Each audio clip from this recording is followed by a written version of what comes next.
Good morning. Welcome to the February 4th, 2022 State Board of Education work session.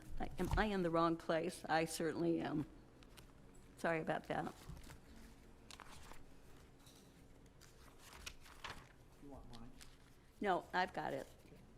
I just didn't flip to the pink page. Sorry.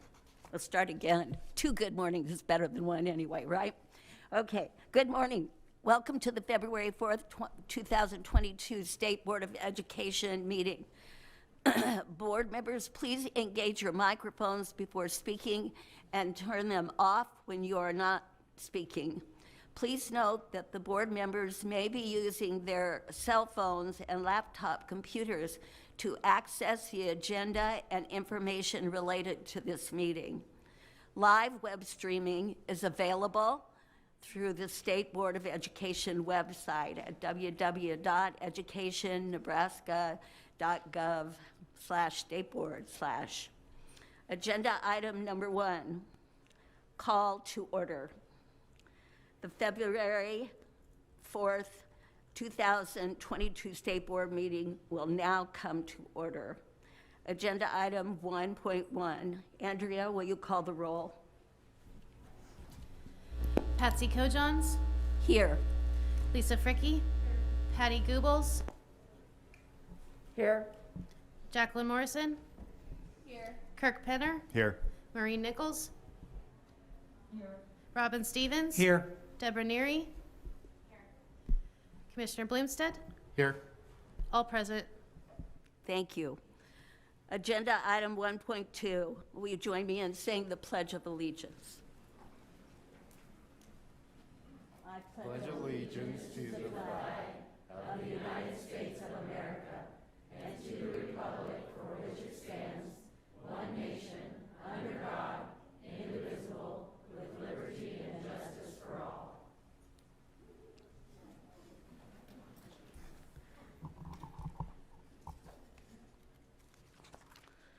Agenda item 1.3, announcement of the placement of Open Meetings Act information. Information regarding the Open Meeting Act is posted as you enter the room from the main entrance doors. The Open Meeting Act is also posted on the State Board of Education's website. Agenda item 1.4, COVID-19 meeting protocol. Commissioner? Hi, and welcome everyone. Just to be cognizant of what folks' other needs are around you, just be cognizant of that, and it's kind of the routine now, so thank you. Agenda item 2, special presentations. We're lucky today to be able to recognize some students. Katie Graham, will you come forward? With February being Career and Technical Education Month recognition, we will have a special presentation today. Welcome to Katie Graham from the NDE, who will introduce today's student presenters. That's right. Thank you so much for giving us this opportunity. As Patsy said, I'm Katie Graham. I have the privilege of serving as the administrator for the Office of Career and Technical Education at the Department of Education. We're here today because February represents nationally Career and Technical Education Month. We're here to celebrate all of the great efforts to make sure students are prepared after and through their secondary and post-secondary education so they can turn their talents and passions and strengths into fulfilling careers and successful lives. Today here, we're really excited to recognize 2 students who served as CTSO state officers, Career and Technical Student Organization state officers, where they led and helped deliver this great programming to students across the state. Career and Technical Education is offered in every single high school in Nebraska, all 244 school districts. Last year, 85% of students took at least one CTE course through grades 7 and 12. So we're talking about most students in Nebraska have these great opportunities. We know CTE has positive outcomes for students. Regularly, students outperform their peers if they are participants and concentrators in career and technical education programs. You all have a handout of our revised programs of study that show all of the different opportunities for students to develop their technical, academic, and career readiness skills through high school and on to post-secondary education. Students who are not just dabbling and taking a course here or there, but take multiple courses are 7% more likely to graduate on time, and they're 10% more likely to enroll in post-secondary education within 2 years after graduation. Those are just some of the highlights. I'm happy to share other data if you're interested. So today, to hear a little bit about their own experiences of participating in career and technical education and career and technical student organizations, we have two exceptional young leaders who represented Nebraska for their respective national competitions and were named national champions. First up, you're going to hear from Cassidy June, who's a senior at Milford High School and has been a Family, Career, and Community Leaders of America member for the past 5 years. She served as a chapter, district, and state officer, and last year, Cassidy earned top honors at the district and state competitions in hospitality, tourism, and recreation, and then went on to earn a gold medal and was named the Level 3 national champion. Cassidy's also involved in FBLA, Future Business Leaders of America, which is another career and technical student organization, Key Club, Student Council, speech, bands, and choir. Then you're going to hear from Grady Johnson, who's been a member of the Holdridge FFA chapter since he was a freshman in high school. Grady served as a state FFA officer in the 2018-2019 school year and is currently a senior at UNL studying agricultural economics. Each year, the National FFA Convention, every state is allowed one candidate to compete in the American Star Farmer Award competition, and Grady and his 6-year-long supervised agricultural experience surpassed all other states, and he was named the American Star Farmer this past year. So I'm thrilled to introduce you to these talented students so you can hear firsthand how CTE has helped prepare them for learning, earning, and living. So first up, Cassidy.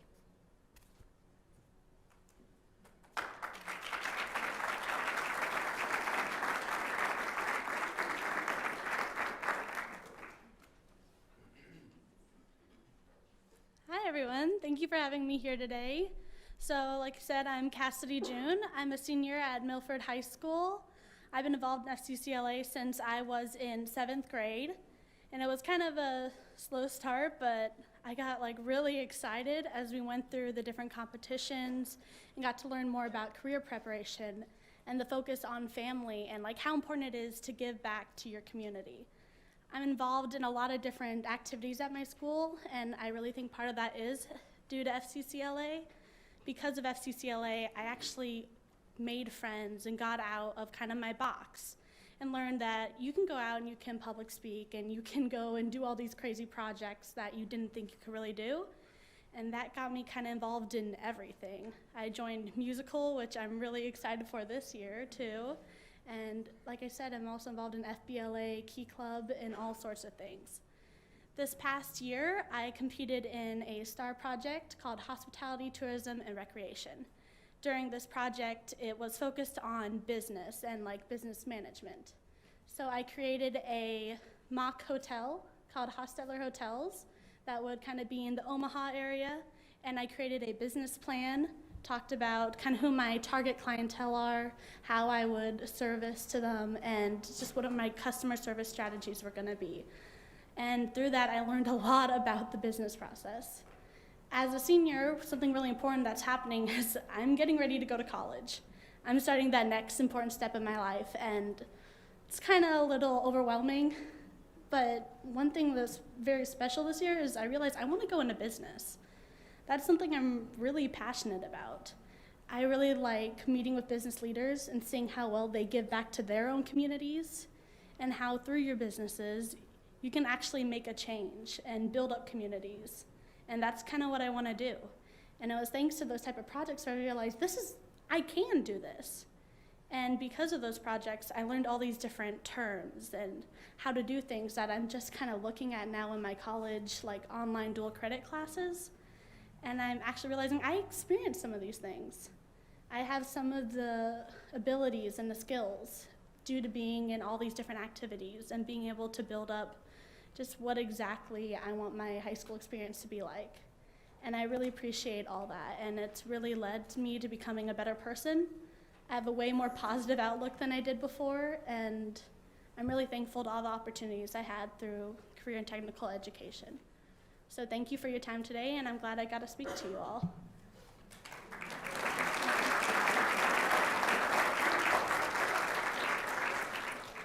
And now Grady will be here to talk to you about FFA. Yeah, go ahead. I was just saying Grady will be here to talk about FFA. Oh, okay. All right. Thank you very much. Yeah, of course, thank you. Oh, I forgot to mention, we also brought cake pops for everyone that's in up here. Oh. I just, little FCCLA representation, but there you go.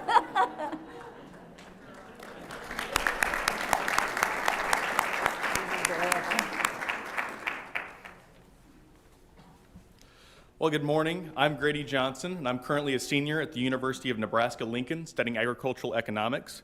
And it is my privilege to stand in front of you today and share how Nebraska career and technical student organizations have changed my life. I realized early on in high school that athletics weren't going to be my thing, and I knew that I needed to invest my time into something that I was passionate about, and for me, that was agriculture. My local FFA chapter gave me the opportunity to compete and learn more about what I was interested in. After learning about what FFA could offer my freshman year of high school, I decided to start my first supervised agricultural experience in the area of sheep production.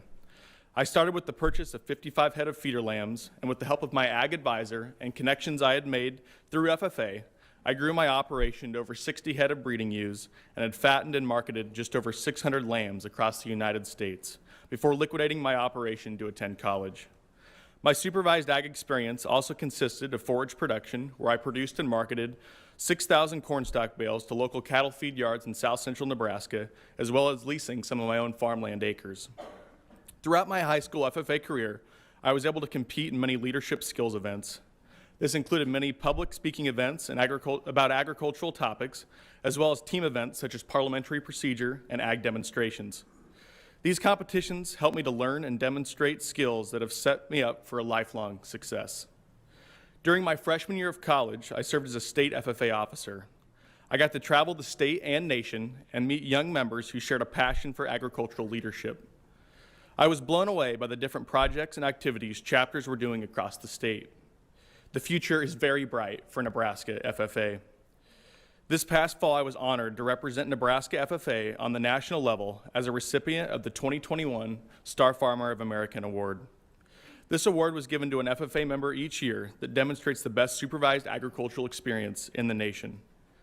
I hope that with this award, I have encouraged other members across the state to be involved in the FFA and hopefully start their own supervised agricultural experience during their FFA career. In closing, I want to thank you for the opportunity to speak on behalf of the Nebraska career and technical student organizations.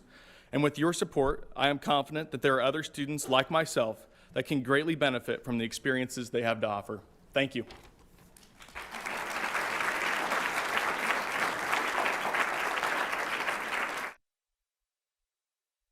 Well, these students certainly speak well for the CTE programs in our state and the opportunities that they provide and the teachers and sponsors they work with. We're so happy to have you here today, and we're pretty excited about the cake pops too. So maybe we'll ask you to come again and again. Great speakers. Thank you so much for honoring us with your presence.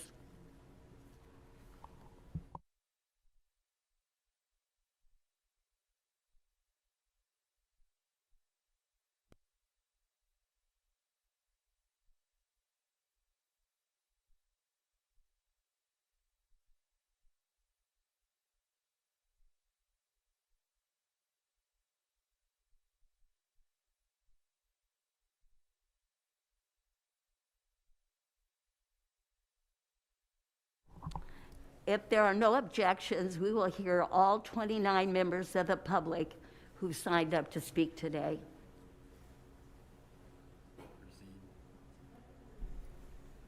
Yes, Robin. Obviously, we want to hear from all 29. My question is, in the past, I know what our guidelines are is 5 minutes each, but it also is 2 hours. Has anybody taken the time to figure out how much that would mean for each speaker? 5 minutes, yes. It does allow then for all to take 5 minutes over the 2 hours? With unanimous consent. If there's an objection, then you could decide it. I just want to make sure 29 can speak 5 minutes and we meet the 2 hour threshold.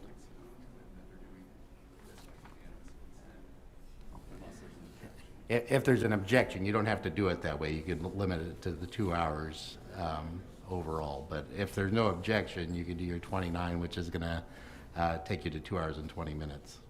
Okay. I know that consistency is important to this board.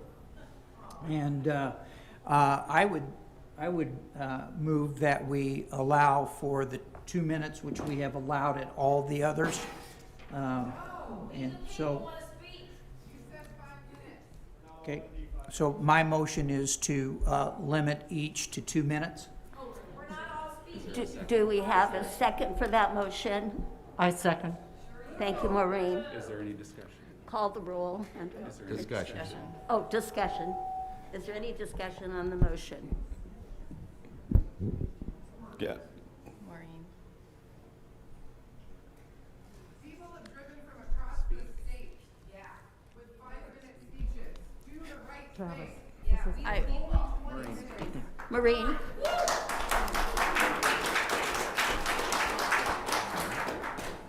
I'm good now. I would just like to say that that is something, Robin, I'm glad you brought that up, that we've worked hard on with consistency, and we put a policy into place last month with 5 minutes, 2 hours. And I am good with lowering the amount of time. I don't want to see us go past 2 hours. And if that means 4 minutes per person to get them all in to allow, I'm great with 4 minutes. Go ahead, Jacqueline. Yeah, I was just going to say, we worked as the policy committee on this policy, and we thought that what we were putting forth was important, and it was a standard.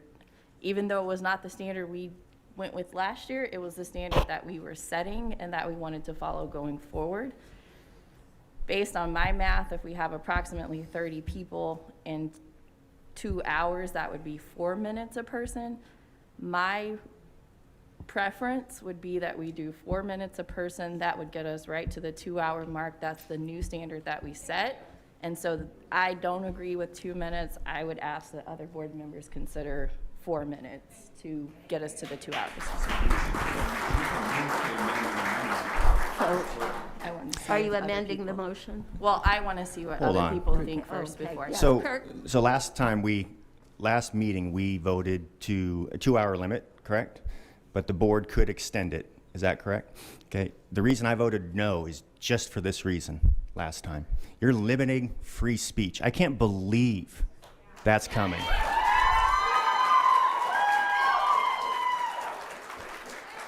You just went through 10 months of public debate, and you're going to limit it to 2 hours or 2 minutes. And Rob and I, we're friends here. I'm just saying, you got to be kidding after what this board has gone through. And this is part of transparency. Let them speak. If we go 2 hours and 20 minutes, so what? So that's all I have to say.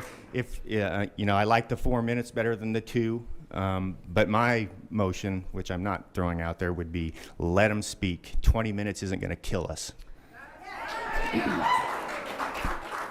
Deborah?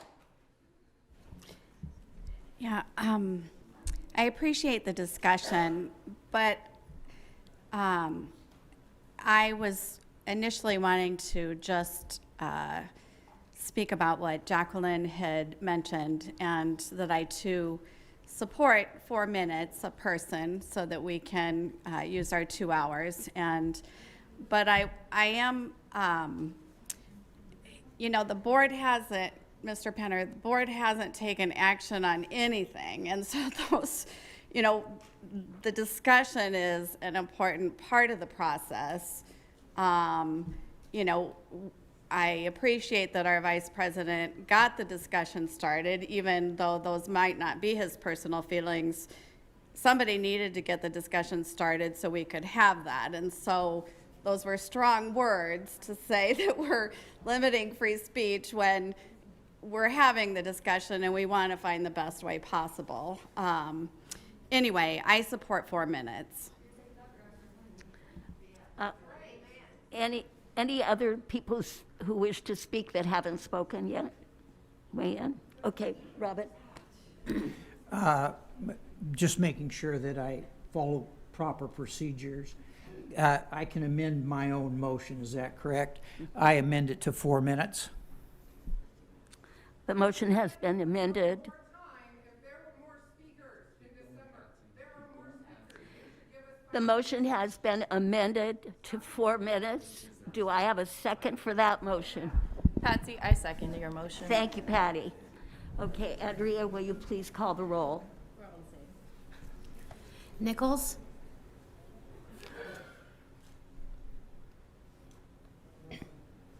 She's got a red flashing light going. Penner? No. Fricky? Morrison? Yes. Goebbels? Yes. Neary? Yes. Kojons? Yes. Stevens? Yes. Nichols? Yes. 7 yes, 1 no. Commissioner.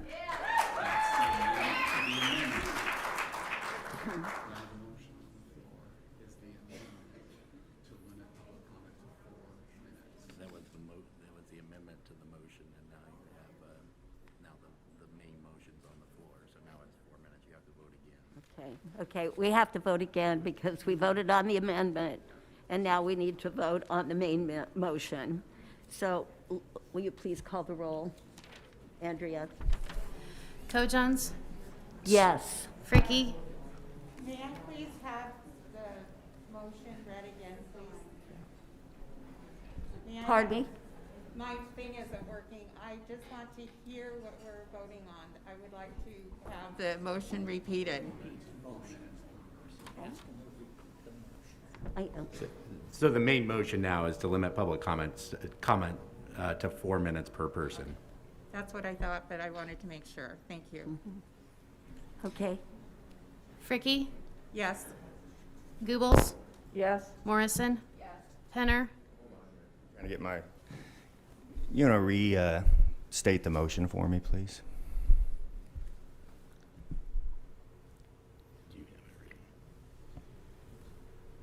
The motion was to limit public comment to 4 minutes It should be per person. per person. Per person. No.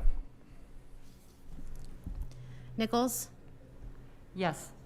Stevens? Yes. Neary? Yes. 7 yes, 1 no. Okay, so the motion passes. So we will be 4 minutes for each speaker today. How many do we call up at a time? 16. How many do we call? How many do we call? This first group. Oh, just this first group? I don't know how they have it organized, so just call those. Start. Should Okay. be 16. All right. The speakers I'm calling, please come to the seats to the front. Dee Tonak, Jason Martinez, I think it's Justin Teal, Judy Durr, Mark Bartneck, Cindy Guthrie, Katie McClemens, Liz Davids, John Rigmuth, Amanda Ripley, Marlis Bartels, and Alyssa Martin.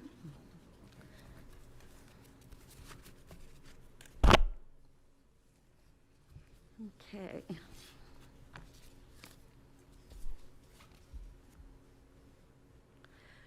I've announced the names of the first 16 speakers who will please. 12 speakers. Oh, 12, sorry. The first 12 speakers who will please sit in the designated chairs at the front of the room. Please state your name before you speak, and you have 4 minutes. Now I'm on, right. Good morning. I'm Dr. Dee Tonak, a retired mathematics and science educator of 40 years, a lifetime resident of Nebraska, and fortunate enough to be a former Nebraska Teacher of the Year, as your president of your board is. Patsy Coe-Johns as well. Observing the most recent state board meetings, I have been reminded that often criticism is the most often voice heard in public comments.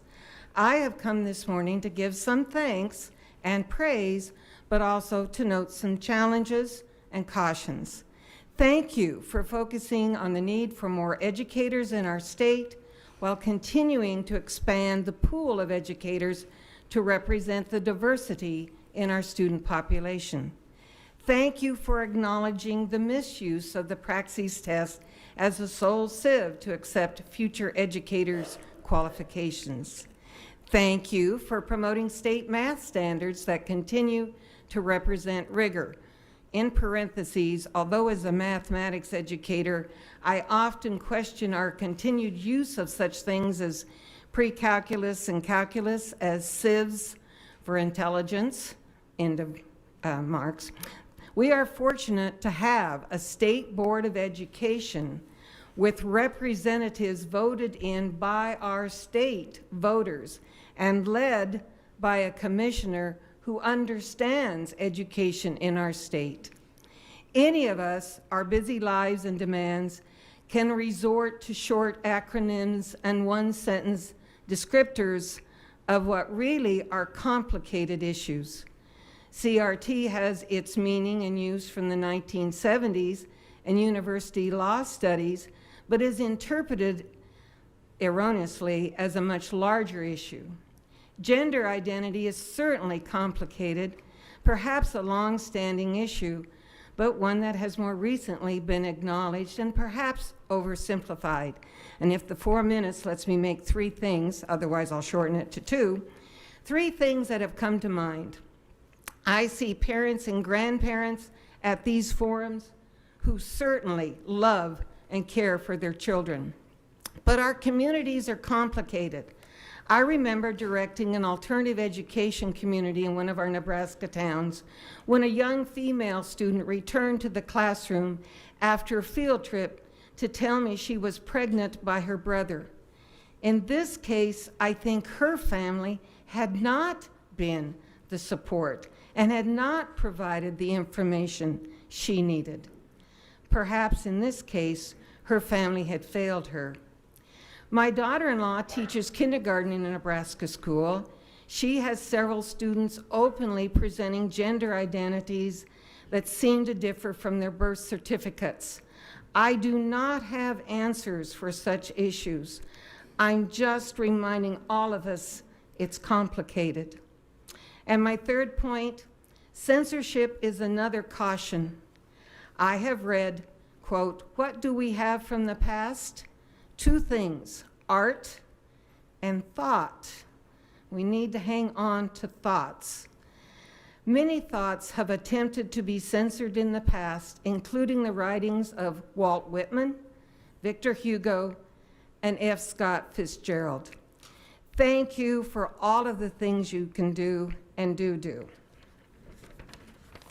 Thank you, Dee. Jason Martinez is our next speaker.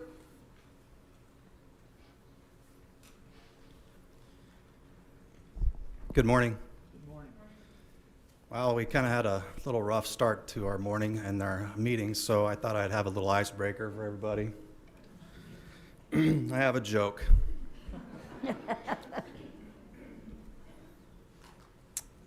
It goes a little something like this.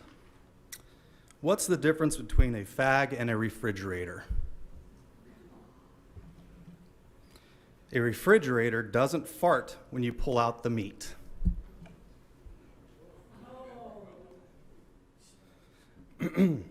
Here's another little one here for us to little food for thought here.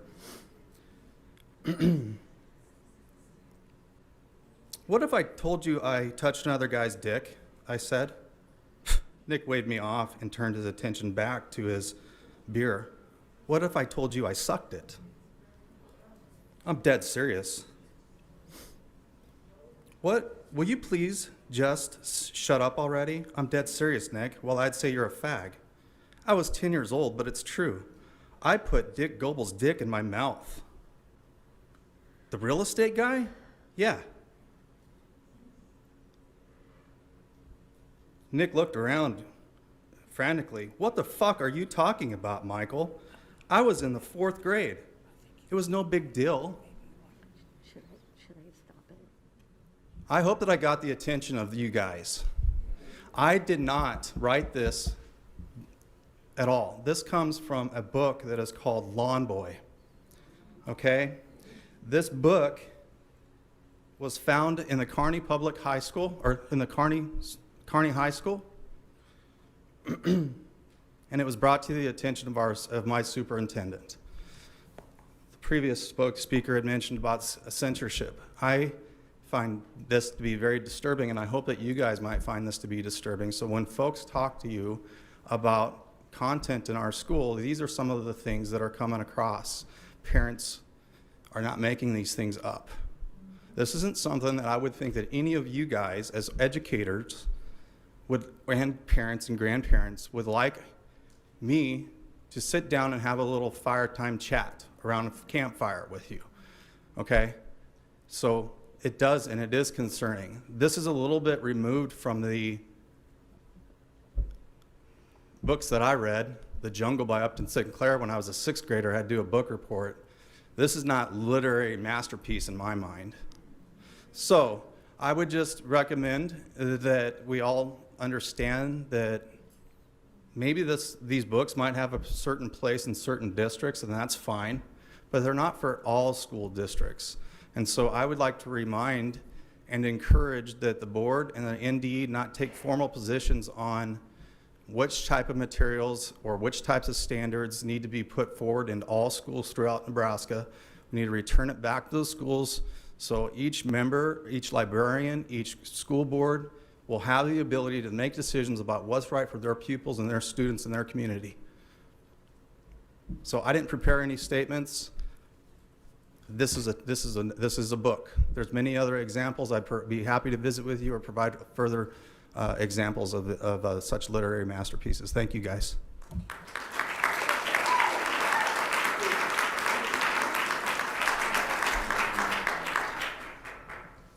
Maureen?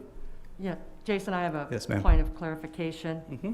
So you read a passage from a particular book that was at the high school. Correct. at Kearney I actually Public. had it checked out. Did you read the entire book as to understanding what the... Maureen, that book, that was on... Answer my question. Did I read the entire book? Yes. No, because I stopped Okay, at about thank page you. 90. I'd like to make another point while we talk about this, that we can also talk about in the same book. This happened on page number 90 in the book. At page number 20, we talked about the answered my smell of the question, thank semen you. that the teenagers had in their vehicle. Time.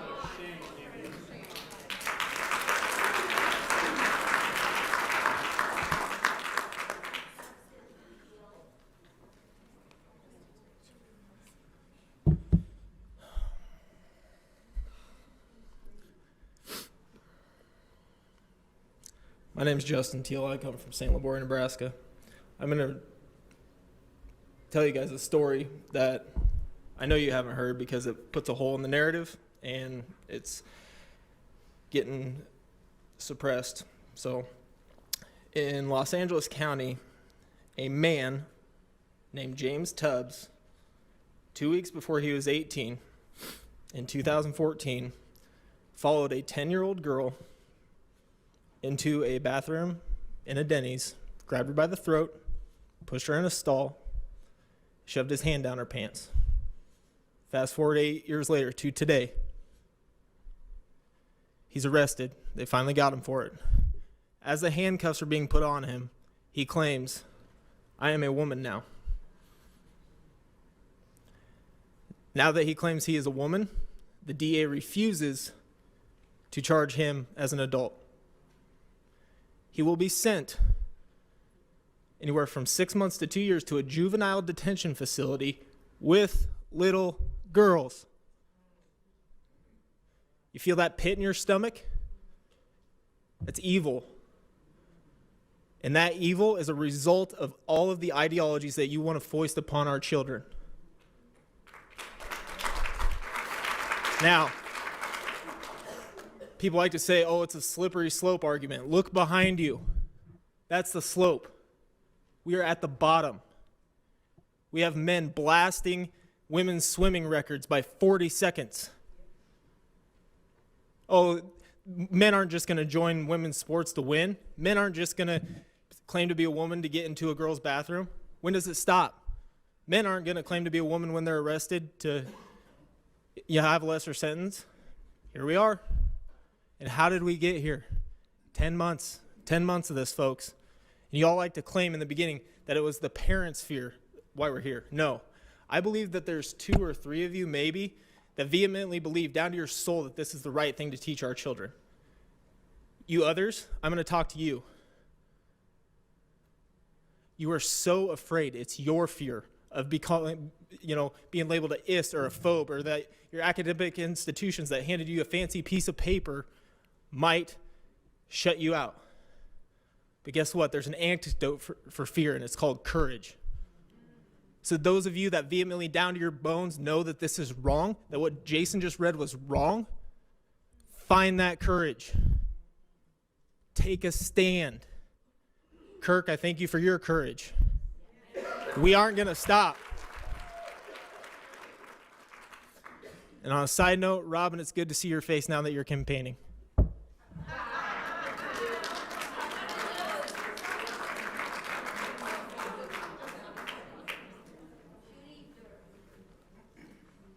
Judy Durr. Yes, Judy Durr Amherst. Good morning.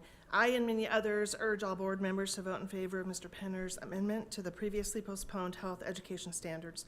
Those standards and curriculum should be decided at the local level.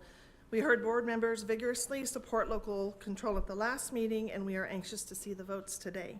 Thank you, Mr. Penner, for being the voice of thousands of Nebraskans and taking such a strong leadership stance.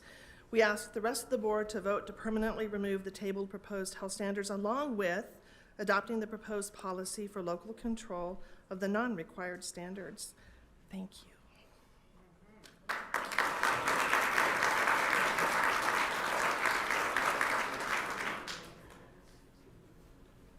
Mark Barthneck.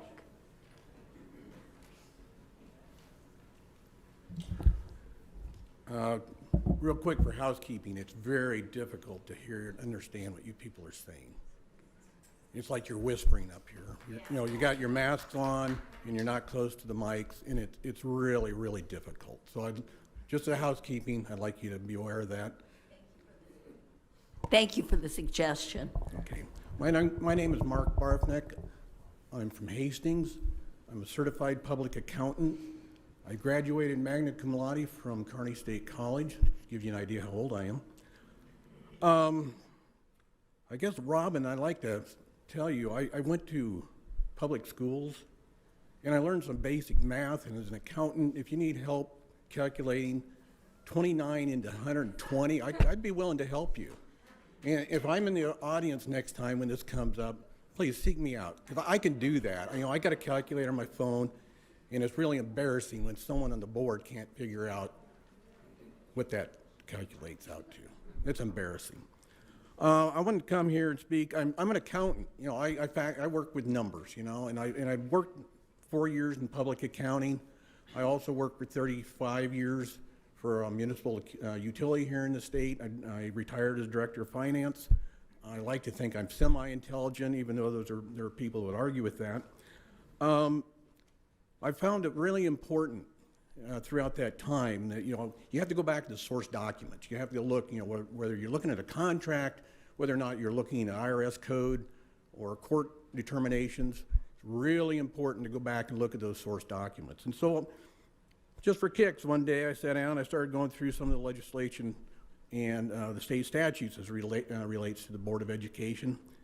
And lo and behold, I came across statute 79-232, where it says the legislature finds and declares that parents and legal guardians have the primary responsibility of ensuring that their children receive the best education. And I found that interesting. It didn't say the State Board of Education has a primary responsibility. It didn't say the Department of Education had the primary responsibility. It didn't say even the teachers. And lo and behold, it doesn't say the students. Nor does it say the Women's Fund of Omaha or any other special interest groups. It says the parents and legal guardians are primarily responsible. I think the board has been ignoring that. You've been listening to special interests. You have pulled out one-offs examples, and you think that by doing some of these things it will save people from all sorts of problems. It won't. It's only going to cause more. I would encourage you to get back and listen to the parents and not to these special interest groups. And if the board finds it impossible to do that, each and every one of you, if you're not in line with that, you need to resign. Thank you.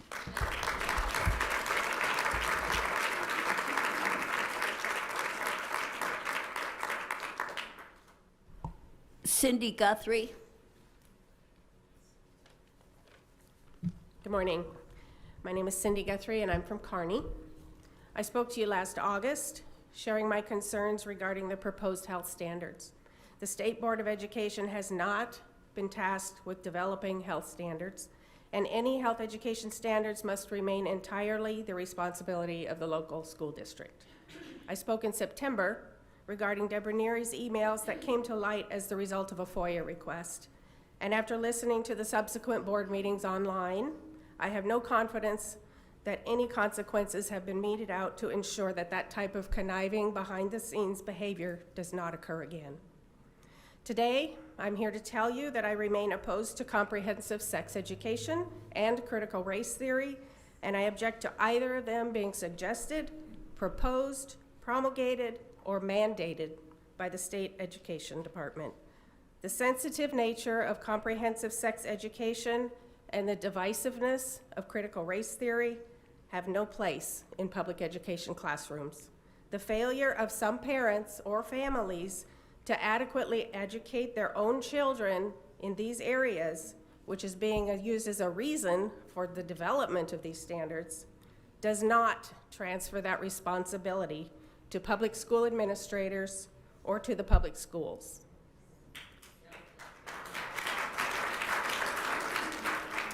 These are our children, these are our grandchildren to nurture and educate, not yours. I'm also here to voice my support for Kirk Penner. Mr. Penner, thank you for agreeing to fill this vacancy on the state board. It is my prayer that God will use you in a mighty way. Please know that there are many like me who are thankful that you will represent our point of view. Thank you.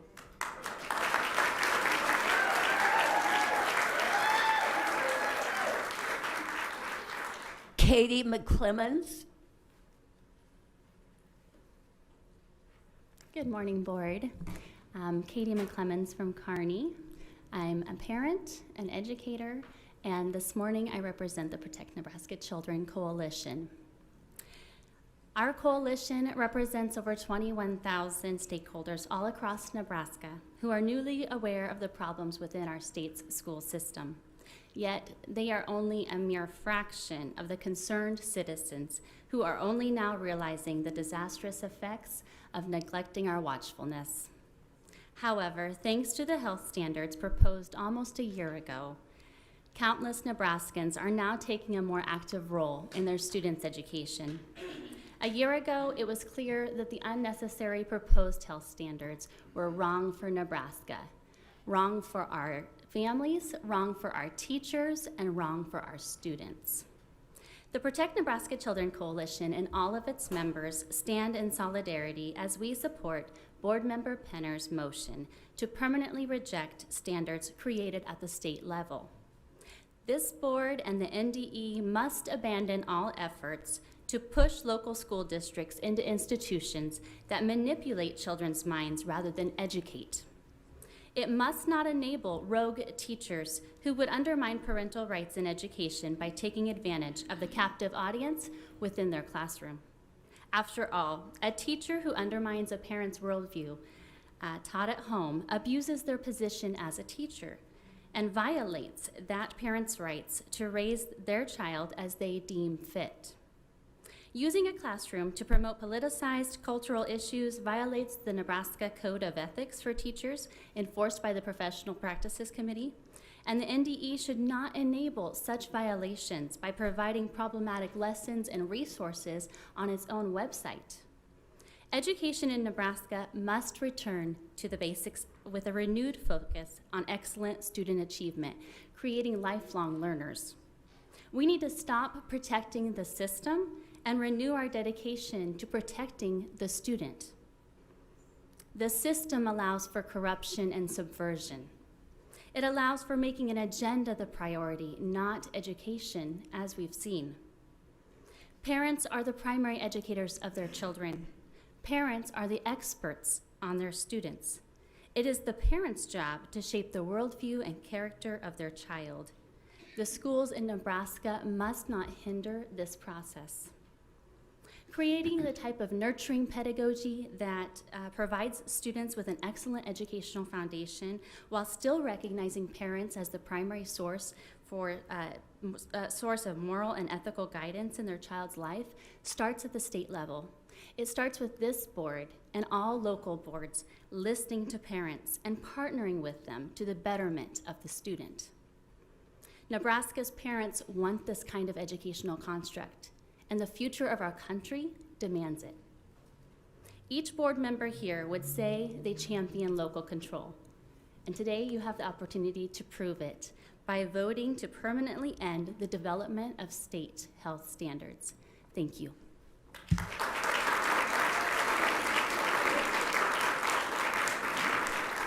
Liz Davis.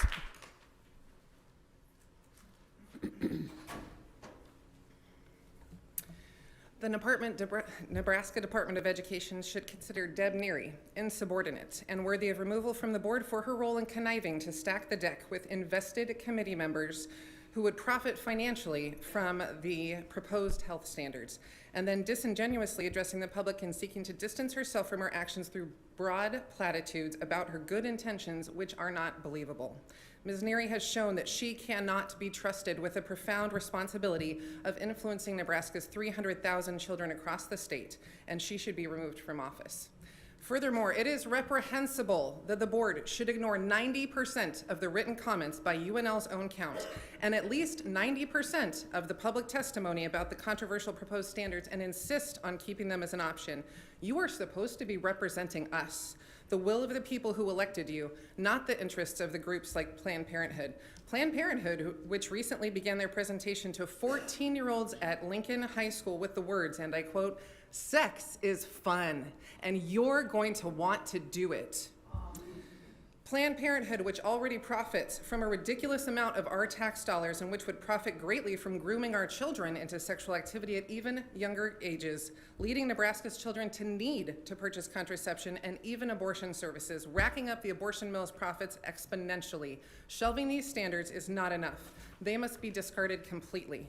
Health standards are not necessary, are outside of your job requirements, and the particular standards the committee came up with included controversial, unacademic, and unscientific information. How about this board takes on the embarrassing academic scores of our students, considering that the students at my closest local high school have a 38% proficiency in English and math. 2 out of 3 students are not proficient in English and math. What are these students doing every day, all day, for 180 days each year? How about this board address the unbelievable staffing crisis across our state? Lincoln Public Schools can't find enough bus drivers or staff members or teachers or even substitute teachers. How can our children thrive in this environment? How about this board address the disgusting books that are required reading in many of our schools? Required reading that contains graphic sex terminology and scenes that would be considered pornographic in other contexts, but for some reason is given a pass when it's an educational setting. There's a lot of work to do to make Nebraska schools healthy and vibrant. That you would insist on keeping health standards that 90% of your constituents don't want, and that you are not addressing the gaping wounds of our education system is simply irresponsible. And every one of you who is not not a newbie at this should be voted out in the next election. We are happily working toward the election of Elizabeth Techmeyer to replace Robin Stevens for the good people of District 7, and gratefully supporting Sherry Jones as she works to replace Maureen Nichols to represent the good people of District 6. The time has come for good people who are not influenced by corrupt sources to actually represent their constituents and bring the best methods and strategies to the table to create thriving educational institutions in our state. Nebraskans, this is the time for grassroots efforts to oust the big business influence in our precious children. Join groups like Protect Nebraska Children Coalition, Nebraskans for Founders Values, and any other group that focuses on our children's best interest and not the bureaucrats' selfish intentions. Run for your local school board, run for state school board, protect our children from those who would seek to corrupt and prey upon them. Our children, our grandchildren, our entire future is at stake, and we are the answer, not you. And shame on you. In December, you said you would increase our time, that 2 hours was just the baseline, and you would increase our time if there were more speakers. Shame on you. 20 minutes? 20 minutes. You can't give us 20 minutes. Shame on you. You're all liars, except for Kirk Penner. God bless him, and thank you, Governor Ricketts, for appointing him.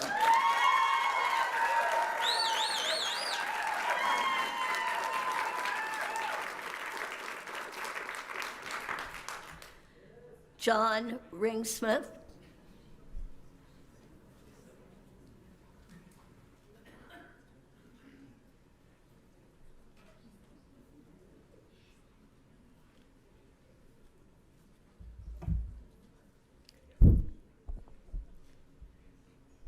There are some pretty controversial things that you guys are considering as members of the Nebraska Department of Education, so I'm going to speak to that in general. Sure is hot up here when you come to speak, do you know that? You're good. You got it. From the Department of Education website, Social Studies in Nebraska committed to advancing social studies education at the highest level, but also developing the whole child. In utilizing the whole child approach, not only are we interested in academics, building the capacity of students to lead, ensuring a safe learning environment and the physical health of all students, but also addressing the social and emotional needs of students. Social studies and social and emotional learning go hand in hand. The words whole child are mentioned 2 times in this statement on your website. Education and development of the whole child cannot possibly be done without the diligent teaching of what sin and righteousness are, as expressed in such concepts as do not kill, do not steal, do not lie, honor your father and mother, etc., to name just a few. Society and life in general have taken a serious turn downward in recent years in our families, schools, and our cities, and in our nation, because these very critical concepts have been ignored.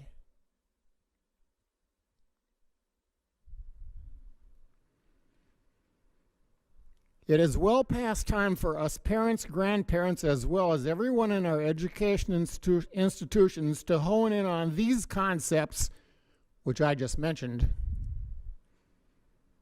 and begin teaching by word and example what these concepts are and how to live by them. When these concepts are factored into the opening statement published by the Nebraska Department of Education, we will be headed in the right direction. Thank you.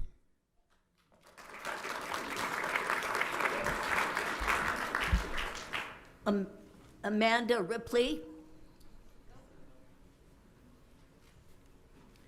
Good morning. My name's Amanda Ripley from Lincoln, Nebraska. I'm thankful to be here to voice my support for the motions that Mr. Penner is going to present. The following is a letter submitted to the State Board of Education this month. Letter to the Nebraska Board of Education, February 2nd, 2022.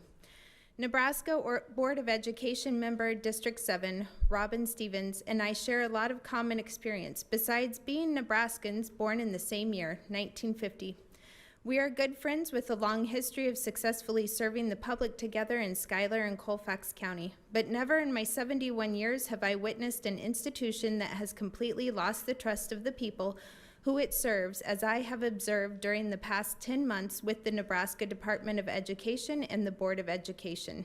As the chairman of the Colfax County Board of Commissioners, Carl Grotluchen stated at a Schuyler Board of Education meeting last summer, quote, "The Nebraska Department of Education has been hijacked by some radical groups," end quote.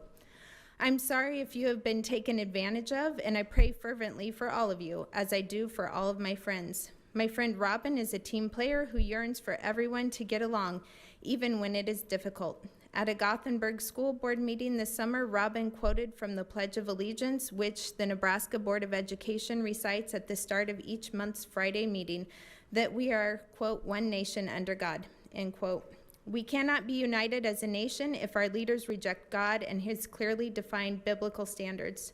As you have seen and heard this year, the vast majority of people in Nebraska have clearly stated that they want leaders who respect, not reject, God's time-honored biblical standards.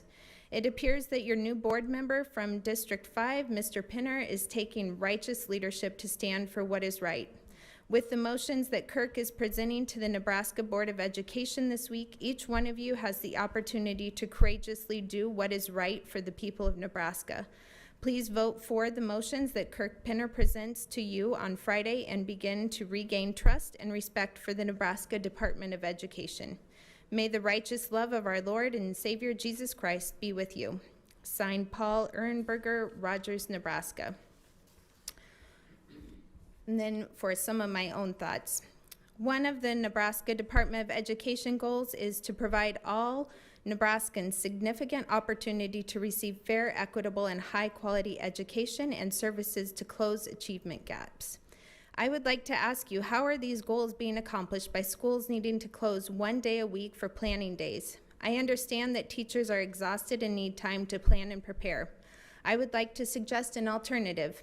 There are 500 employees in the Department of Education. I would challenge you to get them out of their office a little bit, maybe one day a week, and get their boots on the ground in the classrooms of the schools that are struggling to find substitutes and coverage. Let your staff members go to the Lincoln, Omaha, Wahoo area schools who have been forced to close due to staffing issues and help cover these classrooms. Let them supervise the students doing the work while the teachers have some time to plan. Regardless of the staffing issues, are the employees encouraged to volunteer in classrooms? Are they encouraged to get in local classrooms and help out? If you're all invested in wanting to see no child left behind and a good education for every student, wouldn't this be the practical step? Working on spelling words and helping them read is bridging that achievement gap that we always hear so much about. Again, I encourage you to scrap the standards definitely and protect our children. Thank you.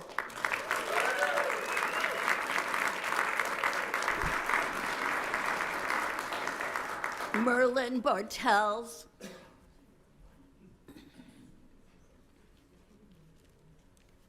Good morning. My name is Merlin Bartels, and I am from Upland, Nebraska. I have just a side note here to start with. I'm just wondering if our TV cameras are going to put Jason's comments on TV news tonight. I just doubt it. If they do, I imagine they'll both be, all of them will be without a job if they do. But yet we allow that kind of stuff in our schools.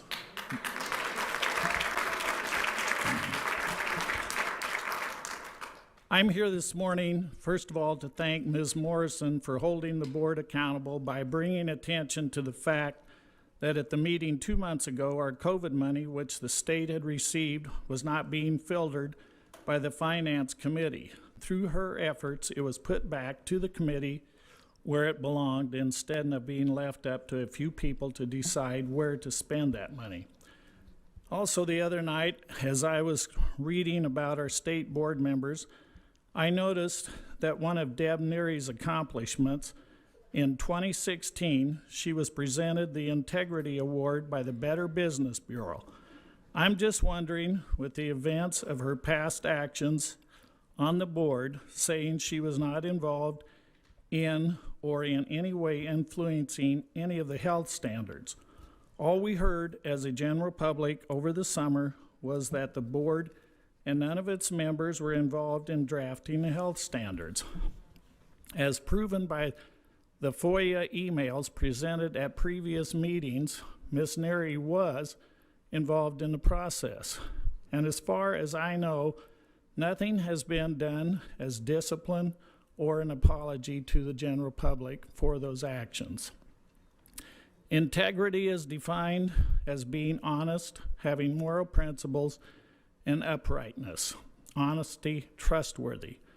If you want to live up to the award, you should have stepped off the board when confronted with that, what you did. The board or our commissioners should have held you accountable at that time. I'm here as a stakeholder to hold you accountable for your actions. Prove you are deserving of this award and your position on the school board. And in my opinion, you should give it back to the Better Business Bureau. I'm also here to support Mr. Pinner's motions to scrap the health standards, as some of the states have already done. Give the control back to the local school boards. You are here to set the standards for education of our children. Thank you.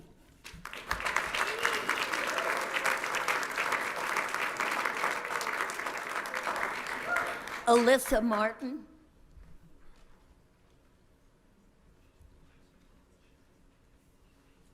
Good morning. I'm Alyssa Martin, and I'm from Lexington. And over the past 9 months, I've stood in front of you guys a lot of times, so I know you recognize me. I've submitted written comment, and I've asked you to permanently reject the health care standards. I'm grateful to Mr. Pinner for finally submitting a motion that reflects the values of the majority of Nebraskans. Since 90% of the feedback that was received on the health standards was in opposition, I think it's time to pass that motion and put this fiasco behind us. The education system is in crisis. I think we can all agree on that. And we're failing our children and future generations. The time, effort, energy, and resources that have been spent on this debate over the last year is astounding, and it's done nothing to positively impact the children that are in the school system. A press release from December 6, 2021 summarized the Nebraska Student-Centered Assessment System results from the spring of 2021, and the findings are not encouraging. Only 46% of students were on track or met the benchmark for readiness in math, and only 48% for English language arts. When broken down by demographics, the numbers are even more depressing. 55% of white students were on track in math and 56% in English, but by comparison, only 19% of African American students, 28% of Hispanic students, and 22% of English language learners met those same standards in math. And for English, it was 25% of African American students, 31% of Hispanic students, and 24% of English language learners in English. These gaps have widened during the pandemic.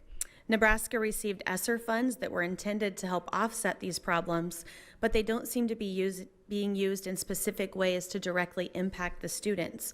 Rather, they're being assigned to general intentions that sound good in theory, but may or may not produce measurable outcomes in student improvement, such as the $13 million for people, processes, and products to create efficiencies, whatever that means. I appreciate Ms. Morrison for asking hard questions about the financial piece. Thank you for doing that. The report also stated that Nebraska students scored above the national average in all categories, and that only 4 states outscored Nebraska in 4th grade reading and in math. Nebraska was in the top 10 in 8th grade reading and the top 5 in 8th grade math, which seems like pretty good news. But actually, it's a reflection of the dire state of education all across our country. It doesn't matter if we're above the national average if the national average is failing. We need to do better for our kids. Please vote yes to the motion to permanently reject the health standards, as well as the motion on local control for all non-content area standards.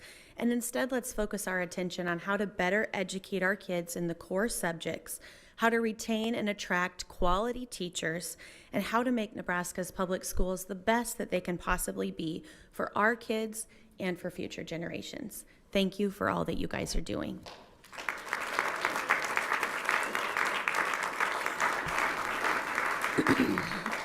Will the next 12 speakers come forward, please? Ben Stengel, Ward Greason, Jeannie Greason, Elizabeth Techtemeyer, Sherry Jones, Christina Campbell, Marnie Hodgen, Deb Miller, Peg Fong, Julie Sheldon, Brenda McGill, and Bradley Rinke.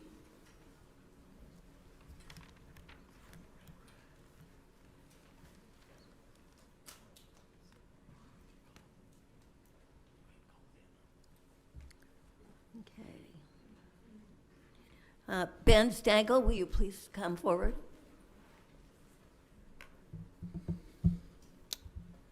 Good morning, my name is Ben Stengel, and I'm a mechanical and nuclear engineer from Blair, and I'm a parent.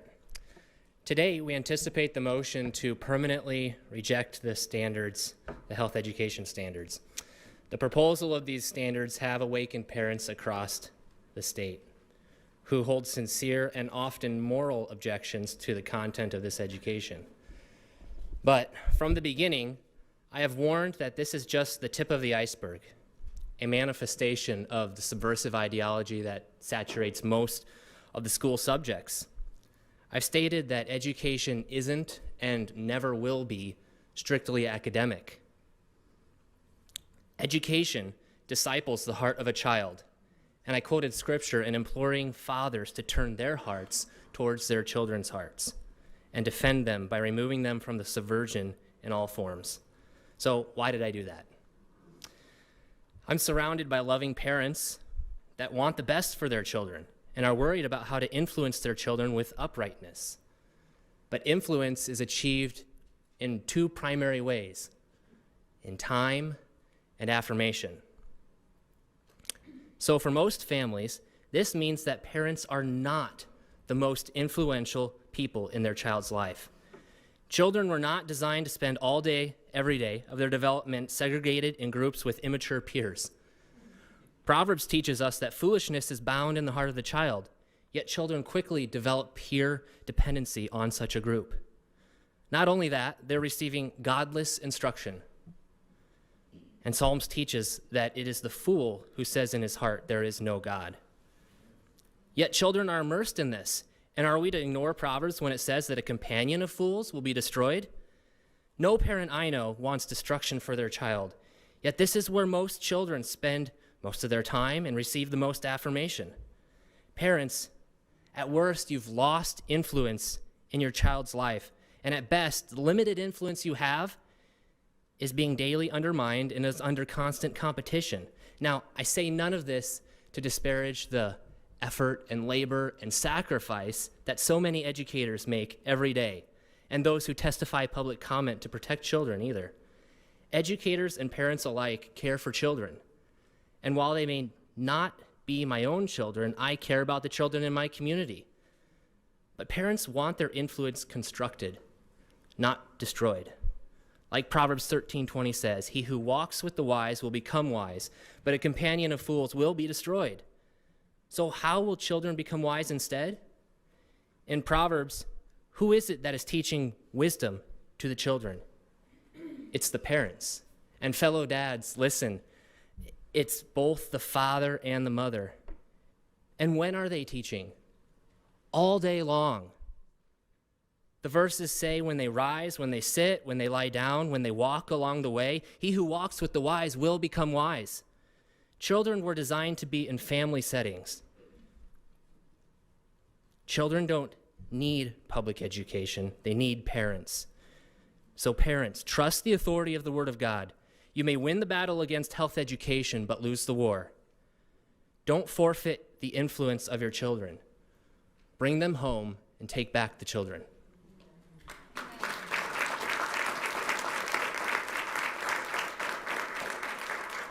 Ward Greason.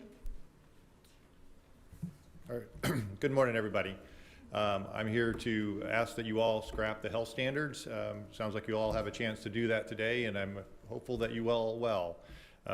Obviously, there's been a lot of energy in the past here, last year, and so on, to push these standards through, both above board and below board energy, and it needs to stop.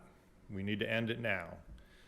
Energy should be placed on the proficiency of our students, and it's already been talked about on how they are failing. I'm a parent of 4 kids. I've often joked with my kids when they come home and tell me after the day of school that, well, somebody popped in a video and they sat and watched a video, and I joke with them about what am I paying for? As a taxpayer, what am I paying for? And I certainly don't want to pay for these health standards. It's not what anybody wants, obviously, by the large contingency here today. We need to leave that up to the parents, up to local control. That's where it should be. And that's really all I have. However, I do want to make a comment. You know, I was here at last meeting when it was voted on about time limits for public speech. And everybody sat there and nodded that said, yes, we would give more time if more people showed up to these meetings than the 2 hours allotted for. And it's extremely disappointed that the very next meeting, you all sit and shorten the time to what the 2 hours that you talked about. Extremely disappointing. And then we wonder why there's little trust in the board here. Last meeting, we sat, the people that came, for an extra 30 minutes while you all took lunch, right? And yet you can't sit for 20 more minutes while we give testimony. Disappointing. Just really, really disappointing. Anyway, that's all I have.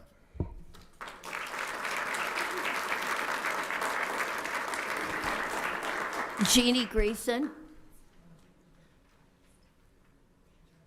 Good morning. Welcome, Kurt Penner. Glad to have you here and on the board. And I'm here as a parent, as a healthcare provider, and I'm here to say that you need to scrap these health standards for multiple reasons. First of all, I disapprove of any teaching of sexuality and showing pornographic material to my kids, my nieces, my nephews, my friends' kids, whatever. And I am using the word pornography because that's what it is. I've seen some of these pictures, and if they make me uncomfortable, they're sure as heck gonna make my kids uncomfortable. So that needs to be out, and we shouldn't even be talking about this. So that needs to get out of there, and the libraries. So then I want to talk about something that the last meeting that you were talking about for the teacher shortage. So I'm going to say the teacher shortage is a man-made thing, because I'm going to use my relative, my sister-in-law, who happens to be a teacher in Humphrey. And we had this conversation. She said, I will not teach these health standards. I would rather quit and figure out how I'm going to make a living before I teach these to any kids. So if she's saying that, she's not alone. I'm sure there's other people that would like to teach, but they refuse to teach this. So maybe you need to ask the question, are we creating the issue, or do we really have a teacher shortage? I would think we don't have a teacher shortage because people like to teach, right? Then the other thing, because I'm a healthcare provider, I want to talk about the mental health, because that was also talked about at the last meeting, was that we need to get mental health. We have a mental health crisis. Well, that mental health issue started before COVID. COVID only made it much, much worse. And so we're talking about health and mental health. Where does it come from? Believe me, these kids aren't born with mental health. They come to these schools and then they get indoctrinated with pronouns. What are their pronouns? They're either a boy or a girl. Stop indoctrinating them with pronouns and that this is okay, and maybe you need to be sexual, and maybe you need to be liking girls even if you're a girl. This has to stop, and it's in these school systems. So you wonder why there's mental health? I wonder why there's mental health. So you guys mess them up, and then they come to me with their parents and say, I need your help. I'm the most trusted profession there is out there, being a pharmacist. And they come to us to help fix the things that you created. That needs to stop. Leave these kids alone. I've said that to my kids' principal at school. I say it to some of the churches that are doing it. Leave these kids alone. I tell it to UNL. Leave these kids alone. And I'm serious. And lastly, let me see. Roles. I've also talked about this. What is your role as an education board? It is to teach math, science, English. That's it. I've told my kids at school that too. Don't be giving them a video about inclusion. Don't be giving them a video of how to combat racism. Teach these basic things because we're failing. 50%, I used to poke fun of people in my class, which I didn't do it to be mean, but 50% was failing back when I went to school. 70% on a test is passing. If you got below 70%, you failed. And we aren't even at 70% in the city of Lincoln for anything at any school. That is a failing grade. So start teaching the basics. Start teaching STEM. Why are we bringing STEM from outside into the schools? You should be teaching STEM in the schools, part of your curriculum. Has anybody thought about that? Time. Okay, scrap the health standards. Elizabeth Texmeyer. Good morning.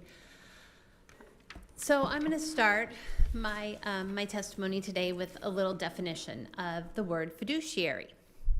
Fiduciary is a person or persons, an organization, a person or organization that acts on behalf of another person or persons, putting their client's interests ahead of their own, with a duty to preserve good faith and trust.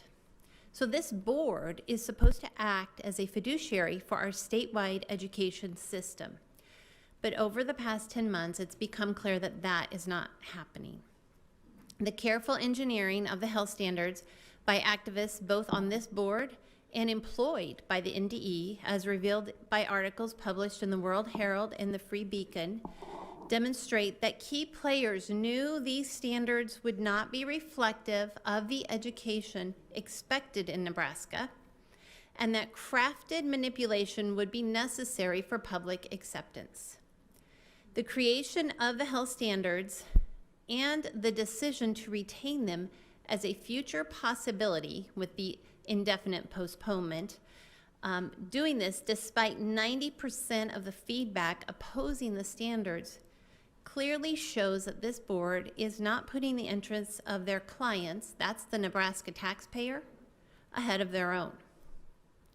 If anyone on this board thinks that a vote to indefinitely postpone the standards has done anything to address the crisis of confidence that was first mentioned last July, that person is gravely mistaken. The ongoing presence of so many members of the public clearly demonstrates our loss of good faith and trust in this board. So today, you're faced with two options. You can continue along the path of declaring your support for local control and parental involvement, as we've heard at the past several board meetings, while hanging tenaciously on to the potential of resurrecting the health standards at a future date. Or you can remember that you are a fiduciary charged with the duty to preserve good faith and trust. You can vote to permanently reject the health standards. Thank you. Sherry Jones. Good morning. I'm Sherry Jones from Grand Island, a candidate for State Board of Education District 6. Because the standards have been tabled rather than scrapped, I believe there's reason to keep sharing my concerns, lest we forget. Today I'm going to focus on the second half of just one of the standards most troubling to me, which was HE 573E, which states, explain the potential role of hormone blockers on young people who identify as transgender. I have a heart for transgender, and that's why I'm sharing this. Why would we introduce fifth graders, 11 and 10-year-olds to the thought of using hormone blockers? What is the purpose in doing this? Let me tell you what puberty blockers do to children in early puberty around the ages of 9 to 11. In males, they decrease the growth of facial and body hair, prevent voice deepening, and limit the growth of genitalia. In females, puberty blockers limit or stop breast development and stop menstruation. The risks of taking puberty blockers include brittle bones, joint problems, and impaired memory. In one particular study, nearly all of the kids that used puberty blockers went on to use cross-sex hormones. Here are the risks of cross-sex hormones given to individuals from age 14 to adult. Sterility, if used after puberty blockers. For women, lowered voice, weight gain, balding, possible cardiovascular disease, type 2 diabetes, bone density loss, an increased risk of cancers including breast, cervical, ovarian, and uterine. For men, breast growth, gallstones, weight gain, blood clots, sexual dysfunction, possible cardiovascular disease, type 2 diabetes, and breast cancer. And if following the gender affirmative treatment model, sex reassignment surgery often follows cross-sex hormone treatment. Risk of sex reassignment surgery includes loss of sensation, infections, irreversibility, and post-surgical complications to genitals common in both men and women. And those are just the physical risks. What about the emotional risks of transitioning? In a long-term study conducted in the LGBT affirming country of Sweden, transitioning does not prevent suicide. This study found transgender identified people who had undergone sex reassignment surgery were nearly 5 times more likely to attempt suicide and nearly 20 times more likely to commit suicide than the general population. This chain of events, which often begins with social transition, which includes change in hairstyle, clothing, name, pronouns, and access to opposite sex restrooms, then puberty blockers, followed by cross-sex hormones, then sex reassignment surgery, and lastly, legal document changes could very well begin with the power of suggestion from an educator carrying out HE 573E. None of this sounds very healthy to me. And to those of you thinking, what about children diagnosed with gender dysphoria? Well, according to 11 published studies on this question, most young children who are diagnosed with gender dysphoria will not have that desire as adults if they are not socially transitioned and if they are not given medical interventions such as puberty blockers. Nearly all will grow up to be adults who do not seek medical transition. Rather than filling the formidable minds of our children with thoughts of hormone blockers, how about helping them embrace their natal birth sex? They were beautifully and wonderfully made, either male or female. I'm going to end with actual comments from a documentary of teens who transitioned, and these were their words. I regret transitioning. I wish I never knew it was an option. And then lastly, other ones, I didn't get enough pushback on transitioning. Let's protect our children's hearts, minds, and bodies.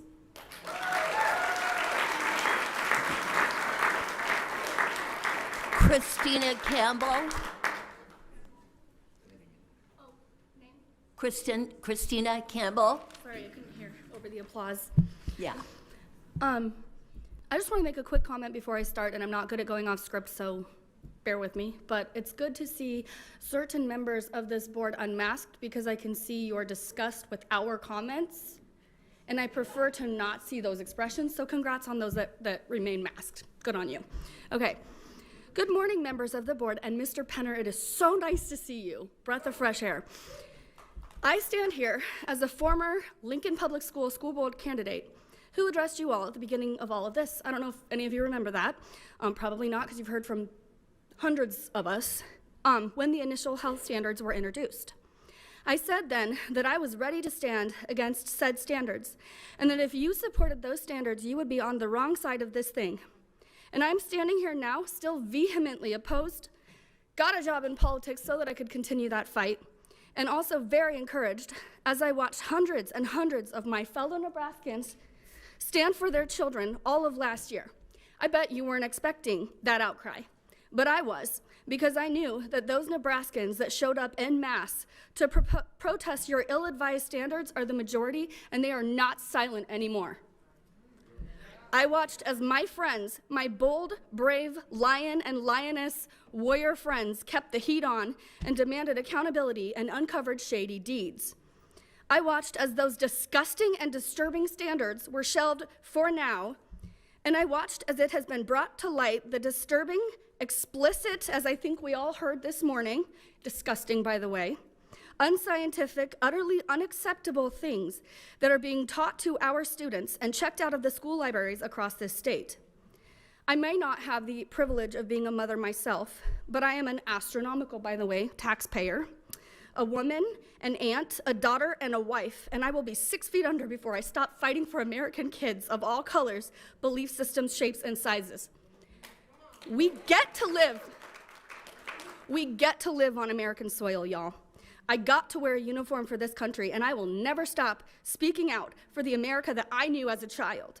It wasn't even that long ago, because that is the America that this next generation deserves. They're gonna be taking care of you guys, just so you know. If they can't even do addition, like 20 minutes type stuff, we are screwed. Racism has no place in this country, and make no mistake, CRT is racism. You can put lipstick on a pig, but it's still a pig. Further, these health standards have no place in the curriculum, and I will go back to what I said the first time I addressed you. If you think it's okay and nothing to be concerned about, then you go teach little kids about anal sex. You do it. You stand before God someday and explain to him why you caved to the woke agenda and didn't stand up when it mattered. Mr. Penner, I am so proud of you, and I'm in full support of your resolutions. I will do anything I can. You've proven to be a man of integrity and principles, and I hope that you know your stand for what is right has inspired hope in the hearts of many disheartened Nebraskans, myself included. Now is the time, members of this board, to join your colleague in this stand and inspire hope in parents and permanently reject any development of these standards. Teach kids reading, writing, and math. Financial literacy would have saved me a ton of heartache as an adult. Teach that. Teach kids to love everyone they go to school with. Teach them that they are all valuable and valued. Teach content of character, not color of skin. Teach them to be proud as heck that they are American kids and that every kid can prosper. Teach them that no matter what they do, they are capable of greatness. You have 2 roads ahead of you, board members. We Nebraskans will pray for you no matter what road you take, but if you travel on this road with us, we will walk it with you. If you take the wrong road, I promise someday when the woke wears off and the dust settles and the kids are not okay, your grandkids are not okay, you will regret taking that road. Time. I implore you, I'm almost done. I implore you, members of this board, to stand on the right side of this one. We will remember what you do on this day, and we will make sure that we very soon elect people who will listen. You can take that to the bank. If you don't want to be a part of upholding Nebraska values, we can help you pack. I hear California's nice this time of year. Thank you.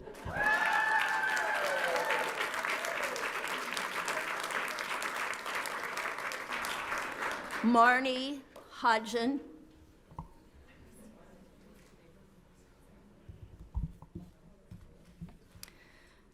Good morning, board members. I'm Marnie Hodgen. I'm a wife and a mom to 3 energetic, rowdy boys from Omaha. I'll keep this as brief as possible because there really isn't a whole lot more to say. We've covered a lot of ground and also unearthed a lot of ground in the last 10 months. Deb Neary, I want to speak to you specifically for a moment. You've said that you support the parents. At a recent meeting, you said, "I want to hear from all the parents. I am pro-parent." I look around this room today, and I see a lot of parents, grandparents, and tax-paying constituents who oppose these standards. I even recognize many of them and know some of them by name because every first Friday of the month, they've done their best to show up. For nearly a year, they've been showing up. We, the parents, are the overwhelming majority. 90% of us say no to these health standards. 90% of us are not in favor of certain books that have made their way into our school libraries. We do not agree with social emotional learning, perpetuating racism, or sexualizing our children. You say you are pro-parent, Deb, but I respectfully disagree. Actions speak louder than words. If you were truly invested in the parents, you would have listened to us a long time ago. The standards would have been scrapped and not tabled, if so. For you to say you are a pro-parent is a ridiculous statement as your words and your actions are incongruent. Kirk Penner, thank you for taking action and being a voice for the majority. Today, you'll make the motion to permanently reject the health standards. It'll be very telling to see if anyone seconds your motion. I'm eager to get to it.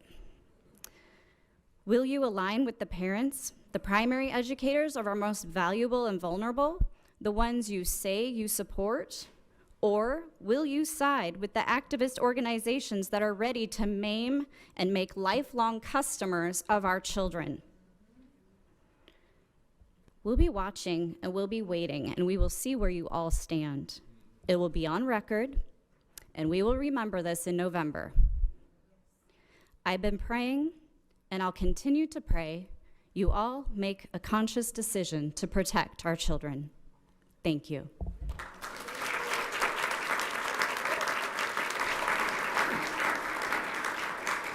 Deb Miller.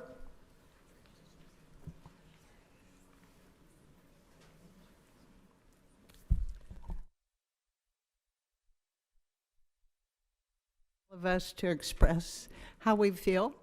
My name is Deb Miller. I'm a proud grandma. My children also went to school here, and I have to say that I am very appalled at the proposed sex standards, and I would like to see them abolished.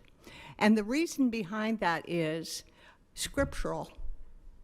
I carry my Bible with me everywhere because I believe this is my roadmap. And I just want to tell you that it says in God's word that they were created male and female. No disgender, no side genders, no other genders, just two. And so, as Sherry said, and several other people have mentioned, I am totally against teaching kids about transgender, about any other thing that has them be a sexual being in school. They shouldn't be taught that. But they do need to know how to do math. And maybe we all could use a little refresher on that. But anyway, that's the beauty of a cell phone, though. It's got your little calculator, so you could use that.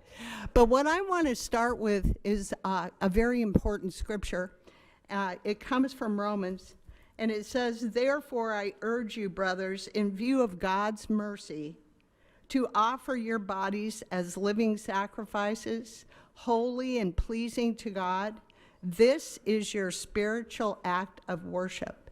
So, I taught my children, and I try to tell my grandchildren that God is the one that they have to respect, obey, and love, and their bodies are living sacrifices. And so it goes on to say, and this is what I pray for all of you: do not conform any longer to the pattern of this world. LGBTQ, etc. I just saw a wonderful movie that I hope all of you will watch. If you want to see it, just talk to Mark Bronkowitz with the NFFV, Nebraska for Founders Values. He has a lovely video called Mind Pollutants, and how the school system is being drawn together to do this whole thing where they have their own medical staff on board. So if a child needs a blocker, they don't need to tell mom or dad. If they oopsed and are pregnant, they can get an abortion there. And that's what we're leading up to with these standards. So I want to go on to say, do not conform any longer to the pattern of this world, but be transformed by the renewing of your mind. And the only way your mind will be renewed is to understand that God sent his precious son, Jesus Christ, to save you from all sorts of retribution. And his love is for the children. And you have been put in charge.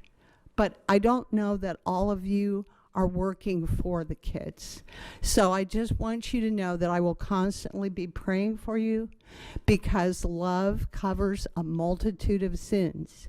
And so in the name of Jesus Christ, I plead that you will knock these sex standards down and take a look at what the academic things should take place here. Thank you.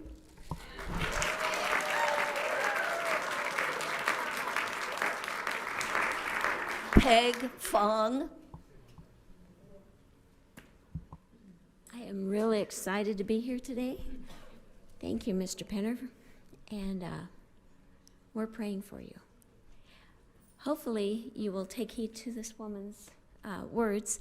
I came here not expecting to speak, but you know what? When opportunity arises, let's do it. So, I want to tell you a little bit about myself. I am from Kearney. But when I was between the ages of 4 and 6, I was molested by a family member. And I thought it was my fault, because immediately after that happened, I was bullied by this person. And I didn't think I was lovable. And I'm just telling you, when you mess with these children, intentionally, some of you, when you mess with them, it scars them. So stop it. Do what's right. For many of my teen years, I felt like a victim. Now, let's be honest, it was a lot longer than that. But I found that I was lovable. I was created in the image of God, and I must bear his image. I must. And he has saved my soul, and he can save yours too. I pray it happens. You guys, you don't know what eternity is like, but you're going to miss it. You're going to be held accountable for the things you do and say here. And if you're ashamed of God, if you're ashamed of Jesus Christ and bearing his name, he will not accept you into the forever kingdom that he has planned for his people. So I ask you to scrap the standards, because they're detrimental to the children. They're detrimental to the relationships between the parents and the children, and they're detrimental to the communities and to our nation. I pray that you will hear it right now. You have no excuse. You're educators. Stop it.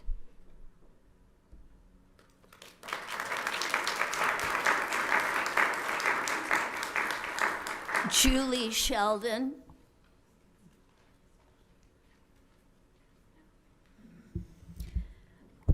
I guess it's still morning. I think we may be ahead of schedule. I'm not sure. But I do want to say that I'm from here in Lincoln, and I've always lived here, and I went to LPS, and I loved school as growing up, and so I still consider myself a lifelong learner. And this past Monday, I took the day and went to Kansas City to see the Auschwitz exhibit they have there, and I suggest every single one of you go. It's there till the end of March. And my experience there it's kind of surreal. You get in there and they give you a little box that looks like a phone you wear around your neck and some headphones. And you go in there and you're on your own, but you're with people. You know, there's people around you, and you go up to each exhibit and you hit the button and it plays and it tells you a story. And this particular group that I was with, you're not really I was with somebody that I went with, but we weren't together. It was depending on how long you wanted to look at an exhibit, or if you could get up to it close and hit the button, or if you waited and you looked at some other stuff. And you're in these rooms with these people, and they're from all different walks of life, all different races, ages, sex. They did have a recommendation that no one under 12 go to this exhibit. For obvious reasons. Some of the pictures are graphic, and some of the things that are talked about in there are just awful. And one thing that I learned in there is that everybody was on their own, yet you could look over at the next person at the next exhibit and you could see that they were feeling the same thing that you were feeling. People cried. You could just see the disgust in their faces. They shook their heads. And you get up to all the exhibits, and there's one in particular that's where they're explaining how the Nazis put people into boxes. They showed where the testing, where they looked at eye color. People sat in a chair and they looked at their eye color and their hair color and their skin color and all the different attributes to decide if they were good race or bad race as they, made life decisions for these people. And then you get to another wall, and here's badges that they put on the prisoners in these concentration camps, where they broke them down into boxes. There was red triangles for political prisoners. There was the triangle for people that were Roma or Gypsy. There were triangles for people that were there as political prisoners. There's triangles for people that were there as homosexuals. There was a pink triangle. There's obviously the Jewish triangle. There was triangles for people that were there as prisoners of war from the other side, from fighting in the war. And it's very startling to see that life was put into boxes. The fate of those people in that camps and how they were treated was determined by that box they wore on their uniform. Their worth as a human was decided when they got off that train. And at the very end of the exhibit, there's a point where survivors and people that came out of those camps alive, or families of the survivors, talked about what they had learned through all of this. And they all came to the same thing, is that we are all people. Stop putting people in boxes. Stop the CRT, stop this where you decide that one race has been oppressed and the other race is the problem. We all know that the Holocaust is not likely to happen again the way that we thought, or we hope that it won't. But it's happening on a smaller level every day when we put people into boxes. We decide this group is responsible for this, or this group is responsible for that. Go back to teaching children that they were made the way they were and that we are all human.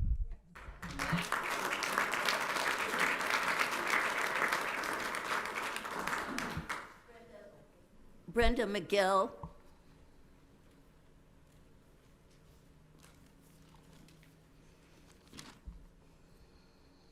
My name is Brenda. I'm speaking today to all of you,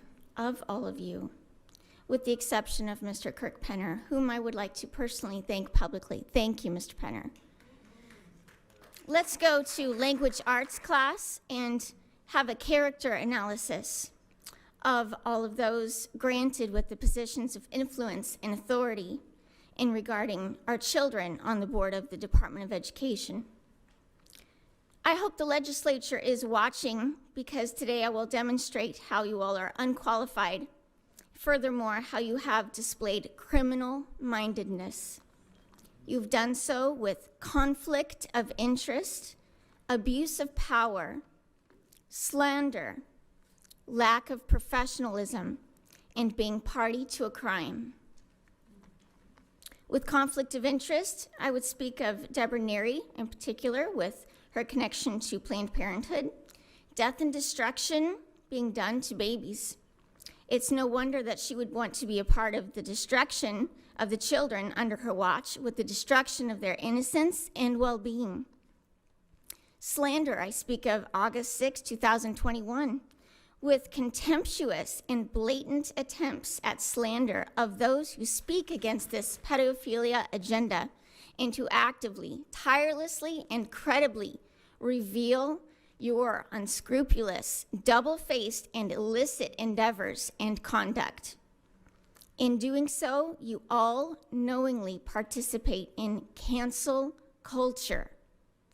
This is a most dangerous and un-American example to our students.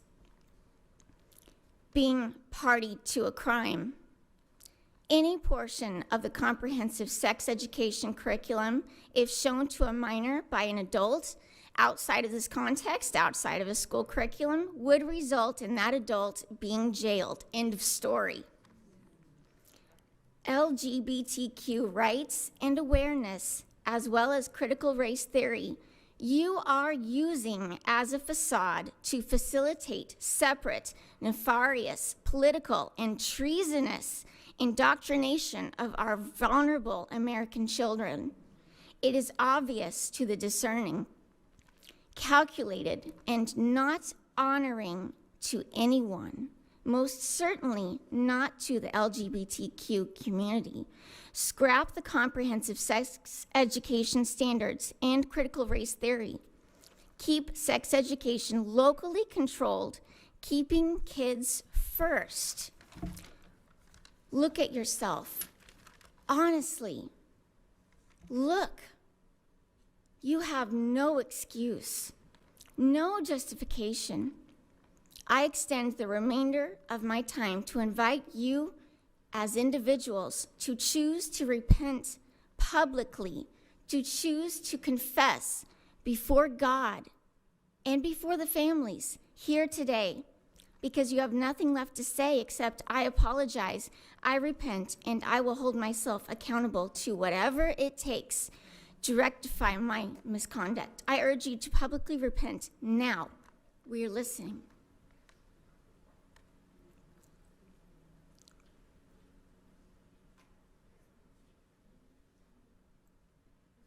You have been invited to publicly repent, and you have chosen silence. Through your silence, you have fully disclosed your intent, and we are all witnesses to it. Thank you.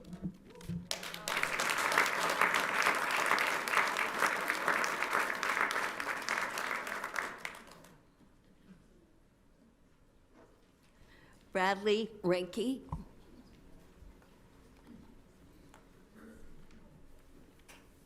I was one of the latecomers. Thank you for giving me time. I appreciate that very much. I am Brad Reinke from Lincoln, Nebraska. I do oppose the health initiative and the critical race theory both. Let me just explain shortly. Whether it's you that's here in the front, whether it's those behind me or myself, all of us deal with the heart of people. And the heart of people is what's most valuable, and we must take care of that.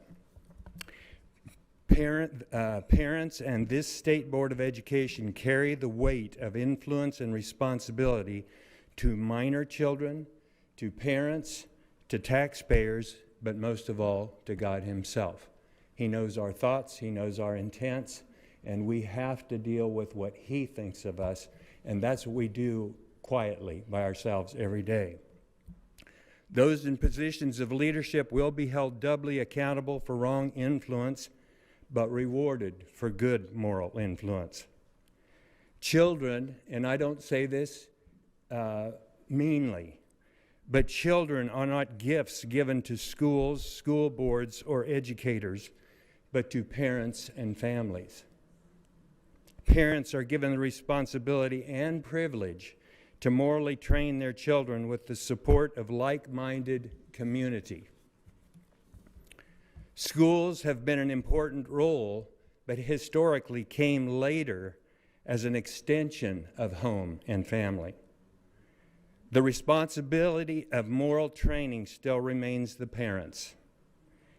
Education and high character training must be locally controlled. Thank you, Mr. Penner. The suggestive natures of these so-called health standards or education, the pornographic material, and the description in parts of the teaching must only be taught in the context of the sacredness of holy marriage between one man and one woman, to be entered into at the age of maturity for marriage.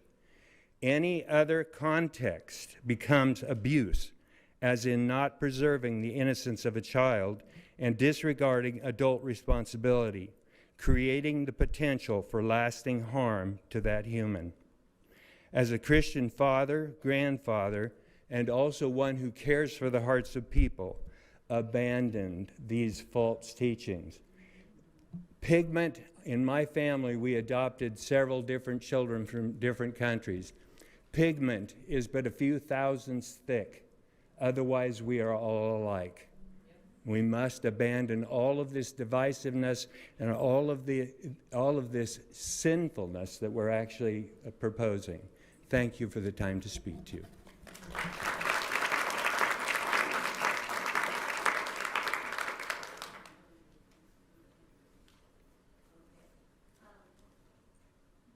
Monty Starkey, Teresa Carey, Jenna Durr, Mark Bunkowitz, and Gwen Easter. Has Jenna Durr spoken already?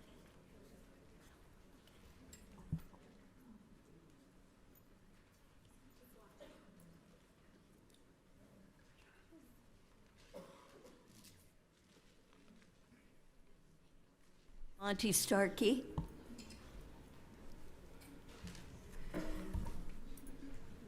Hi, my name is Monty Starkey. I am a school nurse for a public school.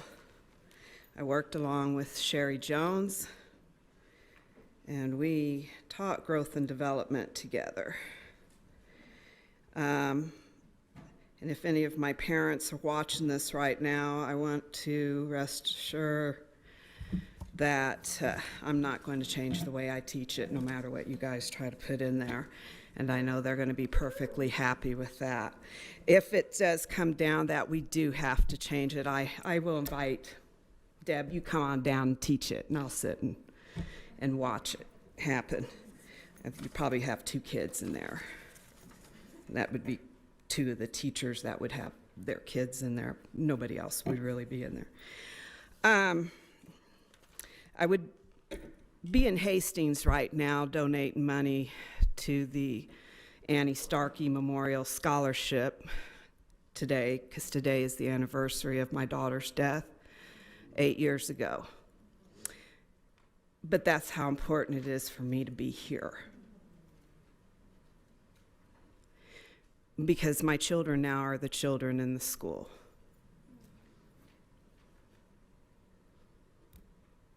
And the high needs kids, they're the special ones. I work in a Title I school, and these children need our help, not any of this other junk. We have teachers that are struggling, and I agree with one of the speakers. Y'all need to send them out. In fact, I asked that. Matt, you showed up when I invited everybody to come, but you didn't come to my school. That's okay. Jackie, man, I applaud you. I know we're not on the same page, on everything, but I applaud you for trying to do the right thing. I really do. And I think that's probably why you're put here, to clean things up. Don't quit, man. I applaud you for that. Keep them straight. Kirk, it's so good to have you on this board. Okay, so I don't even know how many minutes, because I wasn't prepared. Again, I wasn't going to be here, but I thought I should. I'll start with this. Our lives begin to end the day we become silent about things that matter. The time is always right to do what's right. Everybody can be great because everybody can serve. Last, I have a dream that my 4 children will one day live in a nation where they will be judged where they will not be judged by the color of their skin, but by the content of their character.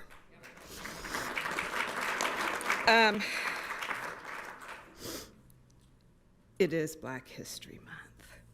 So what I did, and I don't know if anybody has access to these boards, if you, in the Nebraska budget roadmap from the ESSER funds, if you click into the evidence-based strategies, you're going to bring up the Launch Nebraska. And in the Launch Nebraska, on our Nebraska State Board. You're going to go into learning loss, and in our learning loss, you talk about remediation and acceleration. And in there, on the bottom, it says students of color and those from low-income backgrounds were more likely than their white, wealthier peers to experience remediation, even when they had already demonstrated success. I'm kind of offended by that. On our state, what are you saying here? I have a little kiddo in my school who's black, who can speak 4 languages in 4th grade. Time. I'd like somebody to email me and explain that. Disappointed.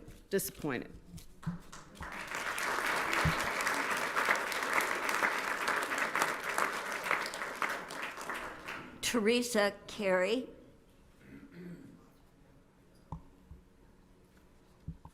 Good morning. Thank you again for all that you do, and I can echo agreement with every one of the speakers that have been up here.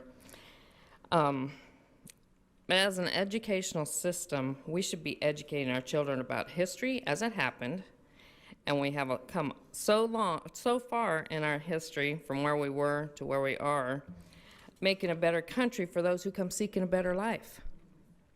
The American dream. You know, we should be about educating them in science, educating them in mathematics, introducing them to the joys of reading good literature, teach them how to write with instruction and penmanship. Let's encourage them to be contributing members of society that help make this country great, where everyone has an opportunity to achieve their dreams. The American dream is becoming perverted with the Marxist ideology of CRT, SEL, and CSE. The children will learn soon enough about the evils in the world. Teach them to be critical thinkers and let them make up their own minds about their life. They don't need someone in a position of authority, i.e. the teachers that they're to look up to, telling them what to think or filling their heads full of nonsense. They don't need someone with their own agenda to indoctrinate our children. So let's work on making sure that our children are reading proficiently at their grade levels, as well as getting their scores up in the subjects that are on the standardized testing. But it seems that we are focusing too much on the fluff in the classroom and not focusing on the children learning reading, writing, arithmetic, science, history, and patriotism. There's an idea. And I'm talking about all students, regardless of their skin color or their nationality. We can't change the color of our skin, and I'm not responsible for what happened years ago. And if there's a child struggling with a subject such as math or reading, we should focus our time, or focus on finding a way to help them succeed to the best of their ability. School should be a safe place with people who care about the children and protect them from those who seek to harm them, not the ones doing the harming. CRT, SEL, and CSE are not in the best interest of our children, and we need to scrap these standards. Thank you.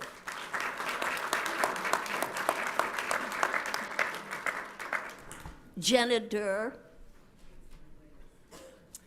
My name is Jenna Durr and I'm from Kearney. I wanted to express my support for Kirk Penner's proposed resolution today, which reaffirms local control and reminds the state school board of their legislative mandate in regards to which subjects are required to have state standards. I appreciate this reminder, as the Nebraska State School Board has significant responsibility to the children and families of our state, as well as the citizens and taxpayers. At the meeting last month, we heard from several of you that you value local control and really have always supported this approach. That's very interesting. Concerned citizens and the voting public will be watching very closely to see how this board responds to the resolution, especially in light of the ongoing crisis of confidence in this board. The crisis of confidence continues because there has been no accountability, and some state school board members continue to lie and repeat false information even after the facts have been clearly outlined through their own written communications. Since the proposed health sex education standards were presented last March, the level of involvement from concerned citizens has grown exponentially, and many continue to watch closely and are choosing to become more involved, especially in light of the upcoming elections. We found out that elections truly do have consequences. The growing level of involvement is statewide, and I have heard from countless concerned citizens that continuing to hold the vast majority of state school board meetings in Lincoln limits accessibility and participation from all Nebraskans. We ask you to reconsider and to vote and hold more than just 2 State Board of Education meetings outside of Lincoln, and truly go west. Thank you.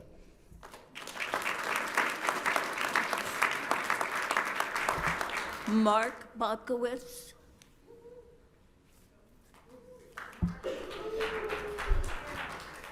Good morning, school board members.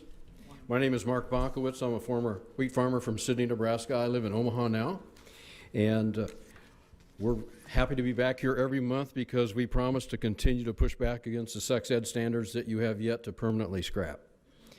I just want to start by reminding you of the list of the opposition against the standards as you promoted them, whether they're draft 1 or draft 2.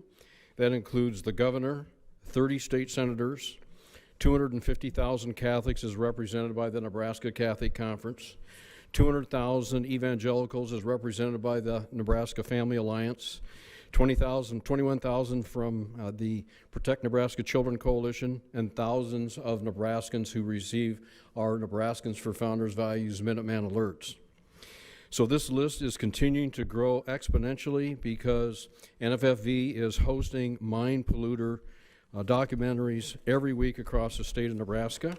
So each of you will be receiving a flyer like this so that you can plug it into your schedule and come to one of these free showings. Many people out here have already been there. Yeah. Okay.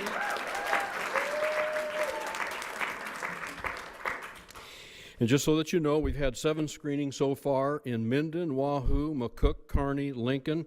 At Elevate Church, 90% of the seats were filled. We have 12 more that are already scheduled in Aurora, Fremont, Gordon, Kearney, Hastings, Norfolk, North Platte, Ponca, and Wilsonville. We have 10 more that are finalizing their venues and dates, and this national documentary tells the truth about CSE, CRT, and social emotional learning, all of which attack the health and the innocence of children. So we invite you to attend any of these free screenings. We're confident that the current scales that are over your eyes that are preventing you from being able to see the truth will be taken off. So that invitations to all of you as the school board members, as well as Matt, and to all the members of the Nebraska Department of Education. Invest the time to come to one of these showings.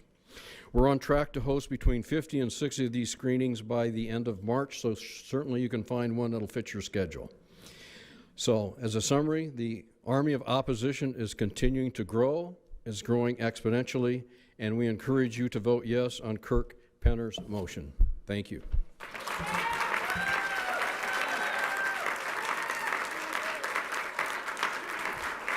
Gwen Easter. Hello, my name is Gwen Easter. I'm with Safe Haven Community Center and Safe Haven Early Childhood Preschool Education Academy. And I came here today to ask you all to scrap the standards of these health standards. As a child care provider, I've been in the child care industry starting at 16 years old and have owned my own for 23 years now. Although there's been a struggle because of the Nebraska Department of Education and their partnerships pushing out private child care business owners so that you all can have control over preschoolers.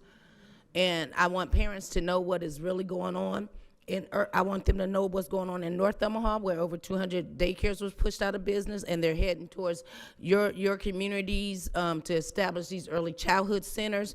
That is also my concern about these health standards being pushed on our preschoolers as you all attempt to take over the child care industry. I want parents to understand that we need to have you all send letters to the legislature and ask those legislatures to stop funding, using our tax dollars to fund these schools' agendas for these wealthy organizations. They are attempting to make four-year-olds as a part of the formula for these school systems to get more money.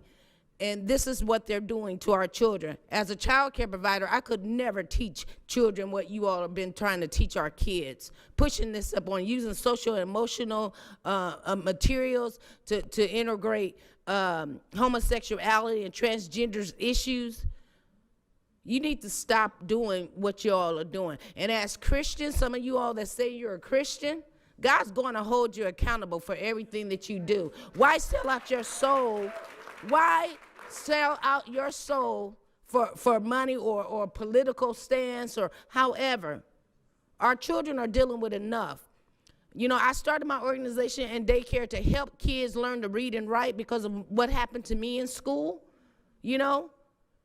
And then my programs got pushed aside because of people wanting to duplicate our services when we were just trying to help kids and families because our school systems are failing our children. You all need to stick to reading, writing, math, science. Stick to those things. And stop trying to push out our businesses. We're here to help families and children, just like the school system should have been doing 40 years ago when they were failing me in school, failing others. So I'm going to ask you all to examine your own hearts because God is going to hold us accountable. We have to protect our children's innocence. There are families and low-income families who will be continue to be abused by these systems and these nonprofit organizations because of wealthy people pushing their agendas on our school systems. We're going to be that voice for the low-income black kid, the low-income white kid, the low-income Asian kid, the low-income of all these children and families that are coming into this community. Because we have to be that voice, because they don't have a voice. And abusing and using our kids and researching our children, that's going to stop too. Because that's what you all are doing. The Sherwood Foundation, the White Foundation, and whatever else. Using our children to do research, bogus research. It's not right. And then coming in our community and pushing out our businesses is wrong. I worked hard for everything I have, and it was God who gave me Safe Haven Community Center and Safe Haven Preschool to help children and family. And I did the best that I could and still trying to do the best that I can. And I'm tired of having to come up here and talk to you all about what y'all doing in these school systems. These children do not belong to the Nebraska Department of Education. They belong to the parents. And if they need help, we should be the ones giving them that help.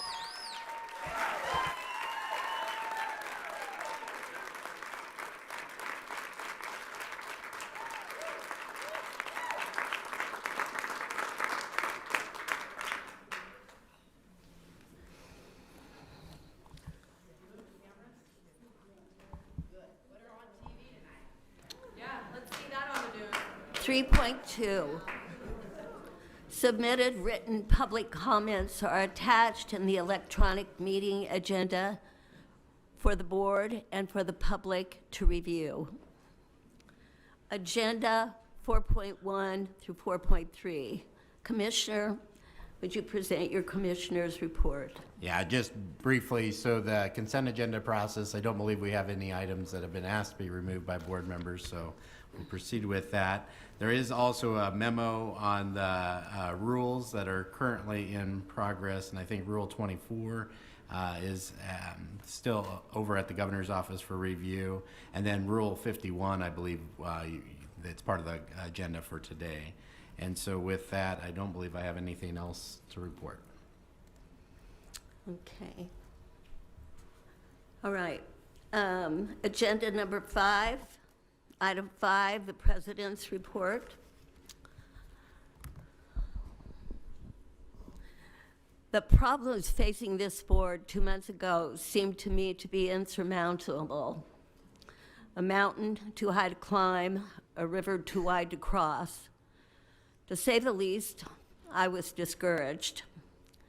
To this eternal optimist, it was one of the very few times in my life that I have felt this way, so I actually wasn't sure how to proceed. I'd like to give credit to those who take hold of something and make it happen. That is exactly what Maureen Nichols did, our past president. She decided that the idea we had been discussing for several weeks was going to happen, whether she was still president or not. And so it began.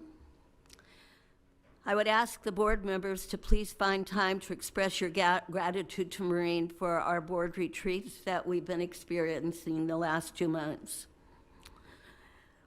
and her service for the last year. Please show your gratitude. These jobs pay nothing, and they are hard work.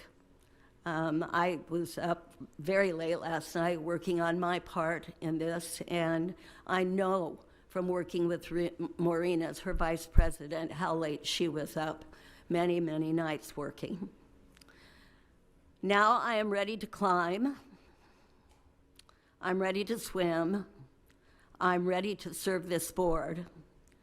A leader is a great follower, a willing servant.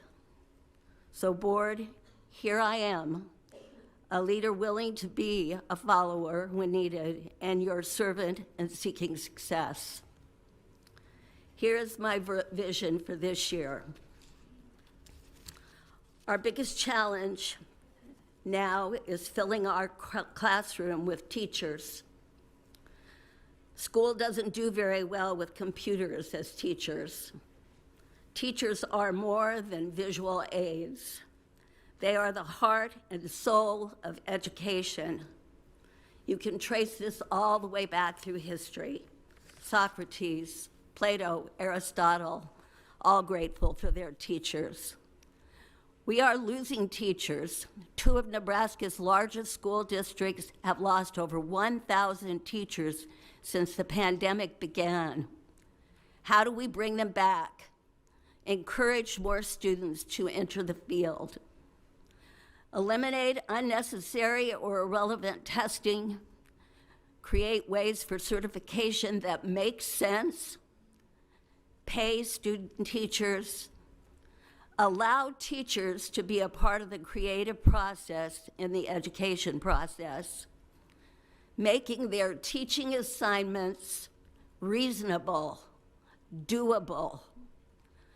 Campaign for teachers just as we do for people in other fields, such as medicine and other professionals in our state. How could we support educators rising, the young people that have already chosen, have decided that they wish to be teachers? What is it we could do as a board to help them affect others the same way that they have been affected, and to keep them wanting to be teachers? Working hard to make sure there is teacher diversity. Hastings College has been working on this for a couple of years. How do we support them so the students in our classrooms look and see themselves as teachers?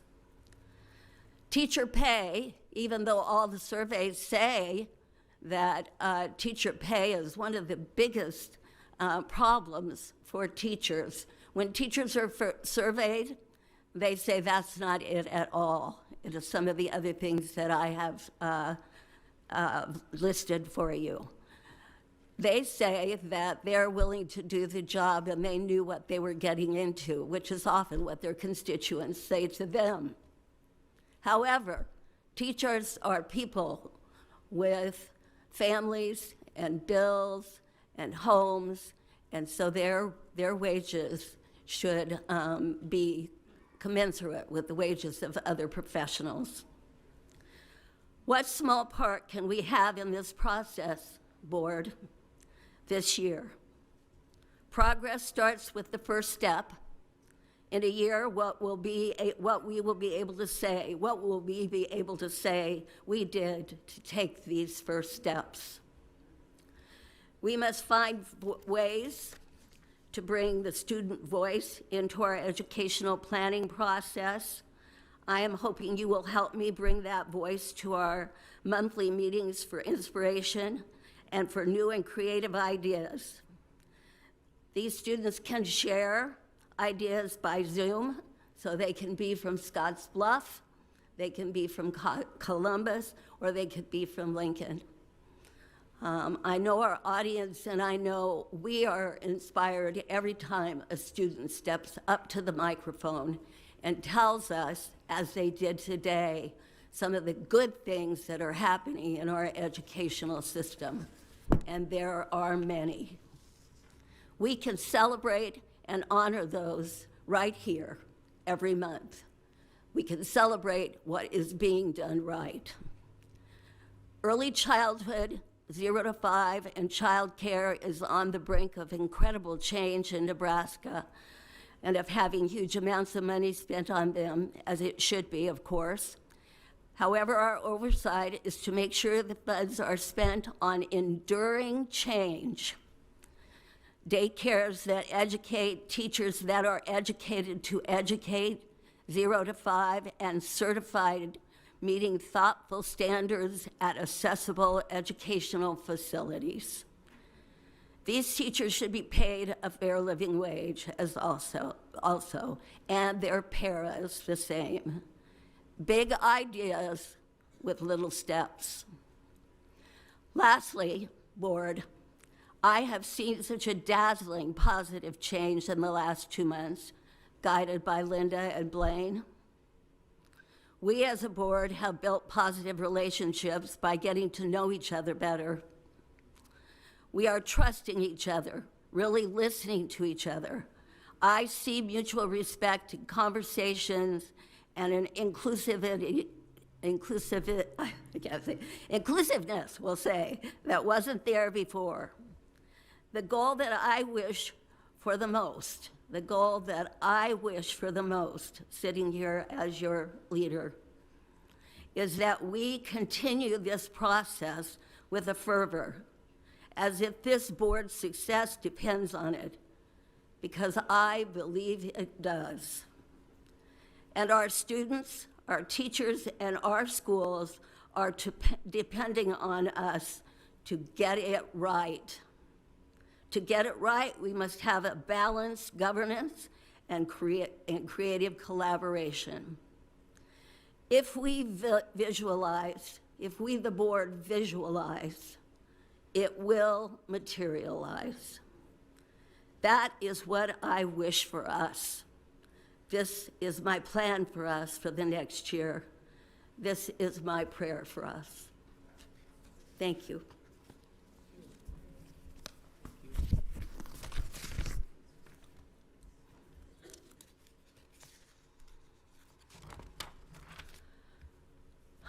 Agenda item 6, consent agenda.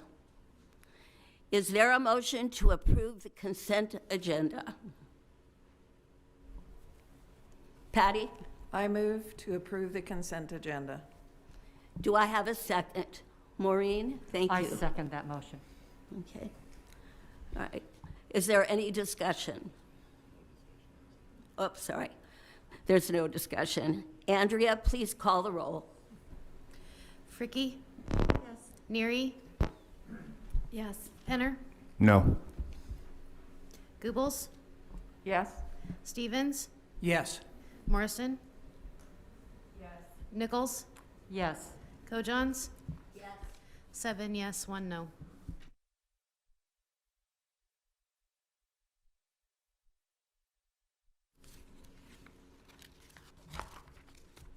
Agenda item 7, standing committee reports. Agenda 7.1, executive committee.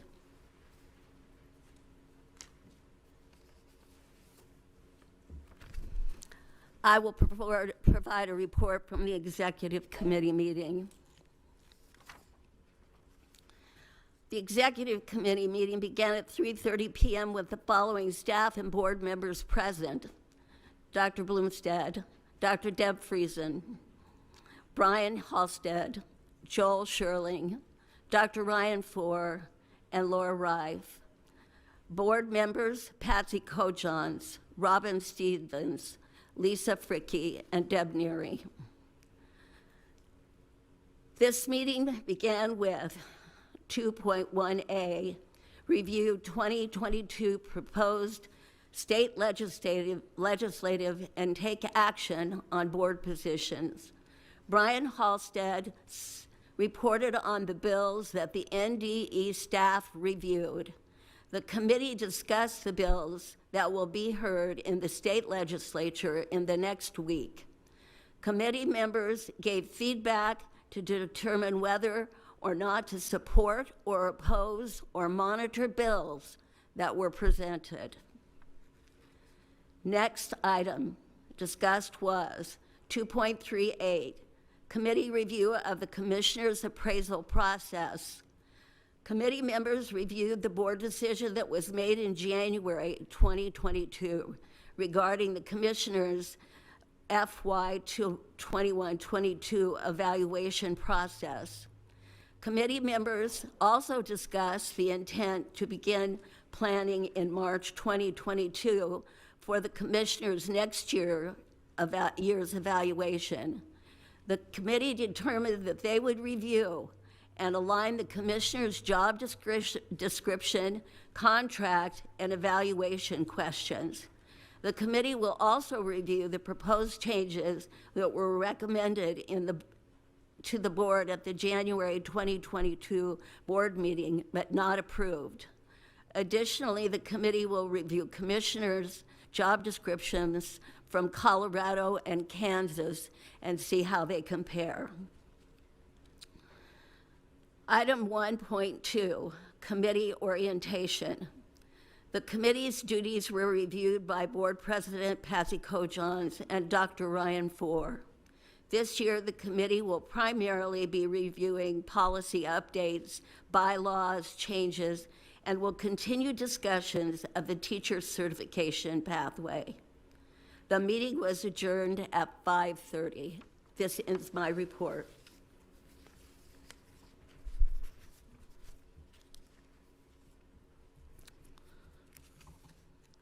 My members that are on my committee, are there any things that you would like to add to that report that I did not include? No? Lisa? Okay, all right. I move that the state board adopt the positions as presented by the executive committee. Is there a second?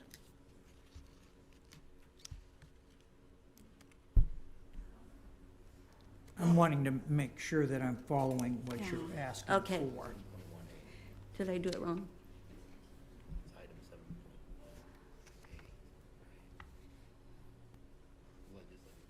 Pardon me? No, just restate the motion, I think. Okay, all right. All right, I move that the state board adopt the positions as presented by the executive committee. I should have called them for a motion. I'm sorry. I'll call for another person to motion. Is there a motion on item 7.1A?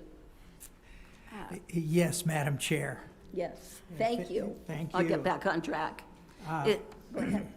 Obviously, this is talking about the legislative recommendations Right. that we have on Spark, and I'll talk just a little bit after the motion here. Okay. But I move that the state board adopt the position as presented by the executive committee from the legislative reports. Is there a second? Lisa? Okay. The motion was made by Robin Stevens and seconded by Lisa Fricke. Is there any discussion on the motion? Yes. Robin, and then Deborah. Okay. Yeah, again, I just encourage all of the members, and I'm sure you've been on the site that in Spark that shows where the executive committee is recommending for the staff and to continue to work with the legislature in those particular areas. But most importantly, I want you to make sure that you read through the areas where we are approving or and monitoring and opposed to the different bills. And that, again, is just a really good report. And obviously, I know President Co-Johns has made mention about Brian Halstead and his leadership in that particular area, and I would just want to second that. I don't want to be remiss in telling Brian Halstead, thank you for all of his work with our committee and creating new ways to present it so that we find it more usable. So thank you, Brian. Okay, Deborah? I guess I'm confused about what we're approving. Is this the report? Well, but which report? Because is it based on what we reviewed and discussed yesterday or last week? Because if it was just yesterday, then I don't know how the other board members would have had a chance to, you know, see what we discussed yesterday and have time to think about that. So is it just the report? It's the positions on the report that are in Spark. So Yeah. I think her question is, can I answer all? It'd be easier for me just to try Just to say it, yeah. Yeah. So what's in Spark are the positions that the board the committee proposed to the board as of yesterday's meeting. So Yeah, I think it's Deborah's not point mine. is, Yeah. is there Okay. enough time for you actually to review that, I think is the question. So it includes what we discussed yesterday afternoon until 5:30. Okay. Okay. Go Robin? ahead. Just to be clear, it is what has been on Spark for an extended period of time, not just yesterday. Just those legislative areas that have been on Spark. That is what my motion is dealing with. Not about necessarily all the discussion, but the things that have been on Spark for some time. The legislative issues that have been on Spark. Deborah? I'm sorry that I'm not getting this, okay? So yesterday, we voted on whether we supported some bills, whether we just wanted to monitor some bills, and whether we were opposed to them. Is that what we're voting on? Yes. Okay, so it is the decisions that we made yesterday. Okay, and those couldn't have been on Spark. Yeah, sorry. I'm not trying to get you, Robin. Sorry, I caused some confusion. No, I don't think you did. I think my explanation was not very good. Okay. All right, Jacqueline has a question, and then Jacqueline? Hi. So I'm looking at the document in Spark. I want to make sure I'm looking at the right one. It was uploaded on February 3rd, but the date on the document says February 4th. Is that the document where we have State Board of Education recommendation to be proponents, then we have recommendations to continue to monitor, and then we also have a few that we are opposing. Is that the document we're voting on right now? Yes. Okay. That is my motion. So my general question, I see where we have decided to recommend to be proponents, where we've recommended to be opponent, and then we have recommendation to monitor. Can you please tell me what the recommendation to monitor category, like, are we monitoring for when they get set for hearing dates to make a decision, or are we trying to see if amendments are added? How do we determine what we're monitoring versus making a decision on? What's the change, or the change, I guess the catalyst that would change it into something we're no longer monitoring, but something we're ready to take a position on? Well, you know that there's over 600 bills proposed this session, and I've written fiscal notes on 50 of them. Yeah. Yeah. So this is what Brian brought to us that have to do with education. And they are the ones that seem to have some traction. And the ones that are monitoring, we're looking at them not because we're opposed to them, but we're looking at them to see what happens to them in the next weeks. Because if they're not going anywhere in the legislature, if nobody will make them a priority bill or take them on, then they'll disappear. Yes. If I just may add, I mean, in our processes, what we're doing, as staff reviews it, brings it to the executive committee each week. We kind of have a running tally of where these bills are and what the recommendations are from them. So this captures that. Our bills that have monitor, really our process ends up being we're monitoring things we aren't taking a position on. So that's somewhat a default position, like not a necessarily something that the committee says we just prefer to leave it in monitor for right now. It might come back later, right? Maybe something happens, maybe additional information, but I think that's part of it. And I'm trying to think, Brian, if there's anything else you wanted to add to that, but the main point is this is the kind of the running list, the tally of where we're at currently, and we want to bring it in front of the board for your discussion and determination if there's anything else to change. So They're still on our minds.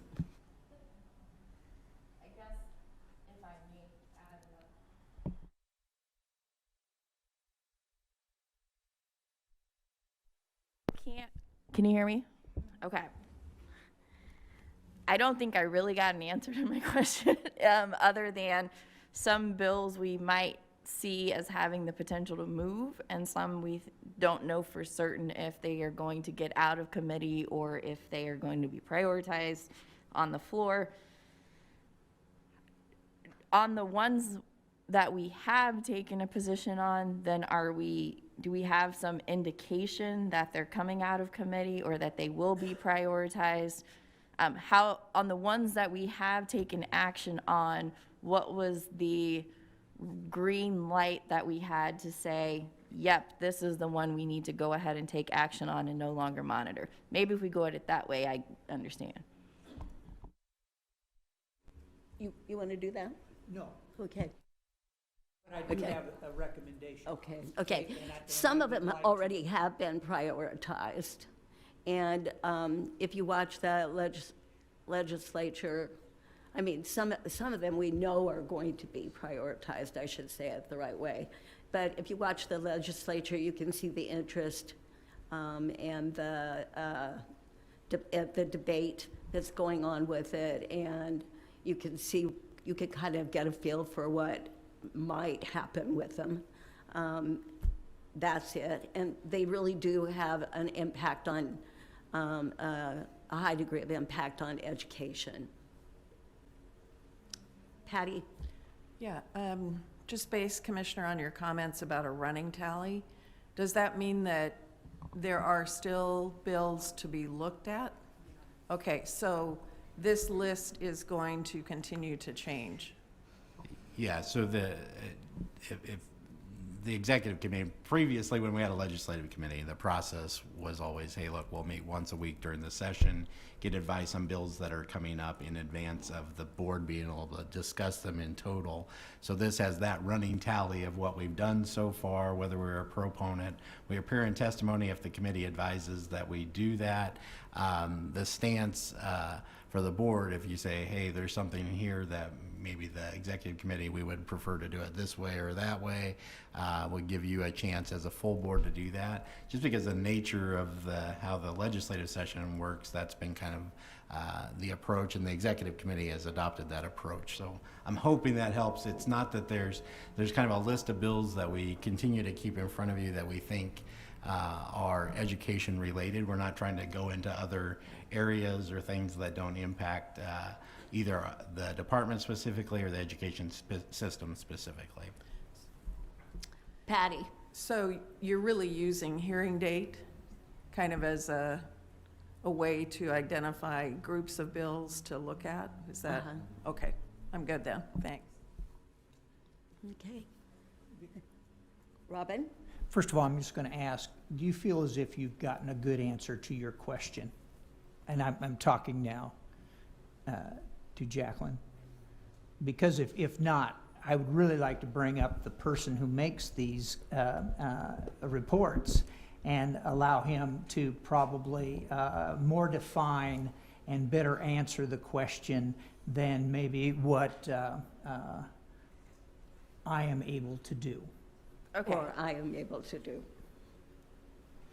I want to be clear. I'm asking because I don't understand. Sure. This is not a situation where I know the answer and I'm trying to walk someone into some fire. No. Okay. I don't.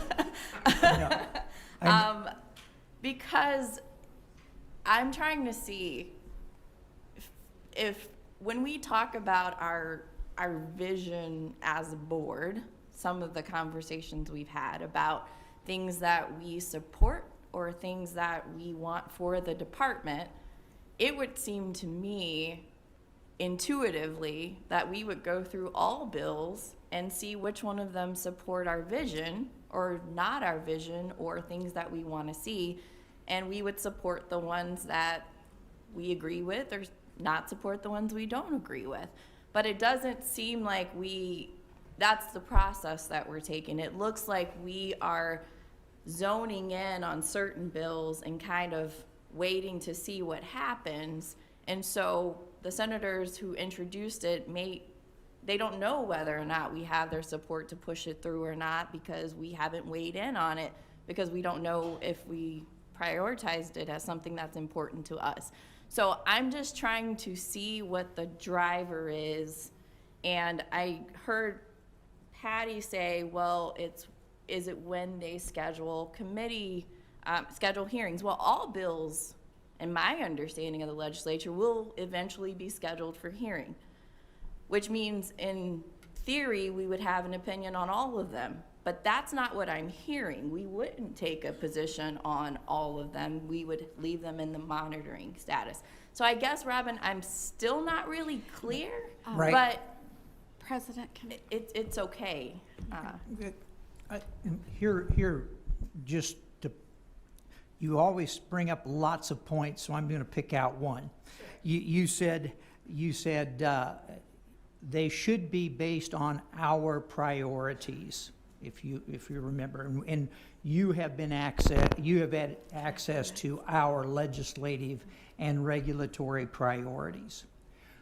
That is definitely what we do. We align bills that align with our priorities. So that's at least what I think is part of your question.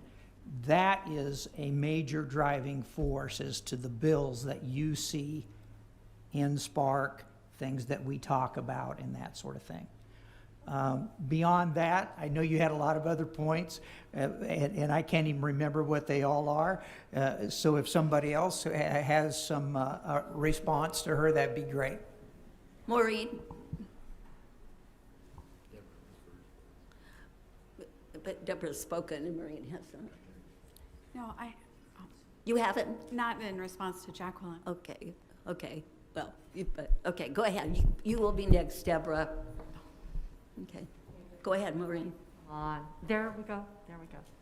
I just want to reiterate what Robin indicated, that the legislative committee, when we did have a legislative committee, I believe it was in September that we voted to approve the legislative priorities, rules, and regs that Robin indicated just a few minutes ago.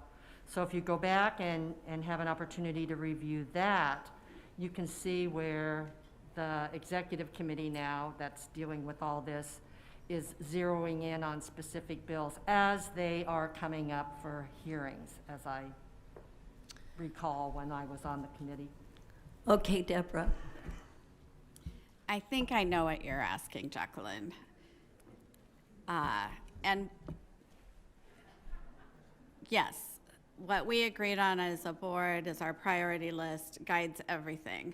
But what happens is Brian gives us the list of the bills that are going to be heard in the week ahead, and they're given first priority for discussion. And that takes our entire meeting time because, like in one of the bills yesterday, I started off being a huge advocate as a proponent, and then after we read the bill and discussed all the nuances, I was voting as an opponent. So each bill takes a lot of time, and so we couldn't, just in the sake of time, take a position on each one without reading them and really understanding all the nuances. And so it's a running list of our priority bills, and each week we mostly just focus on the ones from the week ahead. Does that answer your question? Okay, while monitoring the others. Okay, thanks. I have a question of clarification from your comments. You mentioned all the bills. Are you talking about all 600 of the bills, or are you talking only about those that have been identified that relate to our standards? So I want to make sure, because if you're saying all the bills, no. We do not go through all 600 bills. I'm saying all bills, so everything on this monitor list will be scheduled for a hearing. And so if our decision of whether or not to make a decision on it was whether it was coming up for a hearing, we know all of them will come up for a hearing. Does that clarify it?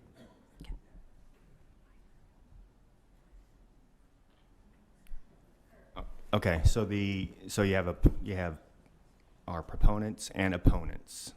So you're wanting a vote to approve the executive committee's position on opponents and then the in-betweeners. Can we pull one of these out and ask what the executive committee's position is on that? So LB 768 is Senator Albright's change provisions relating to establishment of academic content standards for school districts. What's the executive committee's thought process on that? Tell me where it, I'm looking at it. Is it opposition? Is It's it monitoring? opposition. Yeah, it's opposition. What do you guys think about that? Well, obviously, it's very similar to some of the things that you're bringing forward to us. And, yeah, okay. And then prohibit this is LB 1077, prohibit public schools, public post-secondary institutions, and government entities from training or teaching certain concepts relating to race and sex and provide for withholding state funds.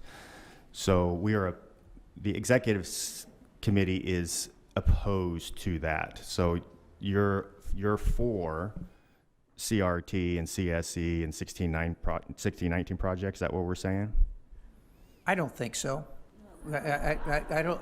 That's not the case at all. Just because we say we oppose something does not mean that the other thing is automatically the case. Okay. You're making an assumption there that, in my opinion, is off base. Okay. I mean, you may want me to say that, but I don't know if we've ever even had the discussion on CRT. We haven't. 1619 and that sort of thing. So to try to pin me down and say, oh, that means this. Since you're opposed to this, that means you're in favor of this. No, I'm just that's not the case at all. Using my context that I learned from Linda and Blaine, going from history, I know where the board is on that. I'm just using history from that. That was my question. And, sorry, Patty. I want to just make sure, Jacqueline, that you didn't misunderstand my comment about hearing dates. What I was really saying is the strategy that we're using is based on bill hearing schedule. I recognize that all bills are heard. There's always a hearing for every bill. So I just wanted to make sure that that was understood by you. Thank you for the clarification. Okay. All right. Any more discussion? Maureen, sorry. I'd just like to thank the executive committee for all of the time that they have devoted the last few weeks since the legislature came out with all of the bills. It's a lot work. And as Deborah just allured, there's the nuances that we don't realize until we sit down and have a conversation.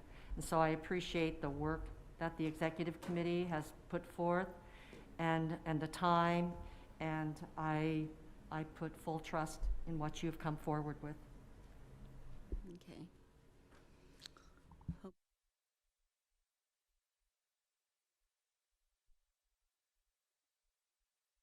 What? Oh, okay. All right. The motion was made by, oops. Who made the motion? Robin, and seconded by Patty. Will you call the roll, Andrea? Neary? Stevens? Yes. Fricky? Yes. Nichols? Yes. Goebbels? Yes. Morrison? Yes. Penner? No. Kojons? Yes. 7 yes, 1 no.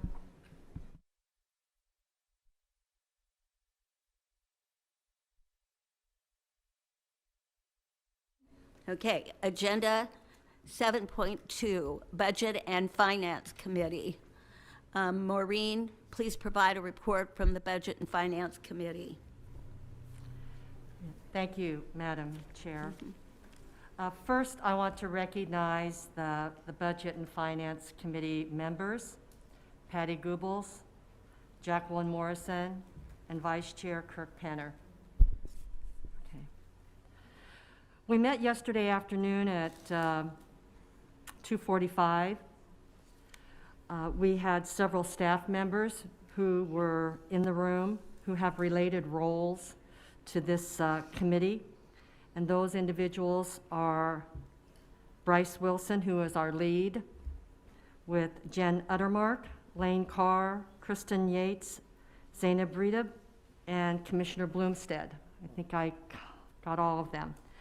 We did take time at the start of our committee meeting to have each staff member share what their responsibilities are at the NDE, which each one has many roles and hats that they wear. But I also asked them if they would share how their position, how their workload fits in with the Budget and Finance Committee. And I was very appreciative of that, as I believe the other 3 board members were as well. And moving on to our discussion was 2.1A, we had a consent agenda item, which was authorizing the commissioner to contract with Dr. Barbara Butts. And we've already passed that in our consent agenda. But the discussion was around NDE covered this contract. Dr. Rita discussed it with us. And the need to work with Native American children. A tribal education guide has been developed by Dr. Butts that will be used as part of this work. A committee member asked for the length of the contract and if it could be renewed. The contract is for 1 year and may be renewed depending on how the review of the success of the work goes. One of the committee members wanted to know if the Latino Native American liaison's position allocation was increased since the presentation we had last month.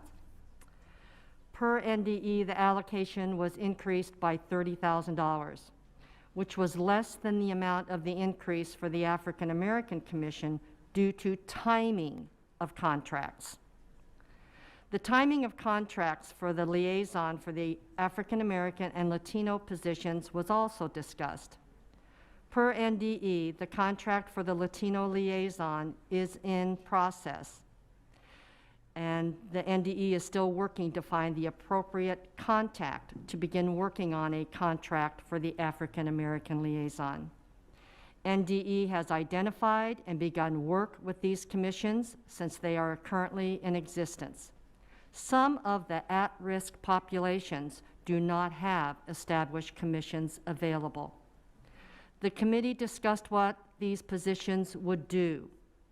Per NDE, they would work with the communities and families in need. They help identify priority areas that need support, help educate NDE staff on the needs in these grants. The intention for these positions is to be informative for future budget plans and resource allocations. We have an action item to bring forth, 2.2A, accept the Commissioner's proposed plan for use of the remainder of the American Rescue Plan ESSER 3 funds. There was a lot of discussion around that. The Commissioner covered the proposed uses of the remaining ESSER funds, which is heavily directed by stakeholder input. The following areas were highlighted: early childhood supports, teacher recruitment preparation, retention, elevation. Work with the rural community school initiatives to encourage collaboration amongst groups supporting rural education. Supports for early childhood regional coaches, provide training for early childhood training. The committee discussed if it would be better to use these funds for infrastructure needs for early childhood centers or help navigate workforce barriers. Additional use of the ESSER funds included an NDE flex position to cover needs as they arise related to administering these funds. NDE is also looking to support the activity around the educator workforce by hiring a person who can coordinate all of the different activity going on in that area. Last, NDE covered the proposed technology needs that the ESSER funds will be used to address. The ESSER funds will be used in 5 different areas around technology and will be used to build on work that has been done through other federal grants in the past. Some of the highlighted uses included working on providing resources for districts to use data and modernization of data warehouses to communicate more efficiently between agencies. The committee recommended bringing this item forward to the full board. Item 2.3A, a monthly board expense travel report, was discussed and reviewed, but there was no discussion. 2.3B, in-state travel authorization reports. There was no discussion. 2.4 was committee update, and our update centered on what was involved in the action item taken last month on the new committee's structure. And this committee was given the opportunity to have up until June to come up with some additional tasks that we believe that this committee could well serve and or that we be involved with. And there was review of data, some thoughts around review of data related to operational and contracts, looking at collection and data points across the system, and some accountability on contracts. That includes my Budget and Finance Committee report. I'd like to ask my other board members, Patty, Jacqueline, or Kirk, if I've missed anything. Jacqueline?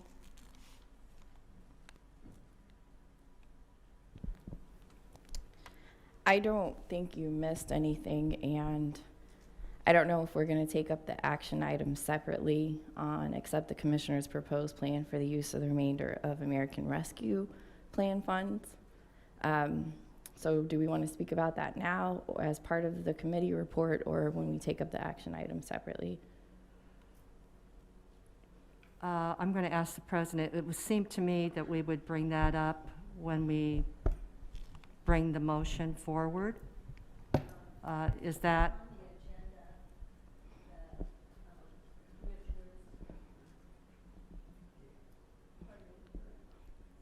Okay. So the only thing I would say as it pertains to this is in the committee, I did move forward to bring the action item to the floor. However, if the committee's position is going to be that we're recommending approval of the action item, my vote at that time was to bring it forward, but not to recommend that we approve it. So I just want to make that clear. And I want to clarify that I stated the committee recommended bringing this item forward to the full board.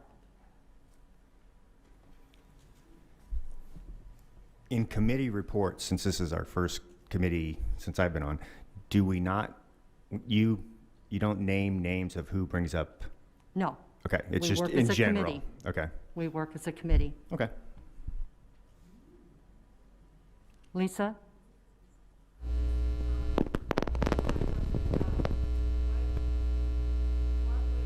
There's a,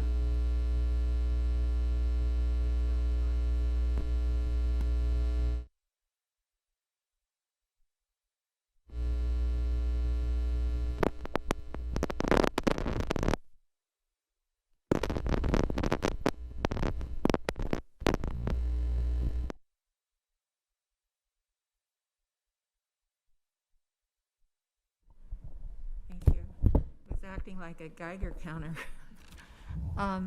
What were some of I'm just trying to understand what parts were not accepted in the proposals for where the money was spent? I don't need to know who said it, but. are you referring to the chart of all of the Yes. ESSER funds? What were, if there were any concerns about any part of that, what were they? It sounds like. There was a concern around the liaisons dealing with Latino, African American. I can't remember the exact line. Jacqueline, you want to? Sure. We're not at that part, but I can tell you what my concerns were. Sure. So one of the concerns that I had is that we put a line in the budget for, so initially when we were here at the last meeting, there was the Latino American Commission that we were in partnership with and the Native American Commission that we were in partnership with. The amount at that time was $400,000 for that line. When we went back yesterday, the African American Commission had been added and the budget amount went up by $30,000. And so I asked why, if we were adding another group, did it only go up $30,000? And it was explained that because we're farther along, some reallocation wasn't, the whole amount wasn't needed, and so it kind of worked out. But then we got into details about, well, what exactly is the money going to be used for? And so there was a consent item today on the agenda that everybody would have had the opportunity to review, where we are hiring a liaison for the Native American Commission to the Department of Education. And so we had further discussion about what exactly is that position going to do and what was it for. One of the concerns that I had and still do have is we have other minority populations that were affected in the state other than those three. And so for us to partner with those commissions but not look at our refugee population or our Karen, our Sudanese, a lot of different populations that have different challenges from COVID, it seemed a bit narrow to me when I thought there were other things. Also, it looked like we are kind of dividing the money up by three, but we know that the amount of Latino American, Native American, and Black students that we have in Nebraska is not even. So it kind of was not intuitive to me why we were doing it that way when all of our funding has been distributed based on formulas and how many students are living in poverty or free reduced lunch. Kind of, we always look at it, everything we do proportionately, but here we were doing something, just three groups, three commissions divided by three. So that was one of my concerns. But then my other concern is we were creating a program, I shouldn't say creating, but there is a line item for another program for rural. And so we were gonna work with at least 3 rural communities, bring them together and see what their needs were for their particular populations, And then we had set aside $1 million for that particular group. And so when we talk about ESSER funds and ARPA, COVID dollars, those populations that are most impacted, what we do know from the statistics that we heard read today during public comment, there were some populations that were hit harder. And so we were allocating, at least my concern was, $1 million to a rural program that focused on 3 communities, but we were allocating $430,000 on a program that's focused on minorities. And so why, when we know that minorities were more disproportionately impacted, were we setting aside something, $1 million for rural and $430,000 for these populations? And so a lot of those questions were the questions that I had. We discussed some of them. I can't say that I was necessarily satisfied or happy with the answers, but for the sake of moving this forward, I went ahead and voted to bring it to the board. So that was some of the concerns that I personally brought up. Madam President? Yes. I understand the equity issue in that very much. My question, I'm not sure. My question, I'm not sure who can answer it, but there were other CARES money, other federal money, and other general funds money before this. I'm asking, did the groups that didn't get the same amount this time have money or funds allocated to them prior to this that would kind of balance this equity thing?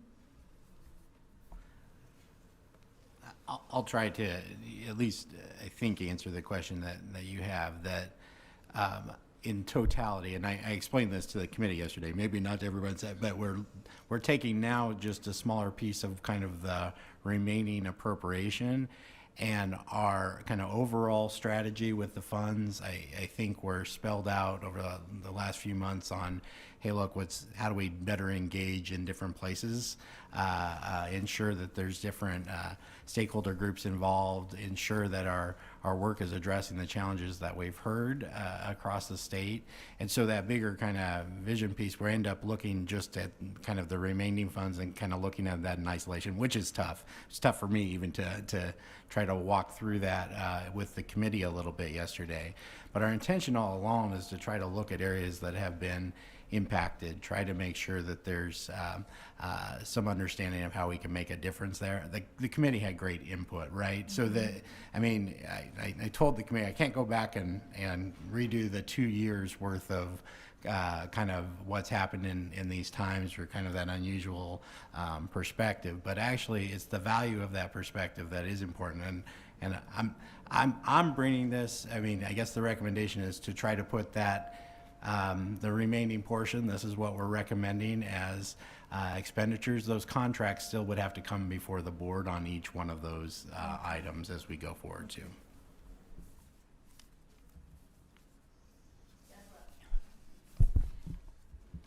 I guess my next question on that topic would be, well, is there time for us to look into what Jacqueline has brought forward as a concern and make adjustments? And I'm going to say yes. So what I have right here gives us a chance. I need some direction with these funds and some ability to report. We have, part of this is about being able to report to the federal level the expectations on where we've expended that. I would be glad to kind of engage with the committee a little bit more. Our time, again, was cut a little bit shorter than I would have preferred for that dialogue, but we could come back and talk about that. This is giving me the authorization at least to say, hey, look, generally this is where we're going. And you might not agree. I mean, I don't know how folks vote on that, but what I need is kind of that direction, and if we can have some further conversation, because I think very good points were raised in the committee hearing, or in the committee setting. Commissioner, could you please explain the difference between proportional funding and formula funding with these ESSER funds as opposed to lots of them that have nothing to do with proportion? Does that question make sense? Kind of? I think so, and I'll try this, and if I'm going the wrong path, you let me know. But the reality is a lot of the funds that came to education were set out by formula based on title. The funds that were distributed through us to schools were largely based on formula. This set of funds are set aside that the state has an ability to use for specific projects or elements of that, and that remainder is kind of what this list is about. I hope that helps. Yes, that's exactly what I needed clarification on. Thank you. When the funds went directly to schools, that's when proportion was part of it. Thank you.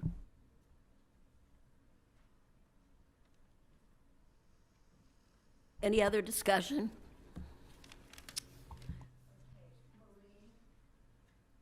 Maureen, is there a motion on item 7.2A?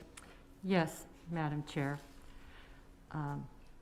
I move to accept the Commissioner's proposed plan for use of the remainder of the American Rescue Plan ESSER 3 funds. Do I have?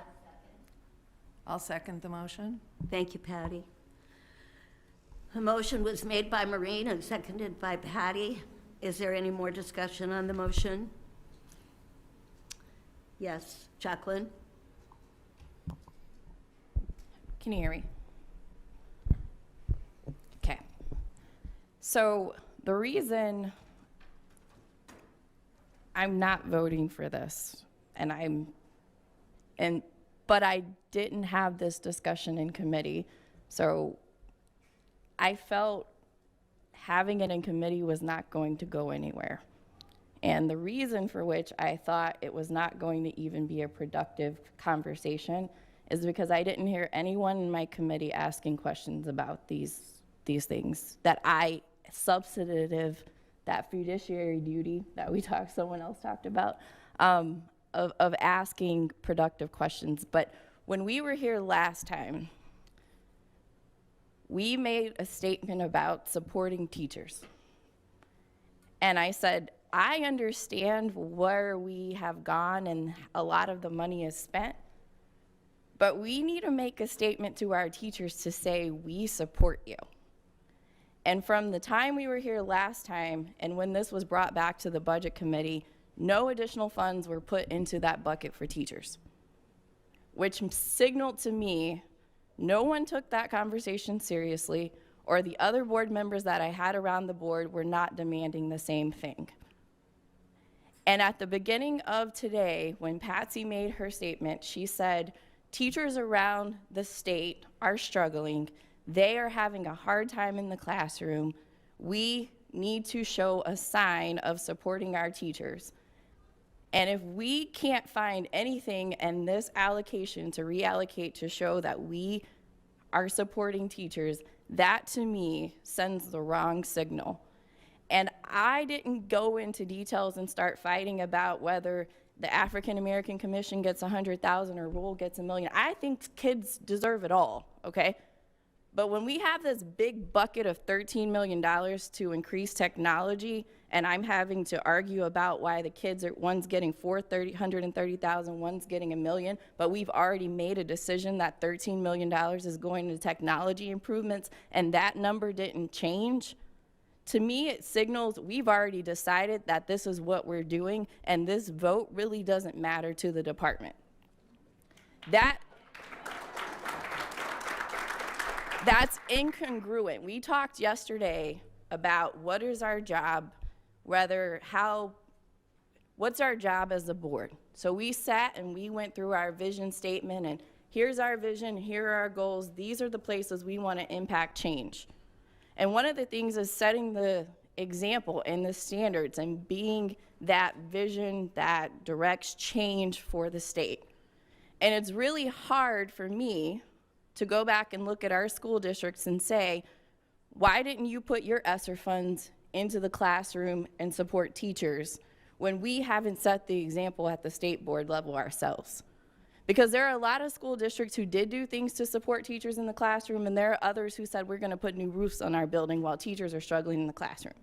So one of the things we can do is be the example of what we expect people to do. And if our example is that out of the 84 million that we had, we're going to take 20% or 10% of that, I think I got my math right, don't quote me guys, but a little more than 15, maybe it's about 15% of that, and put it toward technology and updating our systems, and 1-point-something million and put it towards our teachers, then we just sent them the same signal that we're okay with it because it's what we're doing. Now I get, and this argument came back yesterday in the committee meeting, and it's been said over and over again, but we're supporting teachers in other ways. We put $15 million into mental health, that supports teachers. If I'm a teacher in the classroom and you have picked a bucket and said this is to support teacher recruitment, retention, and things related to teachers, and you tell me, hey, that 15 million I gave to mental health, well, that really helps you too, I don't really feel supported. Because you're telling me just be happy with all the other places. And we talked yesterday about, again, put your nose in, be nosy about what we're doing, but keep your hands off. Well, I'm not trying to tell any staff member what to do or how to allocate the money that they set aside for teachers. But my nose in is asking, if teachers are a priority, why isn't there more money in this bucket? And that is my concern.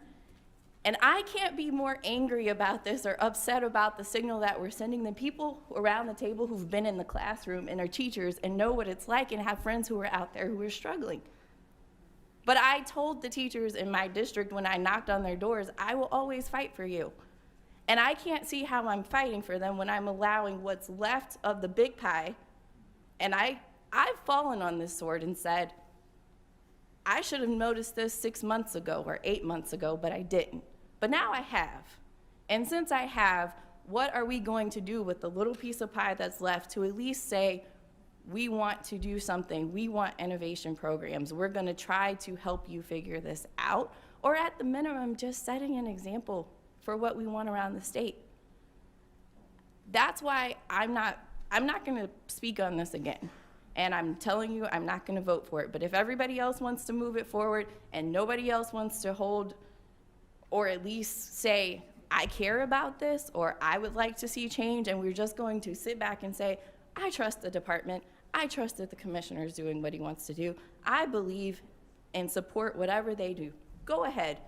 But I am not that person, and I don't agree with it.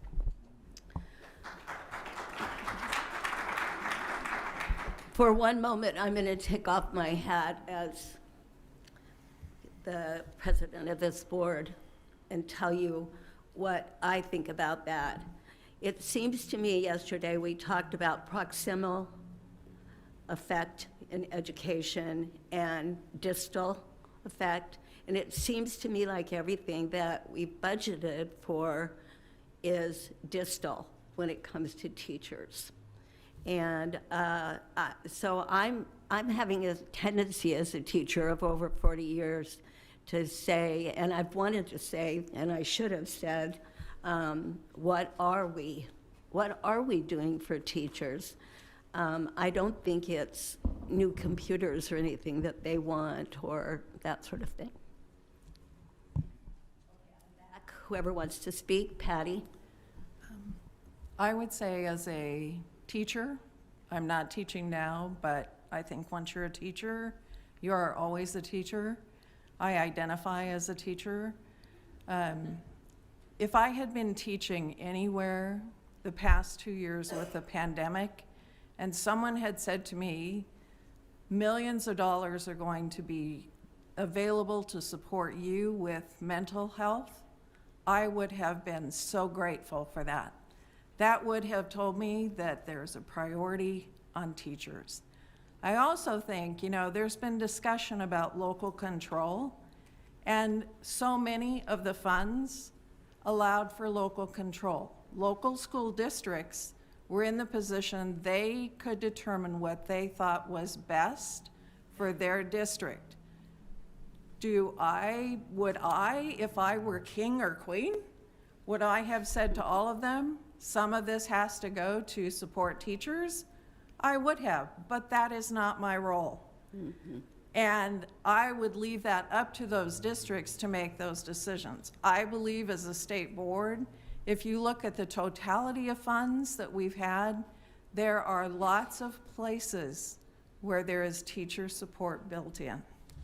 So I would hope no one would look at just the remaining funds and think that's all we're doing for teachers.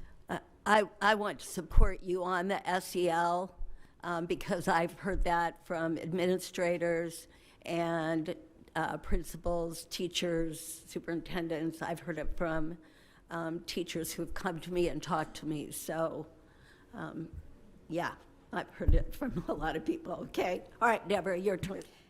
Yeah, I really appreciate the work that you've done, Jacqueline, and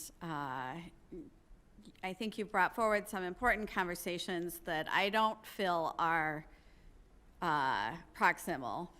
I feel like we set out and we set our agenda and say these are the things that are important, and I do think it's our job to point out if a budget isn't reflecting what we said is important, or at least have the conversation to clarify. And I have too many questions about what's been raised right now.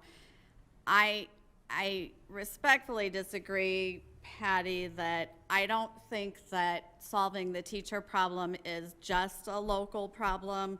I believe that we have to do our part and help solve that. And if putting some dollars towards that will help, then I think that needs to be, and maybe I misunderstood. I think you did.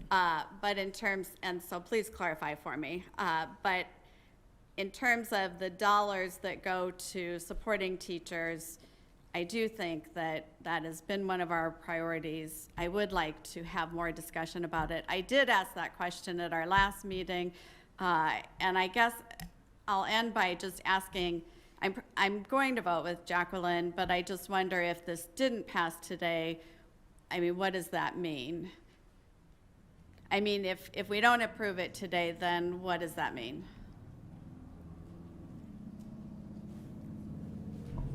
I'll try to address it. Okay. I'll see how I do. What I'm trying to do is actually be responsive to what the Budget and Finance Committee and what the discussion was, right? Put back in front of you kind of the vision and direction for this.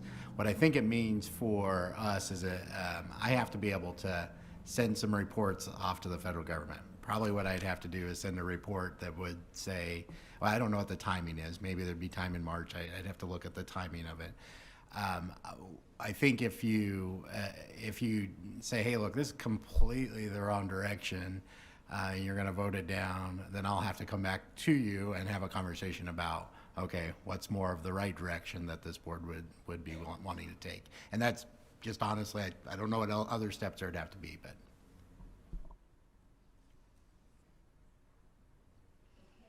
If you look in your queue, you can see.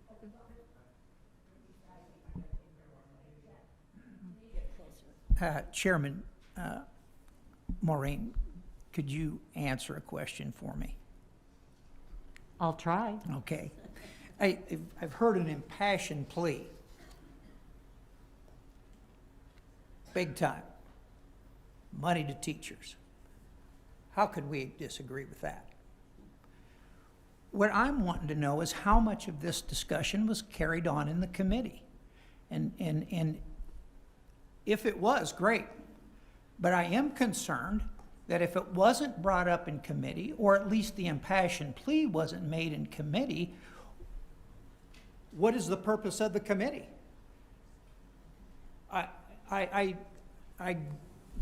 get concerned about those types of things, the process, and Kirk's going to hear a little bit more about that later. But I get concerned about process, and we talk about the importance of committee, and then it comes out of committee, and now the impassioned plea about teachers and why there wasn't more money put in there. I just want to know, was there a lot of discussion about that in your meeting, and did that just fall on deaf ears? Is that why it's being brought forth here again, or is it just another? just help me out with that. Well, if I understood Jacqueline to state that she did not bring it up into the committee yesterday because she did not have anyone ask her, any of the other committee members ask her questions ahead of time. So she chose not to discuss it in committee. And if I'm incorrect on what you said, Jacqueline, please clarify. Yep, absolutely. You're incorrect. I can count votes, and I can see where people are going and where the road is headed. There was no reason for me to continue to have that conversation in the committee when I knew the committee was going to move it forward. Because if the committee had issues or concerns with what was put up, the committee would have started asking questions the same way I had questions. But rather than to continue to ask questions and to keep the committee hearing going longer, knowing we were going to vote to move it forward anyway, it just was not a fruitful use of our time. But since you're here and you want to know what my thinking was, part of it was that I was looking at a report saying, this is what we have left. But I also had an indication that the department had also made some assertions that our funds were either obligated under contract, obligated to subrecipient grants, or had been identified for direct services. So I thought to myself, if we've already decided, then it seems kind of a moot point at this point to even continue talking about it. So I'm not asking anyone here today at the board to not vote on this. Take the vote, that's fine. But I'm telling you, I personally am not voting for it, and I am not going to continue fighting other board members about what I think is right or what I think is wrong. If we have the consensus to pass it today, then go ahead and vote for it and pass it. But it didn't make sense for me to continue going line by line yesterday in a committee meeting, and I'm the only one asking questions. That's a waste of time, because I don't have the votes to stop it.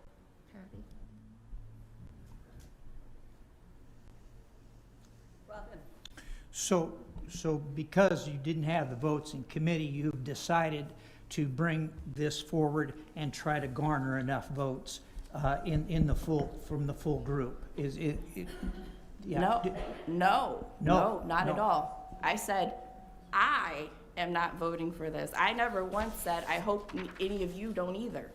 I said, let me tell you my concerns and let me make them known to the full board why I'm not supporting this. But what you choose to do, Robin, is your choice. Sure, I understand. Madam President. Deborah? Out there.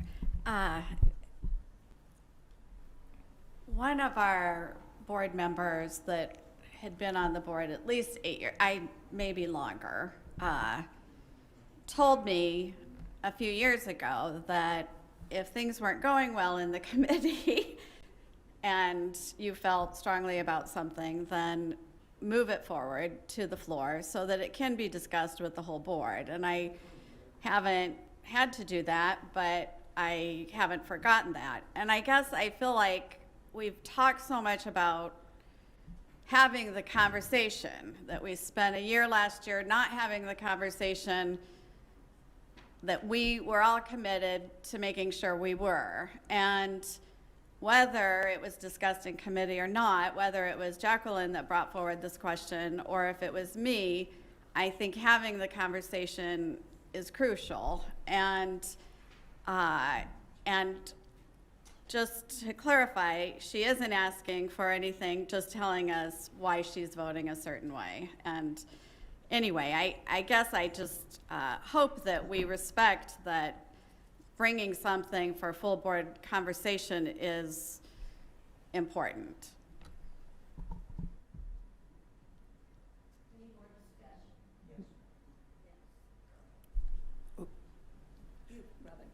Sure. And I appreciate that. again, if I felt that passionate about something, and I think, I love I agree. Now, I've even made comments about, I'd like to see money go to teachers. But obviously this is me, and I can't speak for everybody here, but if I felt that kind of passion, I felt that kind of caring, and we're going to talk a lot about, we've seen a lot of passion and caring out here. But those people, they came here and they talked about it. But if I felt that kind of passion about this issue, I would fight for it in the committee. I wouldn't just say, well, I can count votes, and so I'm going to go to the full group, and then I'm going to give my impassioned plea. That's my point. It's not that I disagree. Okay, there was other comments from committee members.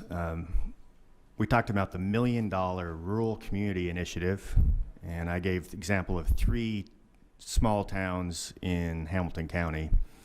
And what we're doing with that $1 million is design rural community school initiative and increase school community collaboration. And I made the comment, what is that? And my thought process through that is we spend a lot of money not on teachers and books and teaching, is my point. And all along, when you were going through things, I was a no vote regardless, because what I was seeing here was a lot of stuff that it's just not what I feel the money should be spent for. So I was a no vote, and we didn't talk or anything. I was a no vote coming out of committee regardless of what that was going to happen. But the $1 million that is very government. $1 million, design rural community school initiative and increase school community collaboration, is just a very government way to spend $1 million. And I think somebody made the comment that, hey, it's going to be maybe some things that'll be available for the schools to buy. What's that number of the $1 million? Don't know. That's my only comment.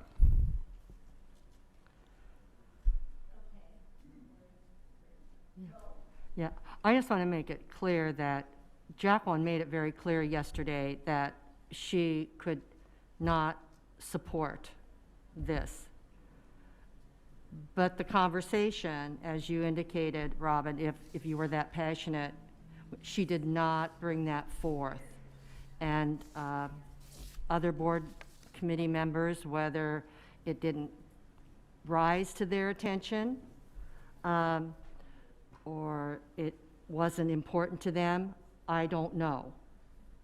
I can only speak for myself. It didn't occur to me, as you indicated a few months ago, the conversations we have amongst each other are good, and the questions asked, because we all come from different viewpoints. And so what somebody else may think is something that I wouldn't even think about. And not that Jacqueline didn't raise it in the past, but it was not brought up again yesterday. So I just wanted to make sure that she let us know that she wouldn't be, but that she was fine with bringing it forward to the board. Okay, this is the last discussion on this, so go ahead, Deborah. Something really quickly. Could we stop talking about me like I'm not here? This is extremely uncomfortable. Like, Robin, you are looking that direction, asking questions about me. Maureen is responding to you, telling you what I did in a meeting. I can speak for myself, and I can tell you why I did what I did. And I can also give you a history, but to talk about me like I'm not here and give a play-by-play is extremely uncomfortable and unsettling. And I think it's a bit demeaning and belittling. And may I say that your long discussion was a little bit over the top for me. Deborah. I think it's important that we look at the fact that we're spending all this time talking about process and about that we don't like that somebody did it differently than we would have done it. But we're not talking about the content of what was presented. And that makes me sad because I would like to hear more about how we could be supporting teachers, how we could maybe spend a little bit less on laptops and a little bit more doing something to incentivize teachers not to be leaving their jobs or having those kind of discussions. And so I am disappointed, and I guess I'm also disappointed that we want to shut down this discussion because it goes to the opposite of what we have been saying for a long time, is that this is where we're supposed to have the discussions, and we haven't even discussed yet what Jacqueline has brought forward. Thank you. Okay. Yeah, I'm coming to you, Lisa. Yeah, I'm coming to you. I think that I wanted to have a vote to see where we stand on it. I don't necessarily think that we have to quit discussing the issue, but we have discussed a long time, but we'll go ahead and discuss. I agree with the statement that we have been encouraged to do this discussion in public. So for transparency, go, Lisa. My question about the money was, have we spent money on teachers before? So that was what that was. My question, is there a timeline when this federal money report has to be sent to the feds? If so, would we have time to table this till next month, where we have more time to look into this and think about the amounts and where they should go?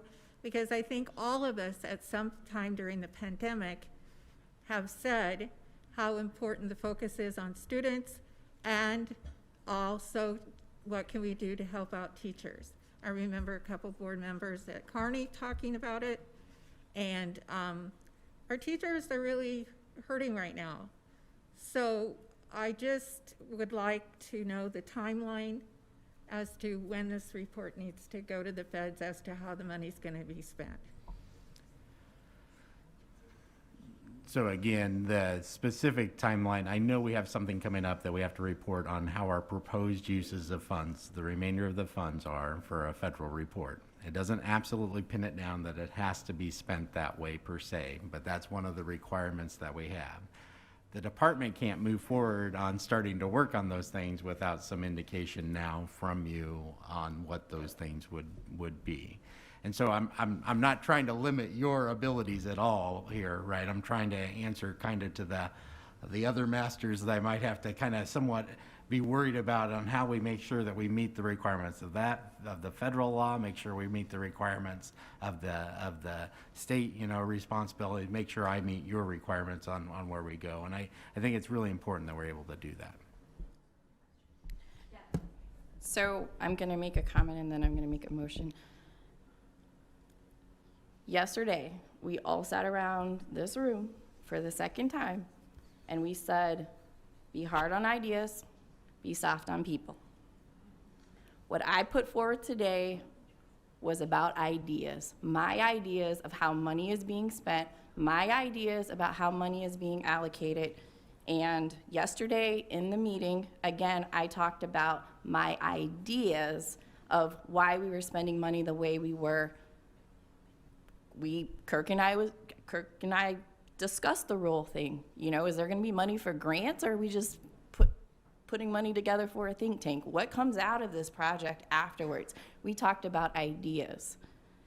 And your response to me, Robin, was about me as a person. I don't like how you brought this forward. I don't like how you did this. I didn't like your impassioned plea. I didn't like this about me. If your response was about my ideas, it would be about how we were spending the money. So I just want to put that out there to remind us about what we've been talking about. And if we're not going to take what we talk about on those days and actually put it into practice, complete waste of our time. At this time, I would motion to table this vote to later today to give the commissioner an opportunity to give us an answer about when the federal report is due. Okay, Jacqueline has motion to I'll second. okay, who seconded? Deborah? Okay, all right. Any discussion on that amendment? It's not debatable. He's What? double checking. It's not a debatable. No, not debatable. Okay, all right. So, will you call the roll, Andrea, please? He needs a minute. Just give him a second. Okay, all right.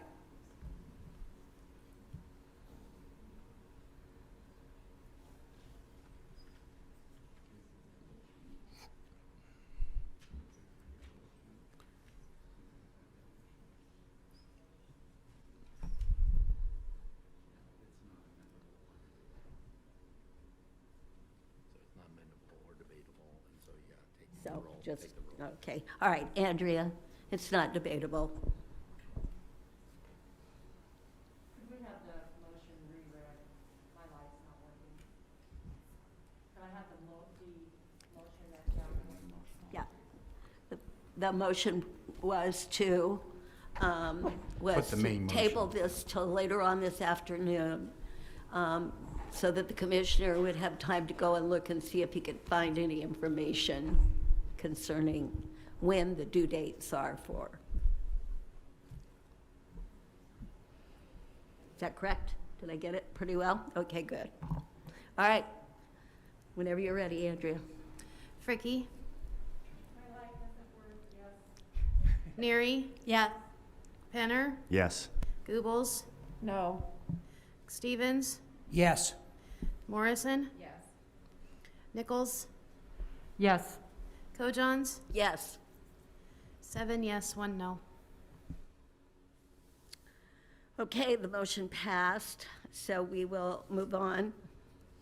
Item 7.2B. Madam President, Yes? is it possible to have a 5-minute break to use the restroom? Yeah, I asked a little while ago, but is it now possible? We're going to do lunch, okay? All right, right now, we'll have 45 minutes for lunch. Thank you for all the discussion, you guys. Board meeting is back in session. Agenda item 7.2C, in-state travel. Are there any questions on the in-state travel authorization reports? I think he must be monthly board travel report. Okay. It said the same thing, doesn't it? No, this is B. Okay, 7.2B. Are there any questions on the monthly board travel expense reports? Seeing no questions. Agenda item 7.2C. Are there any questions on the in-state travel authorization reports? Okay, we'll move on. 7.3. Planning and Evaluation Committee. Patty, please provide a report from the Planning and Evaluation Committee meeting. Thank you, Madam President. The Planning and Evaluation Committee met yesterday afternoon. We began our meeting with having introductions from staff members. Each of the staff members stated what their position is at NDE and then explained what part of their work is associated with or relates to the work of the Planning and Evaluation Committee. We conducted a short committee orientation, and that orientation included setting expectations for the committee chair and committee members, reading B2 Board Committee's description of the Planning and Evaluation Committee. Because this is a new committee, I felt it was important for us to really understand the description and what our roles and responsibilities are as a committee. So we defined and we exemplified the duties as indicated in bylaw B12. We also reviewed a draft list of regular activities. In other words, what we're doing there is trying to put together a committee calendar. There are certain things that the committee needs to address particular times of the year. So I thought it would be helpful for us to have a calendar. I've asked staff members to make corrections to that list, to add to the list, so it's really a draft at this time, and we'll be filling in more things as the year goes by. Corey Epler, Marissa Prezant, and Deborah Monick provided an update on the Nebraska College and Career Ready Standards for Mathematics revision process. Some of the specific topics that we discussed: the history of math standards development and current standards revision processes and progress. We anticipate that at next month's board meeting there will be a full report about the math standards revision process provided to the board. We discussed a little bit the summative math assessment data from 2017 to 18 and 18 to 19, and then also really indicated the pandemic effects, not having any test results one of those years and then a modified assessment the following year. So, using the data becomes limited when you don't have too many years to go by. Instructional materials use data indicated that an increasing trend in the number of schools that are using high quality instructional materials. That's really exciting. There's still work to be done on that front. But the reality is, this is not just standards. Standards don't stand alone. Sorry, that's kind of a bad pun, isn't it? But the standards are just part of a more complex system, in that you have standards, you have assessments to measure those standards. You need to have instructional materials and instruction that helps students attain those standards. So there's also professional development as part of that system. But a really important piece of that is high quality instructional materials. So there are more, the trend is really encouraging because there's been a fairly large percentage increase in the number of schools using high quality instructional materials, and I anticipate that that will continue in that direction. We talked about roles and responsibilities of the groups that are involved in both the writing and advising in the standards revision process, everything from the writing team to stakeholders, the public, kind of circles of influence there. There are some key considerations for revision as of January 2022. These may change, right? But right now, these are the kinds of, I would call them important or big ideas that are being considered. One of them is that it's important to identify big math ideas and conceptual understanding of math in an attempt, in part, to reduce the number of standards, because not just with math standards, but there has been lots of discussion from schools about having far too many standards. And I think that became even more evident during the pandemic, when schools were operating with limited instructional hours. They realized they did not have the time to teach to every standard, so it became important to identify the most essential standards. So there's a lesson to be learned there, that perhaps there can be some reduction in standards. So with the math standards, that's one of the considerations. Really putting a focus in grades 6 through 8 on proportional reasoning, ratios, and arithmetic of rational numbers. Examination of high school math standards to identify really what the math skills are that are relevant to future learning. So I would paraphrase that as really identifying math standards that serve as prerequisite skills for future learning in math.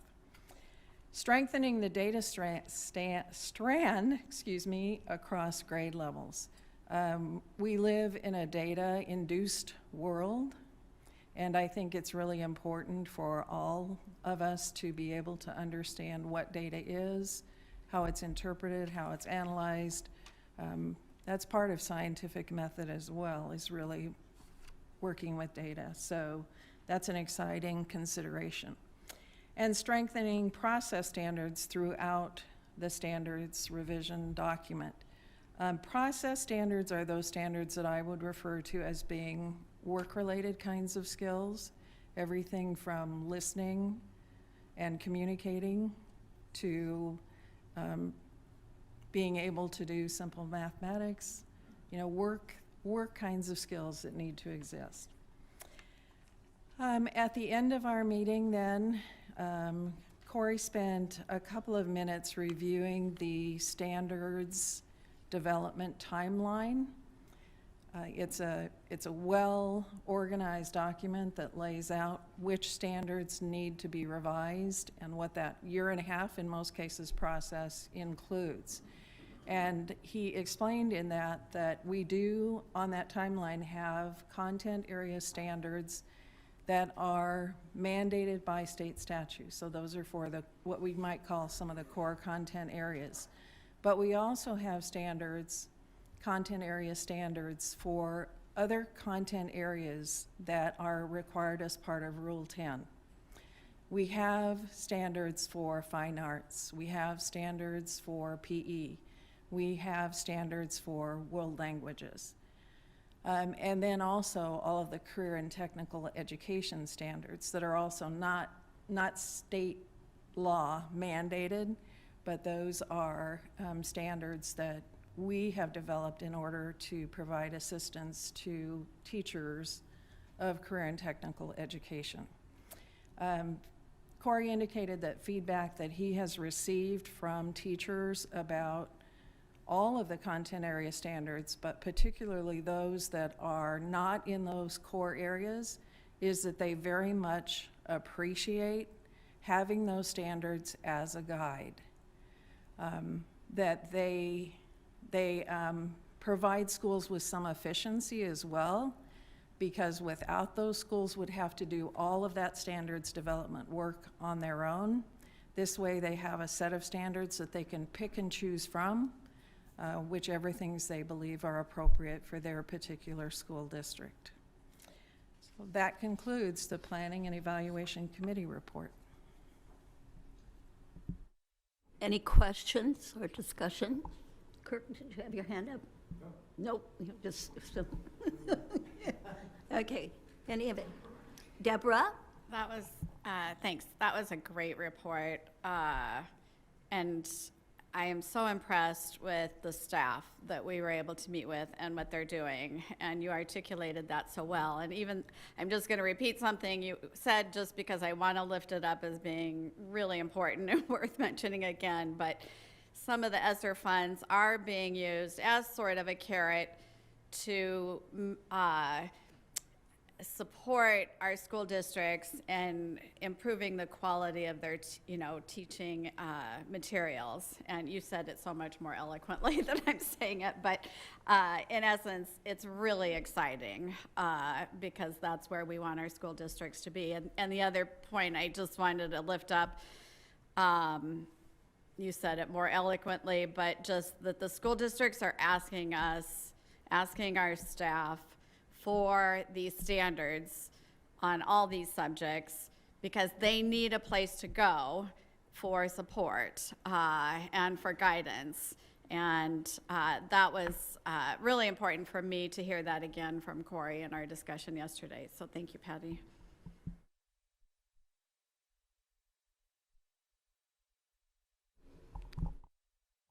Okay, Patty. Do you have a motion on your, let me make sure I'm in the right place. Patty, you did your report. Board members, any discussion? On we go. 7.4, Rules and Regulations Committee. Jacqueline, please provide a report from the Rules and Regulations Committee. Okay. The Rules and Regulations Committee met on February 3rd, 2022. All members of the committee were present. The committee started with introductions by staff members who discussed their role in the rule and regulations process. The staff members present were Ryan Four, Amy Roan, Brian Halstead, and Brenda Wade. The committee conducted an initial orientation for the committee. Brian Halstead outlined the rules and regulations process required by state statute and as outlined in the Administrative Procedures Act. The committee also discussed the purpose of rules and regulations and the delegation of authority for rules and regulations from the legislature. The committee discussed the agency's rules and regulations revision process and was informed that the process is currently being improved. This ongoing improvement process presents an opportunity for the committee to be included in that process. The board was also presented with the current review timeline for rules and regulations, which currently requires that each rule and regulation be reviewed every 5 years. The committee in its work will review this document alongside the department and see if it should be updated. Another area that the committee will specifically need to address is where in the rule and regulation revision process a revision proposal will be presented to the committee.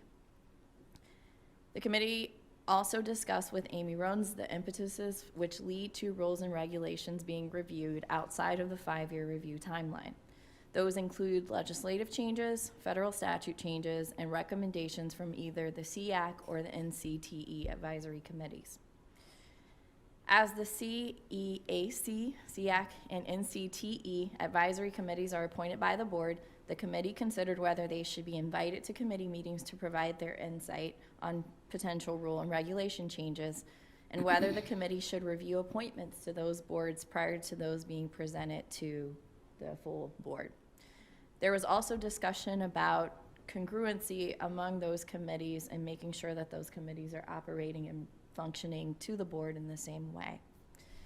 At the conclusion of the orientation discussion, the committee discussed board documents that relate to the committee and whether they should be reviewed and updated. Those include B4, P4, and B13. Just to give some context, and as part of our discussion, we also talked about the overall discussion of what is considered a bylaw, what's considered a board policy, and so as we look at those particular policies and bylaws that'll govern our committee, we will also discuss kind of larger, should it be a bylaw, and if not, do we make that recommendation to the executive committee as we're redoing those, the broader picture of those items.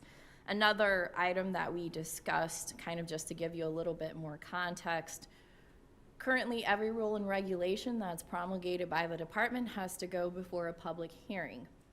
In the past, there was a time when everything was presented to the committee or the board first before it was set for a hearing.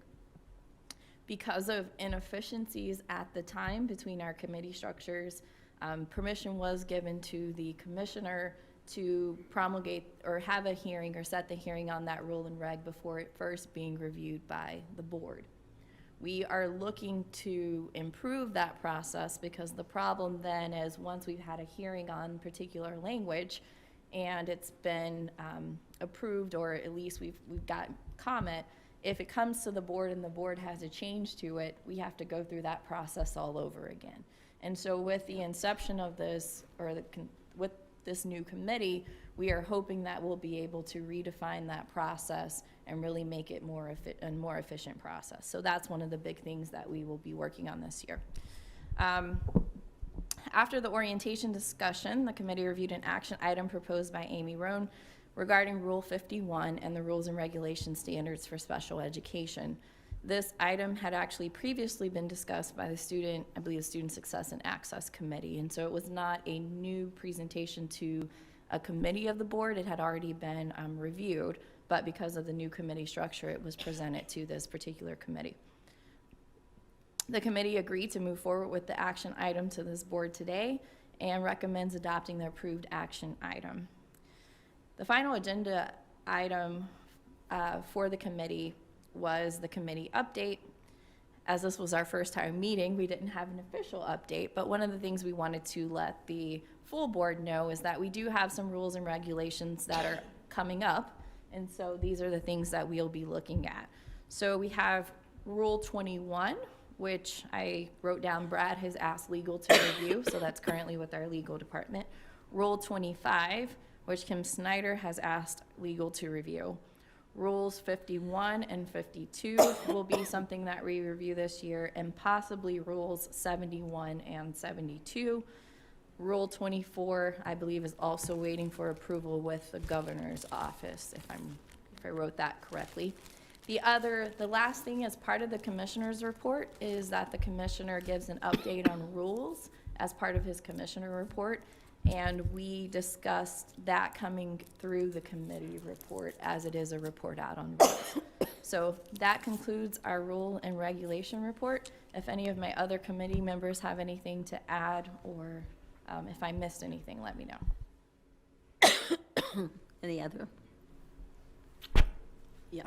I'm not a committee member, so I hope it's okay.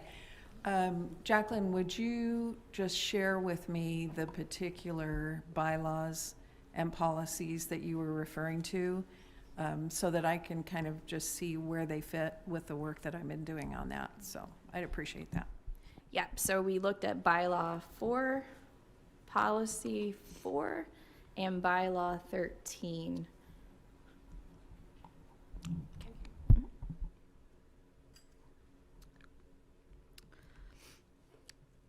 Jacqueline, is there a motion on item 7.4A?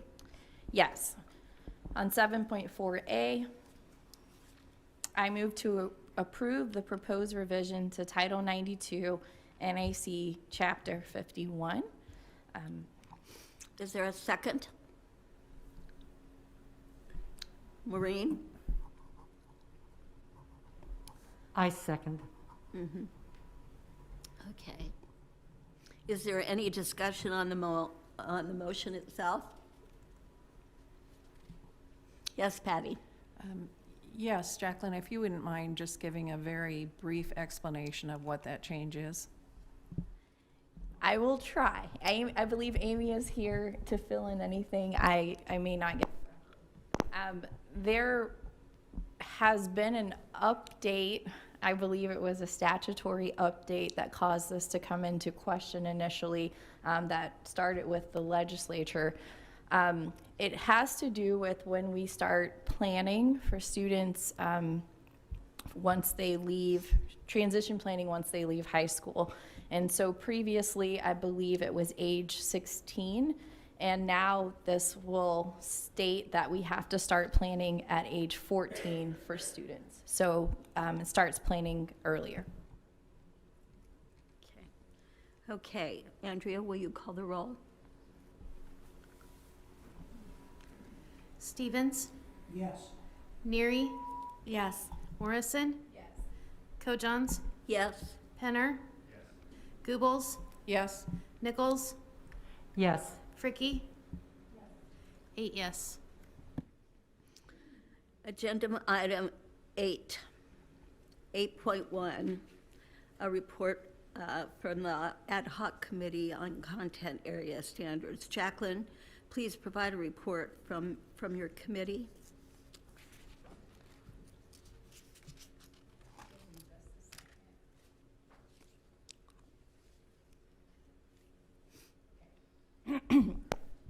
I sent this report out to all of the board members. I believe it's also uploaded in Spark.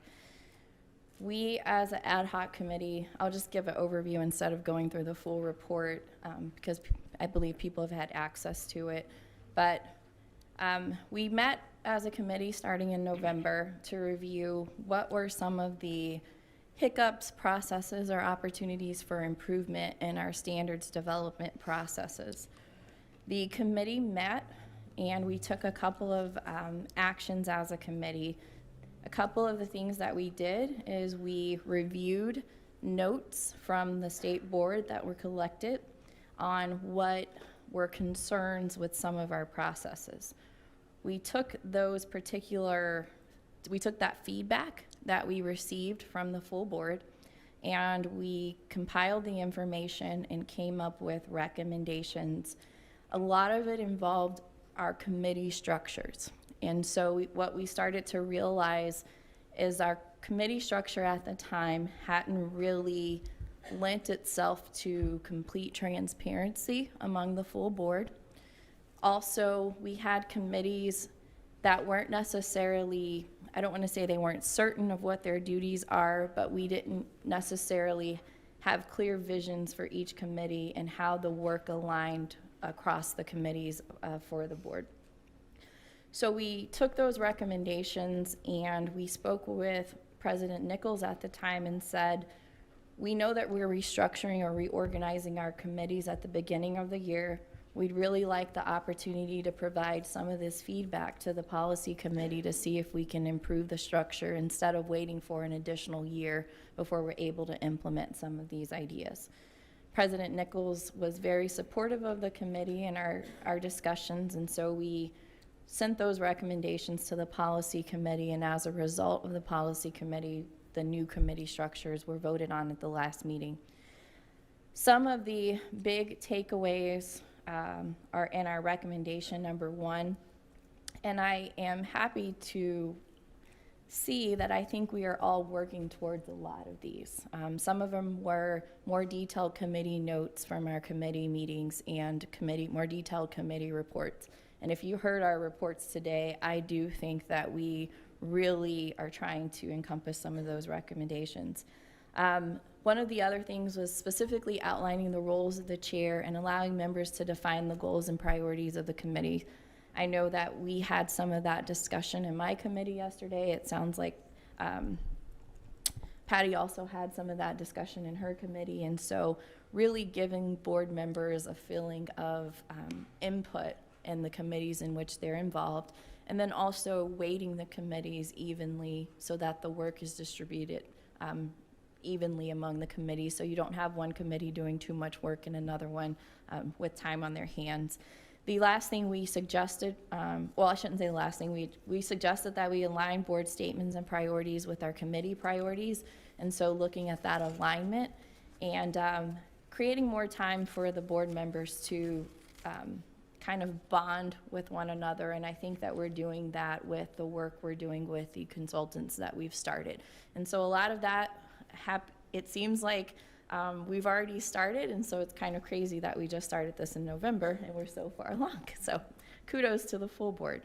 The second thing we did was we sent out a list of questions about our current standards processes to the Department of Education and asked that they respond with some of those questions. One of the things that we noticed when we sent out those questions is that the work for, I believe, the math standards were continuing, and then we started getting questions about, well, does the board, what does the board want from us right now with the math standards? How do we, can you give us some definition? And so that got us to recommendation number 2, which was the board should define the role of the board in the standards processes. And so we really, in order for us to help staff, we have to give them guidance of what we expect for our role to be and where we want those points of contact to be with the board. And so we, rather than the ad hoc committee creating that policy, we are recommending that the executive committee take on that role in the coming year, and that the executive committee create the policy to clarify and outline what that would be, and we think that that would be helpful to staff. As we got back the responses from staff, we reviewed them as a committee, and it so happened that as we got the responses back, it was right around the time that we had just discussed what new committee structures would be. And so we thought that the work that needed to continue would be best suited with the new Planning and Evaluation Committee, because that work overlapped with what the new committee would be doing. And so there was work that we thought could be done. And so our recommendation through our report is that the Planning and Evaluation Evaluation Committee assume responsibility for guiding development, monitoring progress, and affirming revision of the NDE Office of Teaching, Learning, Assessment Content Standards development process with the target completion date end of standards year 2023. And we picked, so there were 2 places in the document where we picked actual set dates, and those were very intentional. So Patty will be able to explain after I finish in more detail this point, and I'll try my best. But we have a set document of when our standards will be updated or revised. And coming into standards year 2023, 2022, school year 2023, that's actually a year where the teaching, the Office of Teaching and Learning doesn't have to look at another they have an open period. And so we thought school year 2023 would be a good time to work on this process, because they will not be working on developing or revising a set standards. And so we wanted to overlap that period with time when they had a little bit more time on their hands. That also goes into the executive committee creating a policy defining our role. We picked school year 2022 because we thought we should get that out to them before they start working on it. We can't have them working on a new process if we haven't given them the guidance. And so we want that policy to come out prior to asking for the revision to happen. The other thing that we are recommending in recommendation number 4 was that the department enlist the services of a consultant for the process. One of the things that we really believed as a committee is that we should always be looking at best practices. And someone said in a committee, sometimes it's good to get an outside perspective, because I think Patty said it, sometimes there will be things that you do really well that you don't know you do well until someone tells you, and sometimes there's room for improvement, but you don't know where that is until someone tells you. And so we thought that enlisting the services of a consultant would be helpful, and we went through and kind of highlighted some of the places where we thought a consultant could really help with those processes. And so that's in the report. The final thing is recommendation number 5, and that is that the board approve content standards for all subject matter areas. And that goes along with what you heard earlier from Patty's committee, but we as a committee thought that every subject matter in Nebraska is important. And as the State Board of Education and as the Nebraska Department of Education, it is our responsibility to set the standards for what should be in the state. And so our recommendation is that we have content standards for all subject matter areas. So to conclude, because of our recommendations, we would basically ask that the work be continued within the committee structure, that the executive committee would take on some of the responsibility of those policies, and also that the planning and evaluation committee would take on some of the responsibilities of the committee, and that this be the final report of the ad hoc committee to give each of us the opportunity to go do that work in our respective committees. That concludes my report. This was not on the agenda as an action item, so I will not be asking us to take action on those items, but I will ask that it be put on the agenda for the next board meeting to adopt the recommendations of our ad hoc committee. But again, I'm not asking that today.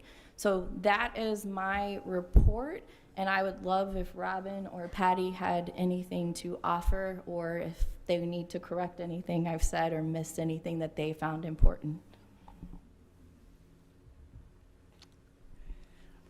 The only thing, first of all, great report. The only thing that I would say, not that it needs to be added, but just thank yous. You touched on numerous, and if you were going to go through all of that, I apologize. But, you know, I think of Corey, you start naming names, you get in trouble, but Ryan, the commissioner, and just really the department, for all that they did, the foresight from our former president to have us do this work. I think that was really important as well. And so I want to thank you for that, and the current president for allowing it to continue.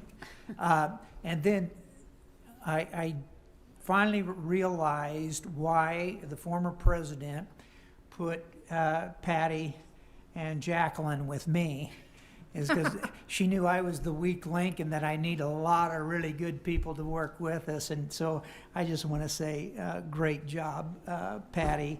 And as our leader, Jacqueline, just really great job. Lisa? First of all, I want to thank our former president for the impetus to get this going.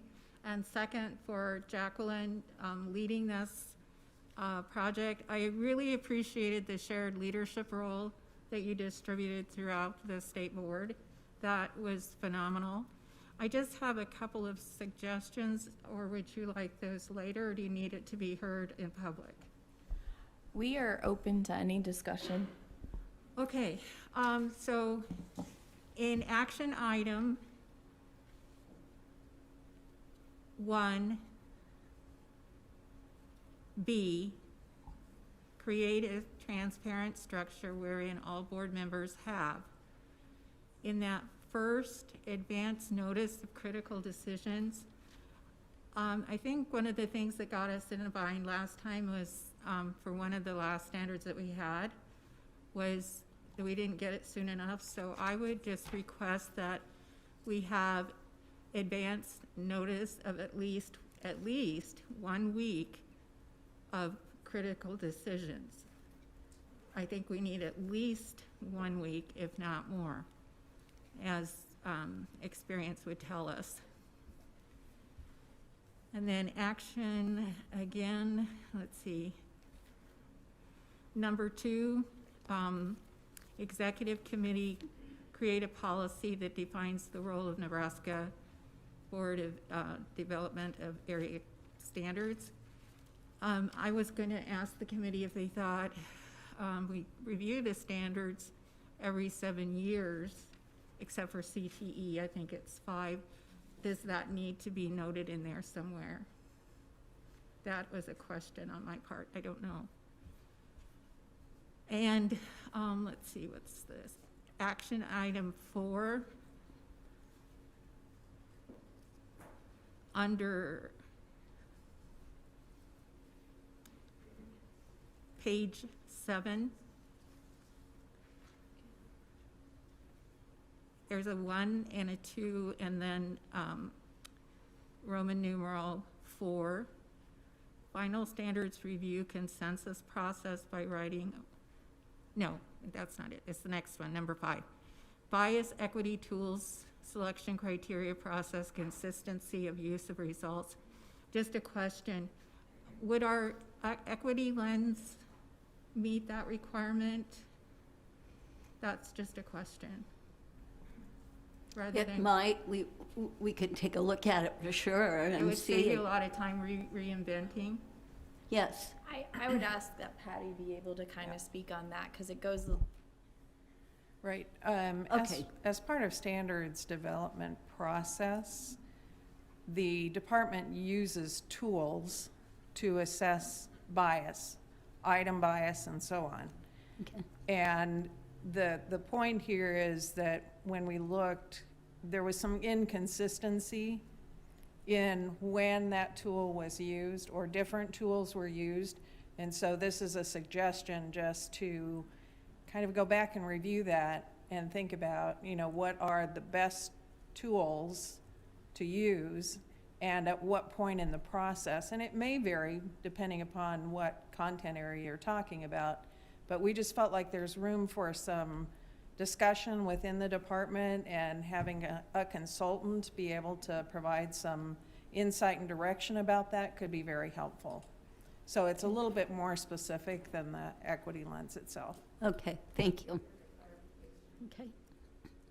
All right, so, Can I say one? yes, I know Deborah had her hand up. I just wanted to say one more thing. I failed to mention that we also, in this process, we had asked Ryan to provide us with samples of what other state Board of Education's roles and responsibilities or duties are as it relates to their standards processes. And so Ryan compiled some of that information for us.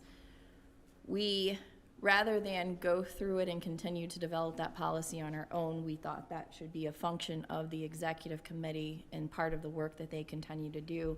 But we included all of that information as attachments in the report, and we did that so that when that committee goes to pick up the work, they already have those materials with them and ready to go. So that's why all of that information was included as part of the report.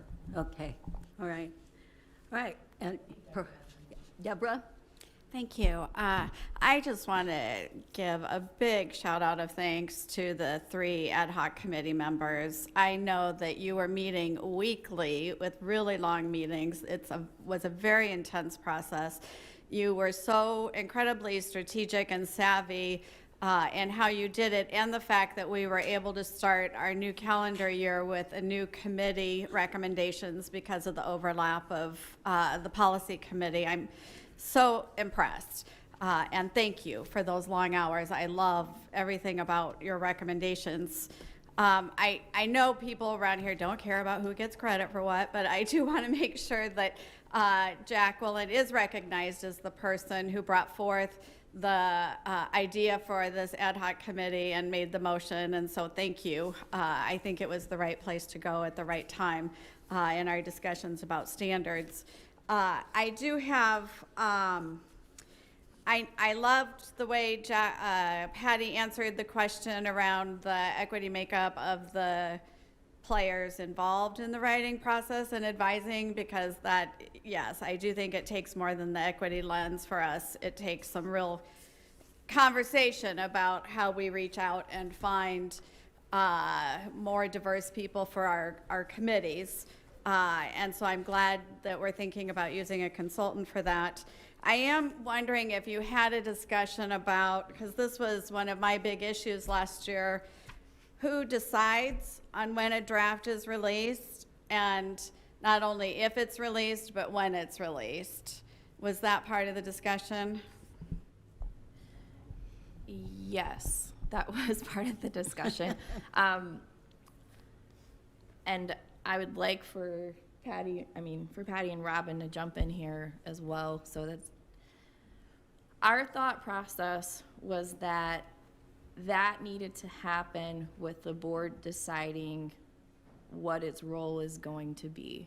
And once the board has stated, these are our expectations for when we want to see something, these are our expectations for when we want to approve it, and these are our expectations of when it's released or not released, that all of that would go into recommendation number 2, and the executive committee would incorporate those expectations of the board into that policy. So once we have a board policy on it, that is what staff would have to, or the commissioner's staff would have to follow. And so rather than us decide where that would be, we wanted the executive committee to explicitly enumerate that in a policy coming from the board as direction.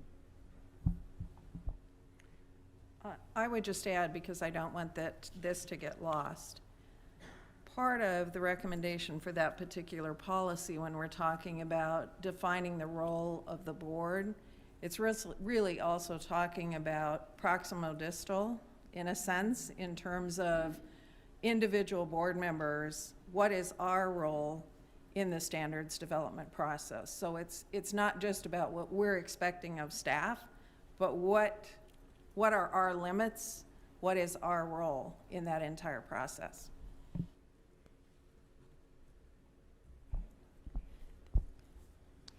Patsy, could I add one more thing? Okay, yes. One other conversation that we had, just because I think that it's relevant to all of this that we're talking about, was creating opportunities for more opportunities for local school districts to have input earlier in the process.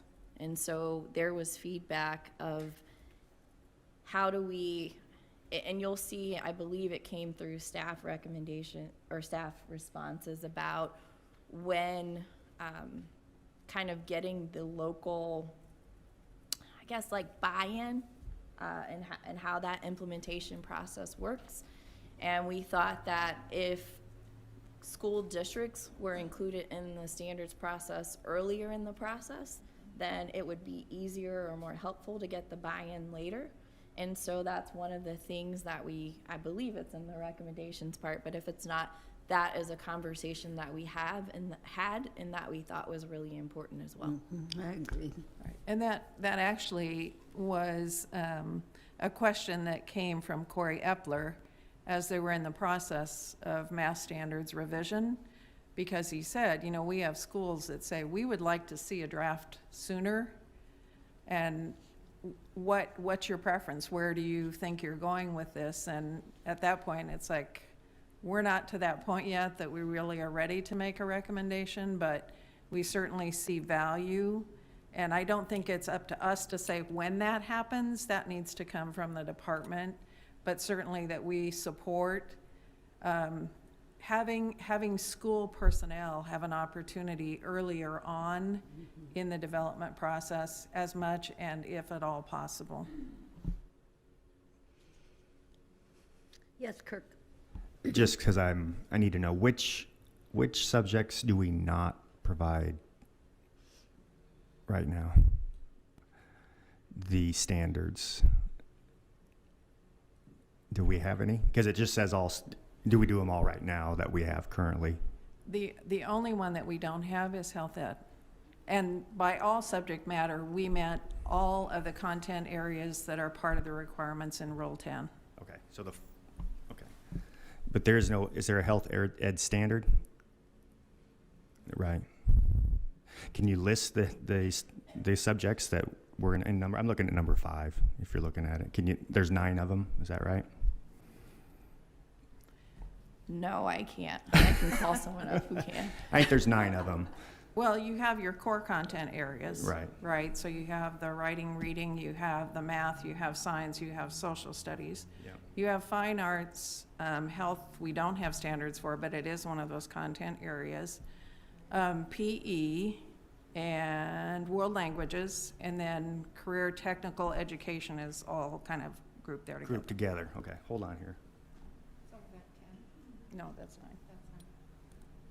Let me see if I can find what I was looking at. It's way down there.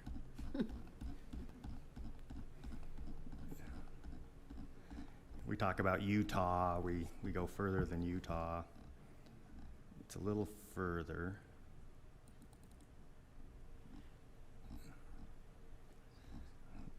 Two seconds. So it's, okay, so I have career education programs of study, it would be 1. English language arts, English language proficiency, fine arts, mathematics, physical education, science, social studies, and world languages. Are those the areas? What am I reading? If you click on, so that is not a Department of Education document. It's a document, it's an older document. It's not up to date. But in that document, there's a link that you can click on. Do you see the link that says timeline? Yep. If you pull that up, it'll pull up Bingo. our time, Okay. that's our most up to date. Okay. Very good. Just an additional piece of information, since you asked about the health ed, and that is the one content area that we don't have standards for currently. There are, if you look on the Nebraska Department of Education website under the PE health area, you will find CDC health education standards. Those are not standards. Those have been posted there for a number, I don't know how long, but they're there as a reference for people. But we have not ever approved health education standards up to this point. What I would say is I did kind of a quick look at the Commission of Education of the states. There is only one other state that does not have health education standards besides Nebraska. And that is Rhode Island, if you were curious.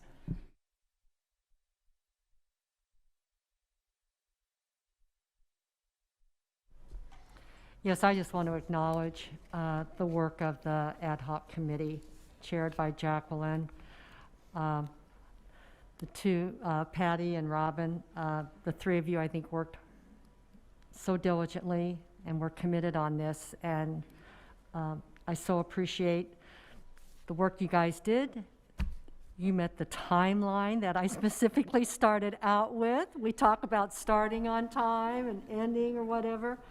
So, Maureen, we sacrificed Christmas vacation. oh, well, I'll give you an extra week next year. But when I first received the document and had an opportunity to read through, I smiled a lot.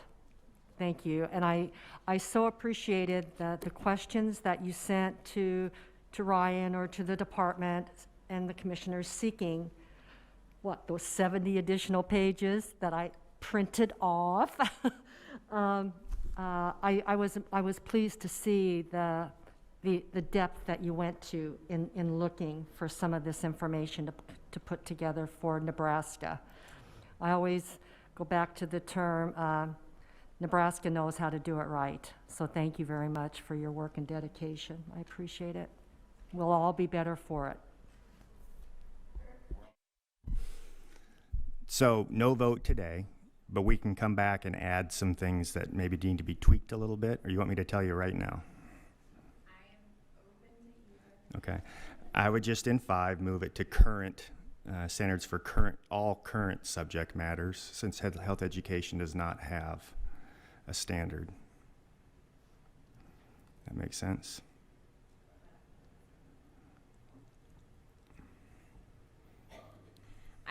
I think that would change the recommendation of the committee.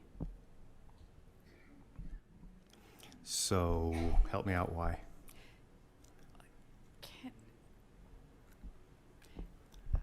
Jacqueline, can I?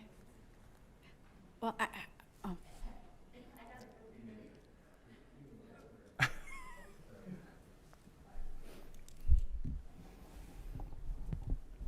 Ask me your question again. Okay.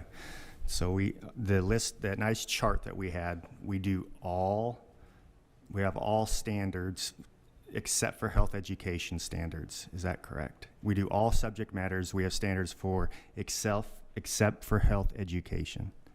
Currently? Currently.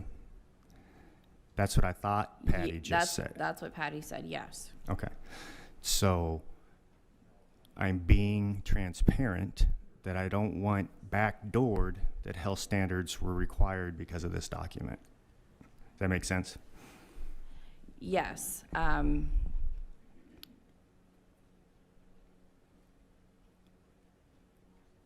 I guess I don't understand. What I can say to you is that the committee's absolute intention was to say that the board should approve standards for all subject matter areas. So to say current and to limit it to say that we wouldn't do health standards would change the intent of what the committee is recommending. Now, if we adopt the recommendations, it's not saying that we are adopting certain standards. The recommendation is that we develop a policy.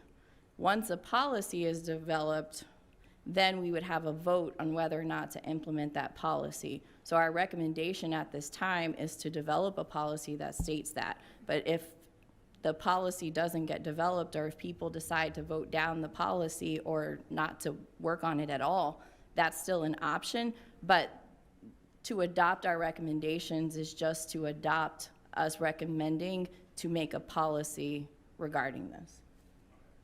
But I hope that, okay.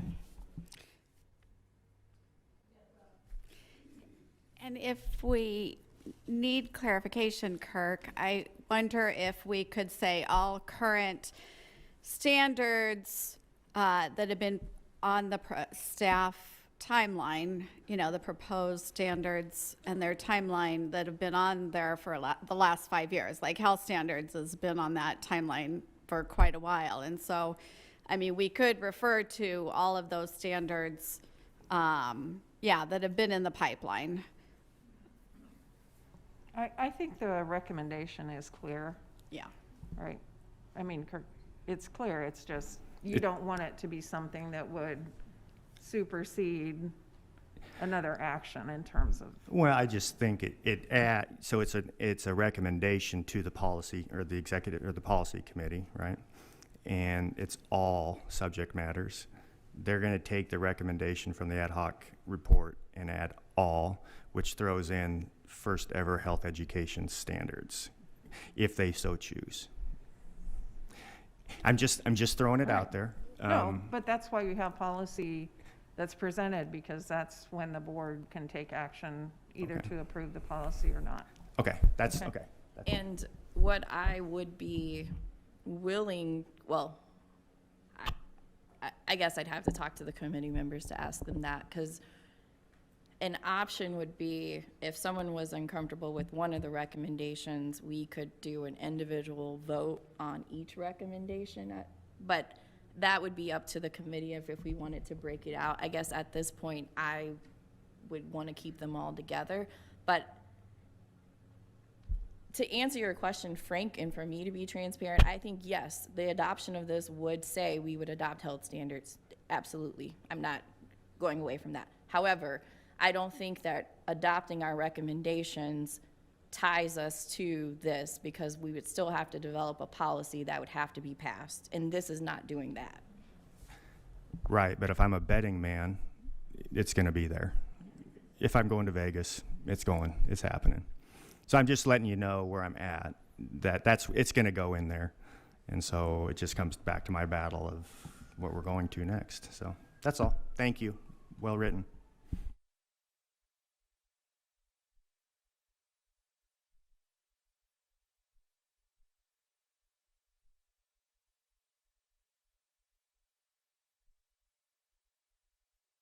If there's nothing else, we'll move on to additional business. Agenda item 9.1. Kirk, do you have a motion on 9? I do. I'll just read the motion here. I move the State Board of Education hereby permanently reject any development of health education standards. The State Board of Education received substantial input on the draft health education standards and recognizes that from this day forward, any decision or any policy regarding health education standards, including sex education, sexual orientation, and gender identity, must be left entirely to local school boards, parents within the district, and medical professionals. Do I have a second? Second. Okay. All right. The motion was made by Kirk and seconded by Robin. So my point in this is obvious. I don't have to spend 15 minutes talking about it. Okay, you heard it this morning. You've heard it for 10 months, and I'm just trying to give you the opportunity to give local control back to local school districts on this particular item in those particular areas. Never before have you had a health standard or for health education. And it's been a long 10 months. Let's kick it back to the school where it's been forever and ever and leave it at that. And that's really all I have to say from that standpoint.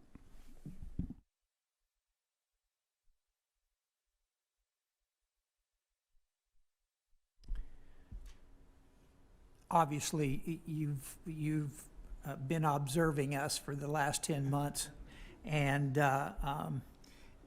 so I certainly agree with much of what you are saying here. The issues that I have is this committee or this board has spent, like you say, 10 months on this issue. In September, we worked very hard to come up with an acceptable action at that particular time. We have tried, to the best of our ability, to uphold what we think is the general nature of that particular action. I just want you to know that that motion is a bundle of compromise, that had we go with just the motion that you have right here, the chances for that to go forward would have been almost impossible. And if we would have went with the motion that you are asking for right now. So much like any group, in order to get things done, we have to, I know we don't like this word, but we have to compromise. And so this is really a bundle of compromises based on some really difficult conversations. And while I do not want to be compared, or my next analogy, to say that this is of the same value of our Constitution, but our Constitution, which we all heavily agree with, and we believe strongly in it, it is a bundle of compromises.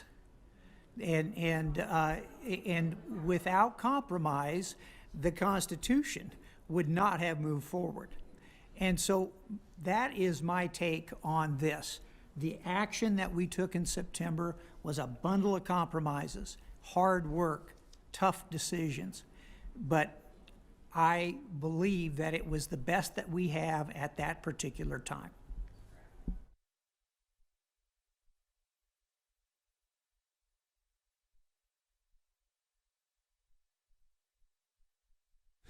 I'm not buying that. I'll just tell you that.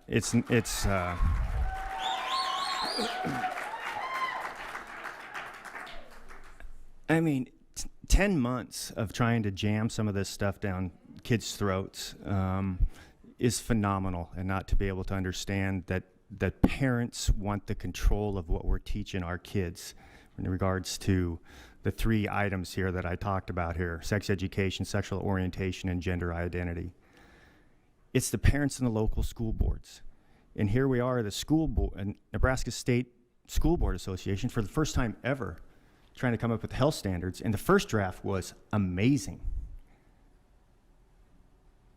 And the second draft was just a tiny bit better. So just understand that the State Board of Education failed with the health standards, and go away. Let's leave. Let's bring this State Board of Education back to the teacher shortage. Let's teach it back to the cores. Let's do what we're good at. Why do we have to keep going back to the sex of our little kids?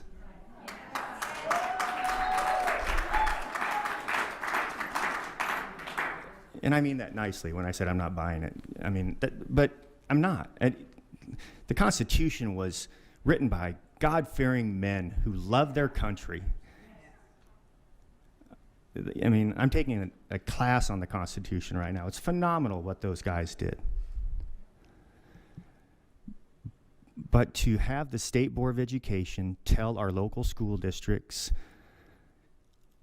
some of the amazing things that were originally put in that document that came from the State Board of Education, to have that happen, and I said this in every interview I do, my superintendent would have been fired.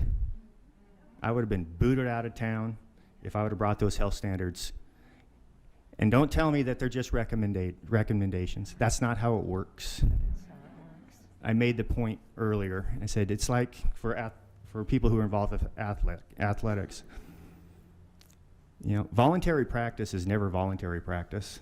If you know, it's mandatory. And they'll pick those health standards right out of there. And so that's the reason for the motion.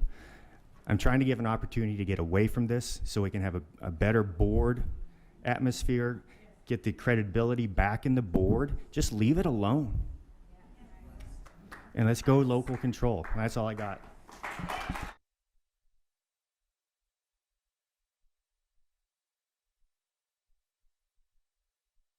Okay, I had to wait for Kirk's fan club to die down, so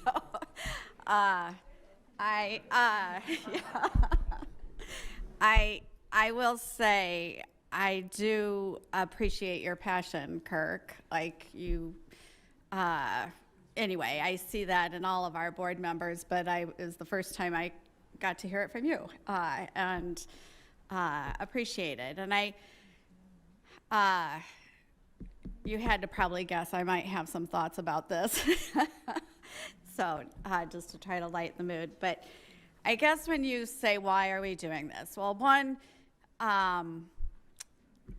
we heard today that there's only 2 states in the country that don't have health standards, and there's a reason for that. And one of the statistics out there, did I hear that right? Yeah, Nebraska, Rhode Island.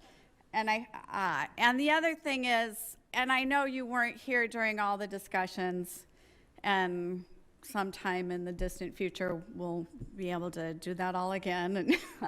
But 57% survey show 57% of Nebraska youth are having sex before they graduate from high school. And one of the things that I have always been about is teaching young people about healthy relationships, pregnancy prevention, and also wanting to make sure that all of our youth, including our LGBTQ youth, are heard and supported. And we talk a lot about local control, and one of the things that I've been impressed with is that, when we put out standards, they're at a very high level of best practices, and that the local school districts do get to choose the textbooks and the curriculum and the things that they want to highlight. And it was important for me to hear again yesterday, that, and be reminded again that our local school districts have asked for, from our staff, health standards. And that was one of the main reasons, at least 5 or longer years ago, it was put on the timeline. The other thing that we've talked a lot about, I'd be grateful if you guys would let me talk, okay? Thanks. The other thing that we've talked about is parent voice, and I've heard a lot of comments today that some of us don't care about parent voice or that we're not listening. And I want to just say that parent voice, as I've been saying all along, is absolutely crucial to me. It's why I've had a whole bunch of town halls. It's why I've gone and visited with a ton of groups, including some of you that are here today, your Bible group. It's why I take every phone call. And I'll say that the parents that I'm hearing from are across a wide variety of opinions, but mostly, at least I used to think it was just for my district, that I'm hearing from a lot of parents who want health education standards and want to focus on the same things that I mentioned as being important. And I know that's true of the constituents in my district, but I was interested this week that I'm also now starting to get letters from across the state, including a letter I received this week from a teacher who taught 36 years in Hastings, and she still lives in Hastings. And I wanted to read this, but I won't. But basically, on her 36 years of teaching in the classroom, why it was absolutely essential that we needed some health standards. And what those health standards include and look like is for a conversation on another day. But to say that we don't need them, I think would be disappointing to me, just because there's a lot of youth in our state who do need them, and we need to listen to their parents and consider that as well. Thank you. And well, not everybody can show up in a meeting like this. but we are, I mean, not everyone has the flexibility with their job, has a car to get here, has all of the things that are, you know, anybody who is here. But that's why I'm saying there are a lot of parents out there that are telling me something different than what I'm hearing in this room, and I need to, it is all our jobs to balance that. When I hear somebody say, well, we represent all parents, I just think, well, you know, spend time reading my emails, because that isn't the case. And we need to find a way to make sure that we're considering all parents. Saying what? Next person, Kirk. Kirk is up. What? Kirk has his hand up. Okay, Kirk? Everything that you mentioned can be done locally. Hold on. What they don't want to do is some of the things you put in that original draft, where you're going to be assigned a sex at birth, and then it becomes fluid, and you get to choose your gender later. That local school districts will not do that. They will not do that. President, one more time. Yes, Deborah. Thank you. I will say that I would agree that I don't know why we're still talking about that first draft, because that first draft would not have passed this board, which is why it was pushed on for further drafts. And I think it's not fair to keep talking about that first draft. There's a lot of things in that first draft that I wouldn't have agreed with. I won't say a lot of things, but there are some things, and I think everybody here, and I just think what we need to be doing is talking at a higher level instead of trying, I'm not going to say you're doing this, but there is a lot of fear mongering out there using some examples from that first draft that would never have made it into a final draft.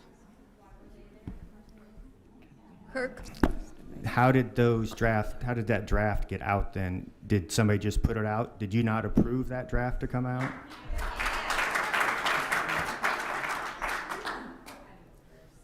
Patty, and then Jacqueline. I have so many thoughts going through my head, but the first thing I would like to respond to, Kirk, you made the comment about voluntary practice and that these really would be mandatory. I guess I would throw back. We have had fine art standards since 2014. We've had PE standards for some time. There are schools that did not just automatically accept every one of those standards in the fine arts or PE. They picked and chose the ones that were appropriate for their district. We have not said to any of them, oh, by the way, this is voluntary practice, which means you have to do every single one of them. Neither does my coach. So, well, Coach, that's a little bit different scenario. We are not mandating those standards that are not required by state statute. We put them out as guidance documents with the idea that it provides schools with a starting point for coming up with and choosing from those whichever ones they believe are appropriate for their local districts.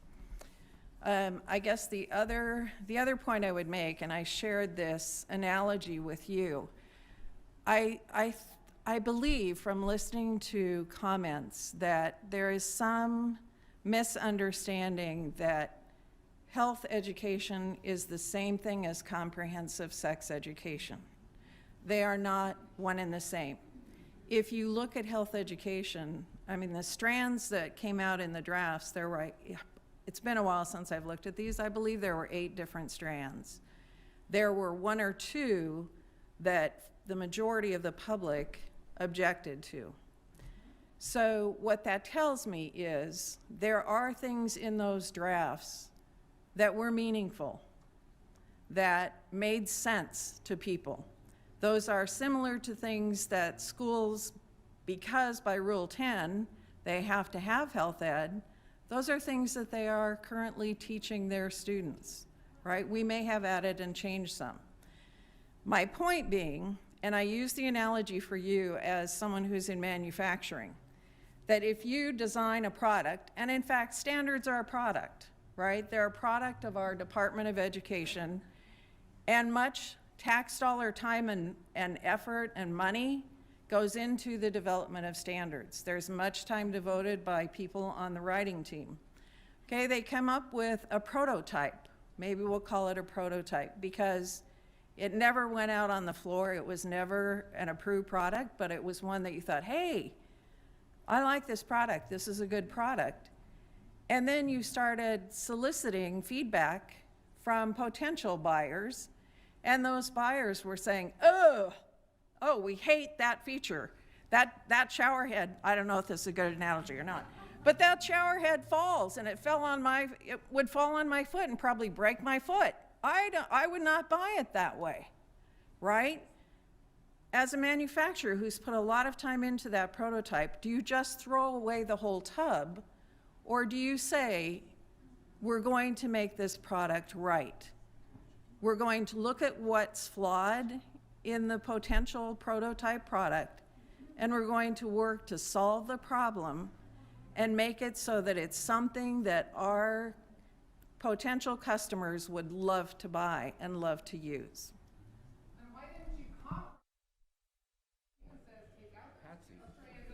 All right, Jacqueline. So Jacqueline. a lot of what I was gonna say is what Patty said, and so I can't even say it as eloquently as she did. When I campaigned and I went and knocked door to door and I talked to people, mental health was a huge thing for me. Having worked in the criminal justice system and represented people who were accused of crimes, all kinds, you saw two things that happened all the time. Either there was a lack of education or there was a presence of a mental health diagnosis. And particularly in the community that I come from, there's a lot of stigma attached to mental health. And I personally believe the only way that we can start to get rid of some of that stigma, to start identifying some of the issues that are present in communities and some of the behavioral health problems that are facing our teachers, is to talk about it, to be educated about it, and so people can start understanding. And I fundamentally believe that that can change a lot for our society. And so that was in the health standards, a mental health part about learning about depression, anxiety, all of those things. Those are things I care about. And we all around this table have things that we care about passionately and deeply, and that is something I can't give up on, because I think as much as we talk about a kid should eat an apple or an orange, we should be talking about how to keep them mentally healthy as well. We've got to redefine that narrative in society. And so that is why I can't say no. I can't say yes, we're gonna scrap this forever, because that would be going against something that's near and dear to me.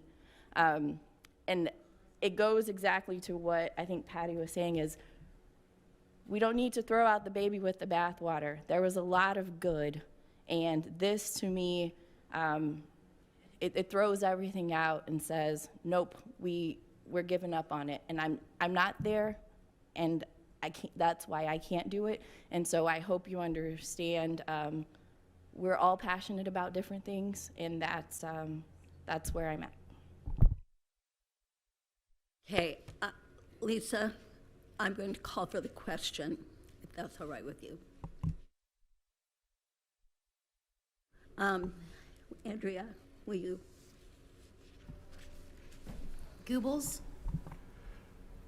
No? Neary? President, would you restate the motion? It's been a while since we've heard it. Do you want me to read it? Okay. Is that good? I move the State Board of Education hereby permanently rejects any development of health education standards. The State Board of Education receives substantial input on the draft health education standards and recognizes that from this day forward, any decision or any policy regarding health education standards, including sex education, sexual orientation, and gender identity, must be left entirely to local school boards, parents within the district, and medical professionals.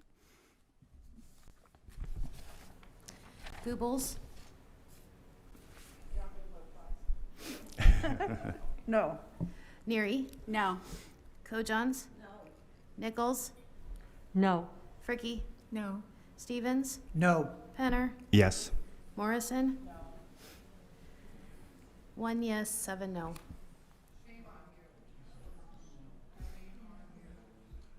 Kirk, is there a motion on item 9.2? I do. Hold on here. I got to blow it up.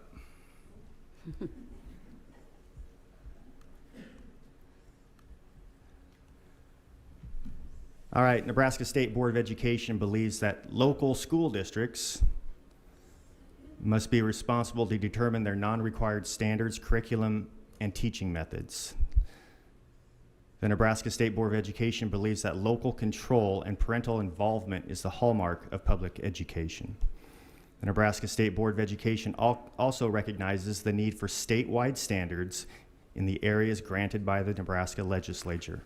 The standards granted by the Nebraska legislature are found in Nebraska Revised Statute 79-760-01 and reads as follows. Academic content standards, State Board of Education duties. Number 1, the State Board of Education shall adopt measurable academic content standards for at least the grade levels required for statewide assessment pursuant to Section 79-760-03. The standards shall cover the subject areas of reading, writing, mathematics, science, and social studies. Number 2, the board shall also adopt measurable academic content standards for financial literacy as part of the social studies standard. Academic content standards adopted or recommended, this is number 3, academic content standards adopted or recommended pursuant to this section shall be sufficiently clear and measurable to be used for testing student performance with respect to mastery of the content described in the state standards. Number 4, the State Board of Education shall develop a plan to review and update standards for each subject area every 7 years. The State Board plan shall include a review of commonly accepted standards adopted by school districts. It's the end of the statute. The Nebraska State Board of Education recognizes that the Nebraska Department of Education has a duty to provide resources for schools in all content areas, regardless whether the standard is required. However, the Nebraska State Board of Education recognizes that some content areas contain particularly sensitive content, specifically sex education, sexual orientation, and gender identity. The Nebraska State Board of Education believes local school boards and parents of the district must determine what is taught in regards to sex education, sexual orientation, and gender identity, and the Nebraska State Board of Education must remove itself from the discussion. Therefore, the Nebraska State Board of Education directs that the commissioner not provide resources to schools either written or via the Nebraska Department of Education website or any other means of distribution in the areas of sex education, sexual orientation, and gender identity. So I just want to clarify, there was a motion to adopt a policy as you just read it. I don't think I heard the motion. I'm so- sorry. Yes, that is my motion. I'm sorry. Yep. Okay. I second it. Okay, all right. I get first talk on that. Is that right? Yes, you do. That's right. So it goes on with what I just talked about. The State Board of Education has no business in this area. It should be left to local parents. It should be left to local school boards and medical professionals. We have no business in that. We've been getting along just fine for the last how many years. And that is why I want this policy placed into the book. Robin? Madam Chair, I would like to move to refer this motion to the Planning and Evaluation Committee to report back at the March 2022 meeting for full board discussion and potential action. Do I have a second? I'll second. Okay, all right. Discussion? Doesn't have discussion, right? Discussion about referral. Okay. Discussion about referral What was the motion? to move it to the Planning Committee and discuss it in March with the full board discussion. So Robin motioned for that, and then who was the second? Deborah. Yeah, Deborah So now seconded. it's open for discussion. And now it's open for discussion. Do you want the motion read again? I guess I'm just not certain what it is you would be requesting of our committee. This is a proposed policy, right? We, as a committee, aren't in the position to approve policy because that's part of the executive committee function. However, I mean, I'm certainly okay with our committee talking about what we would see as any changes to our existing policy or not. But I guess I'm just uncertain, Robin, of what it is you're really requesting of the committee. Yeah, great question. And here's my thought. And obviously visited with others as well, but most importantly, this is my thought. First of all, I think this needs to be discussed. I don't think it should just die here. And obviously, it's a policy, but the content is the content area standards, which does fall within your committee's discussion. So that was where I landed on that. And what is it that you would be requesting that the committee bring back to the board in March? Because that's a very short, right? I mean, we would have one committee meeting to report back to the board. So I guess I'm just trying to get the scope of what it is you would really want for us to be providing. As I believe is true with our committee structure, I would like to hear a recommendation from you as to whether you believe that this should be brought forth to the full board.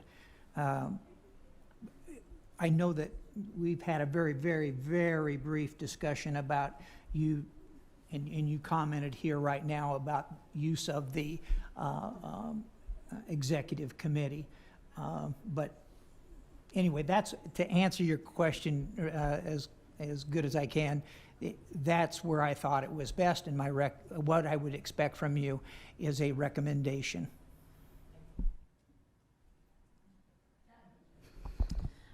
I'm going to ask all of my board members to not vote in favor of that recommendation to refer it to the committee, and two reasons for which I'm asking that. One, we were very clear and intentional in our policy committee and the makeup of these committees and what the responsibilities would do or would be for each committee. And the executive committee is charged with policy making for this board. And so to do that is to start to blur the lines of our committee in a way that we just tried to clear them up in January. So that's the technical reason of why I would ask you not to go forth with that request.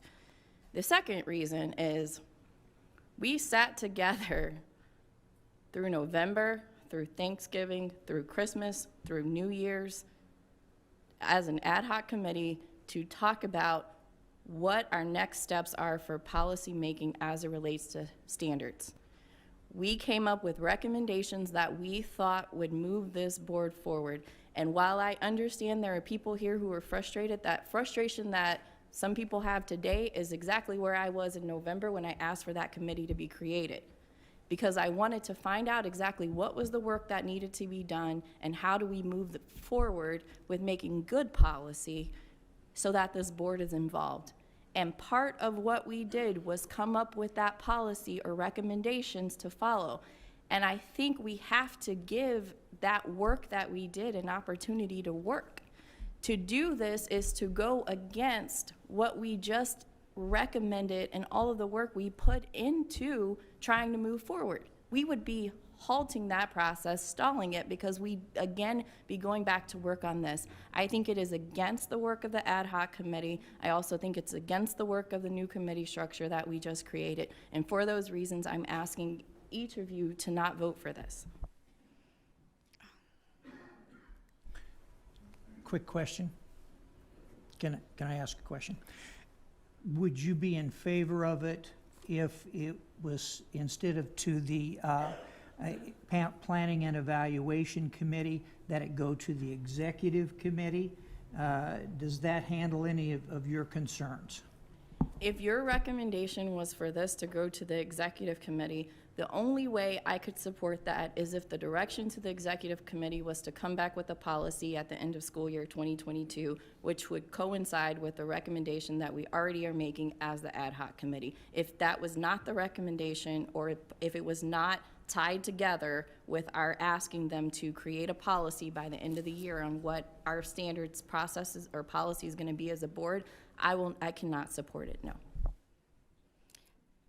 President?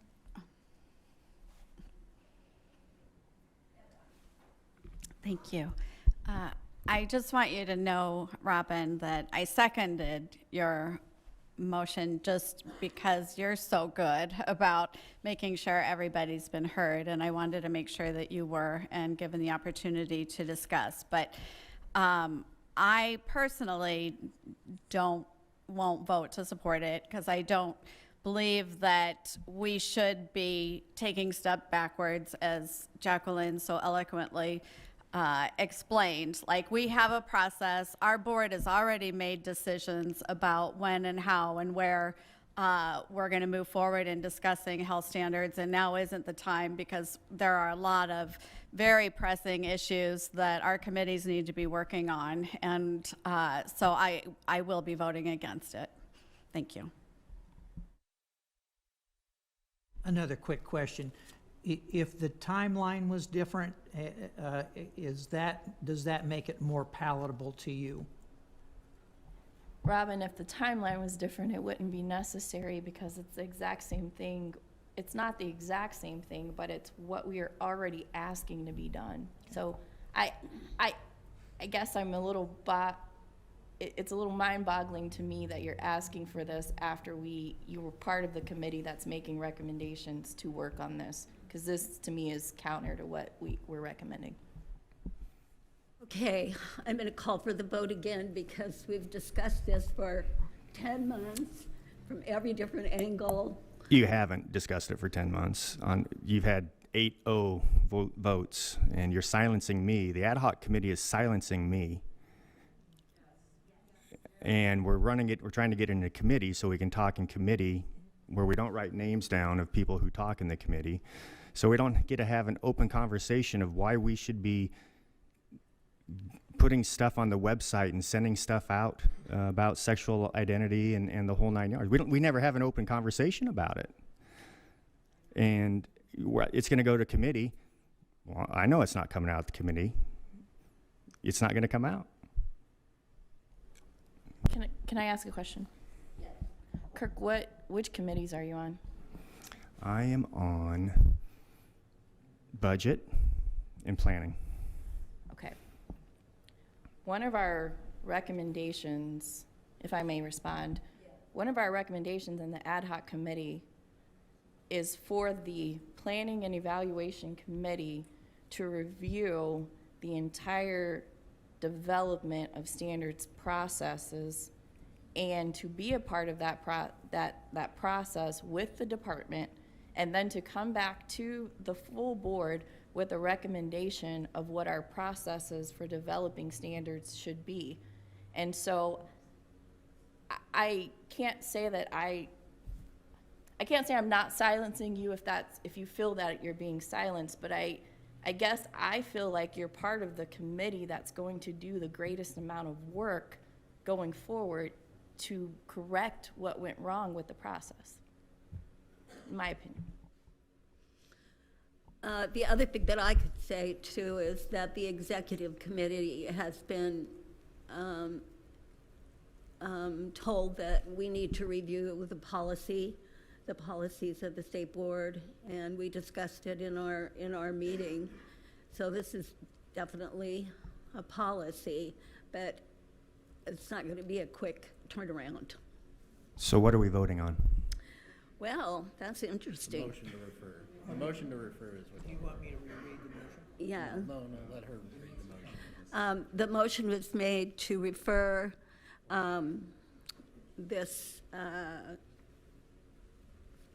the motion was made. Is it written right in front of me? Okay. I have to refer this motion to the Planning and Evaluation Committee to report back in March 2022, meeting for full board discussion and potential action. So we could amend it, but we don't have to. All right, we're voting. Okay? Yep, on Robbins. Okay. Okay. Neary? No. Stevens? Yes. Fricky? No. Nichols? No. Goebbels? No. Morrison? No. Penner? No. Kojons? No. 1 yes, 7 no. Okay. Now the motion on the table. Let me read the motion. The motion then on the table is the motion made by Mr. Penner about the proposed policy. Okay. Okay, Andrea, will you please call for the vote? Penner? Yes. Nichols?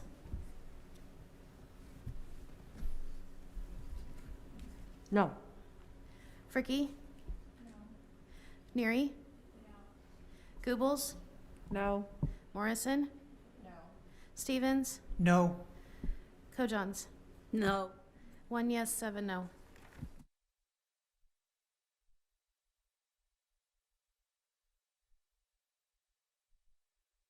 Is there any discussion on item 9.3? Yeah, I'm just gonna, I mentioned in the minutes, I'm not gonna spend a ton of time on this, but I do need to bring it up.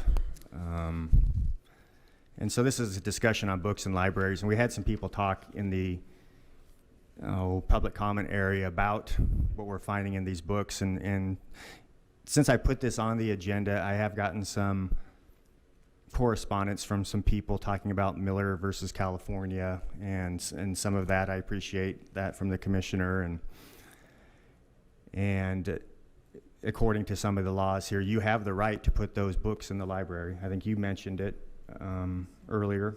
You asked him if he read the whole book, and it has to do with that. You have the right, but is it right to put these types of books in the library? And so on that document I got from the commissioner and a couple other people, there's a level or an area there that says selection of school library materials by highly qualified school librarians. And it states school library collections are carefully curated and thoughtfully inclusive in content and perspectives to support the curricular and developmental needs and interests of students with the goal of inspiring lifelong learners and readers. Just 2 weeks ago, I had a kind of a Central Nebraska superintendent talking about some of these books, and he said, you take any respective parent, some may have concerns that may be available to their child or any child, but we want to give onus to that respective parent saying, I don't want my child to have access to that particular reading, where other parents are saying, I am okay with that. This particular situation offered an opt-out, which I think is not the way to do it. If you're going to be transparent, you need to opt in. You need to let the parents know what is being written. Also in that same interview, there was a university professor of youth literature in this state stating it may be good for kids to see content that parents may consider bad. They're real things kids are interested in, and they are preparing for, and they need to know about. So you look at that and you think it's, pretty smart. But I just grabbed some. Did I read the whole book? No, don't need to. I'm going by these guys. School library collections are carefully curated and thoughtfully inclusive in content and perspective to support. You're going to hear these three things. And then there were the dicks. So many dicks. I had no idea penises could look so different. The photo spread of the cop started off with him wearing a policeman's uniform, but ended with him naked like everyone else. His dick was curved like a banana, which was something I didn't know was possible. School librarian collections are carefully curated and thoughtfully inclusive in content and perspective to support the curricular and developmental needs and interests of students with goals of inspiring lifelong learners and readers. Where other parents are saying, I'm okay with that. Parents are okay with that. They're real things their kids are interested in and they're preparing for and they need to know about. There's a couple more quotes here. Parker took my hand and rubbed it against the bulge in his pants. There was no mistaking what he had wanted and why he'd invited me over. I'm gonna go, I stood. But Parker pulled me back down onto the couch and climbed on top of me. He kissed me and rubbed his crotch against my arm. Come on, he said. I don't want to have sex with Parker. I just wanted to go home. Again, school librarian collections are carefully curated and thoughtfully inclusive in content and perspectives to support the curricular and development needs and interests of students with the goal of inspiring lifelong learners and readers. Other parents are saying, I'm okay with that. They're real things kids are interested in and they're preparing for and they need to know. These are the experts saying this. One more in this one, I'll keep moving. Parker unbuttoned his shorts and tugged them down around his knees. He rubbed his dick against my thigh 3, maybe 4 times. His body stiffened, and then he came on the leg of my jeans.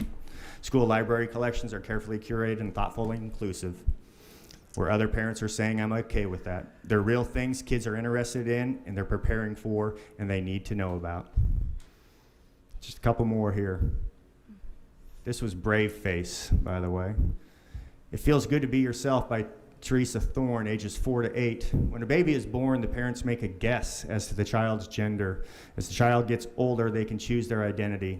The book lists a few of these gender choices, including transgender, cisgender, non-binary, boy and girl, neither boy or girl. In addition, their gender may change daily, or they may feel that they don't fit either gender. The author states there are a number of ways to be yourself. In fact, there are too many to fit in this book. Howard Elementary, Grand Island.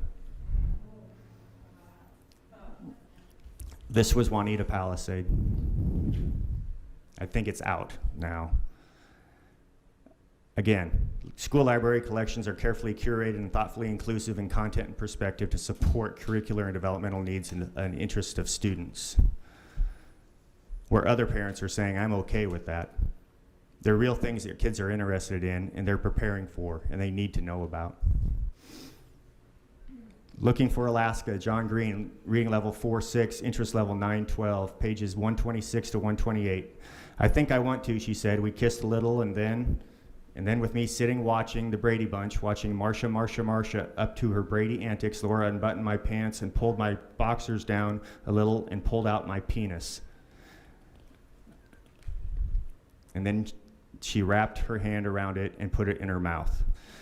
School libraries are carefully curated and thoughtfully inclusive in content and perspective to support their curricular and development needs. Where other parents are saying, I'm okay with that. They're real things kids are interested in and they're preparing for and they need to know about them. One more. The Breakaways by Kathy C. Johnson, reading level 3, interest level 3 to 6. My fourth, and these are Amazon reviews, by the way. Somebody I trust. My fourth grader brought this home from the school library. She thought it would be a book about soccer. What a shock to turn the page to find out 2 girls kissing in bed. No mention of gender identity and homosexuality/bisexuality in the summary, which would have been there since it's the primary topic of this graphic novel. Subject matter not appropriate. I found this book difficult to follow. Character development left me wanting more. The topic of gender identity came up out of nowhere. When that topic is introduced in a book recommended for students in 3rd to 8th grade, it seems like there should be mention of it in the summary. As an educator and parent, I want to know that topic, if that topic is introduced, as well as images of 2 middle school girls in bed exchanging kisses. After one state, she thinks she's a boy. Grand Island, Elkhorn, South Sioux, Papillion. And I put on the agenda that I was just going to talk about books. But I do have an issue, and maybe we'll talk about it next time, because this isn't, since we're going to be transparent and fair, this is the NDE survey that you can opt out of, which you really need to opt in, which is pretty alarming. I can talk about it, but I didn't put it on the agenda. But it's a bait and switch a little bit, and it's alarming what the NDE is putting out as surveys to gather information on our kids that they do not need to know. And so this goes to everything. We're hypersexualizing our kids. We got to do health standards. We got to teach this. We got to do this. We got gender identity. We've got to do this all. And then we have books and libraries that evidently it's legal and it's right. You have the right to put them in there. But is it right to put them in there? No. These are your kids. My goodness. I was scared to read that in public. But if those TV cameras are here, they wouldn't be recording what I'm saying. They would not say she put the dick in her mouth. They would not put that on TV, but we're going to let our kids read that book in a library and then have a superintendent and a professor of youth literature say, where other parents are saying, I'm okay with it. And they're real things that kids are interested in and they're preparing for and they need to know about. No. Parents' responsibility first. Parents' responsibility first. Local school boards. And so my point with this, since I'm a local control guy and I'm consistent in what I do, and everyone on this board likes local control, at least has given me those words here. Although I just got 2 motions beat down on me, okay? That's fine, that's the way it is. I'm one of 8, and it's 7 versus 1. All I'm doing is bringing this as a discussion point, not that we can do anything about it, but we need to let the parents of the local school districts need to know what's going on in their libraries. And I'm hoping the State Board of Education does not defend what I just read. Please don't do that. Please don't do that. But if we're finding these books in elementary, middle school, and high school libraries, that is sick. And to have professionals defend it is phenomenal. Phenomenal. Again, why? Why are we over-sexualizing our kids? Why are these libraries, it's right, they have every right to do it. Supreme Court cases. But is it right to do it? And that's all I've got for discussion points.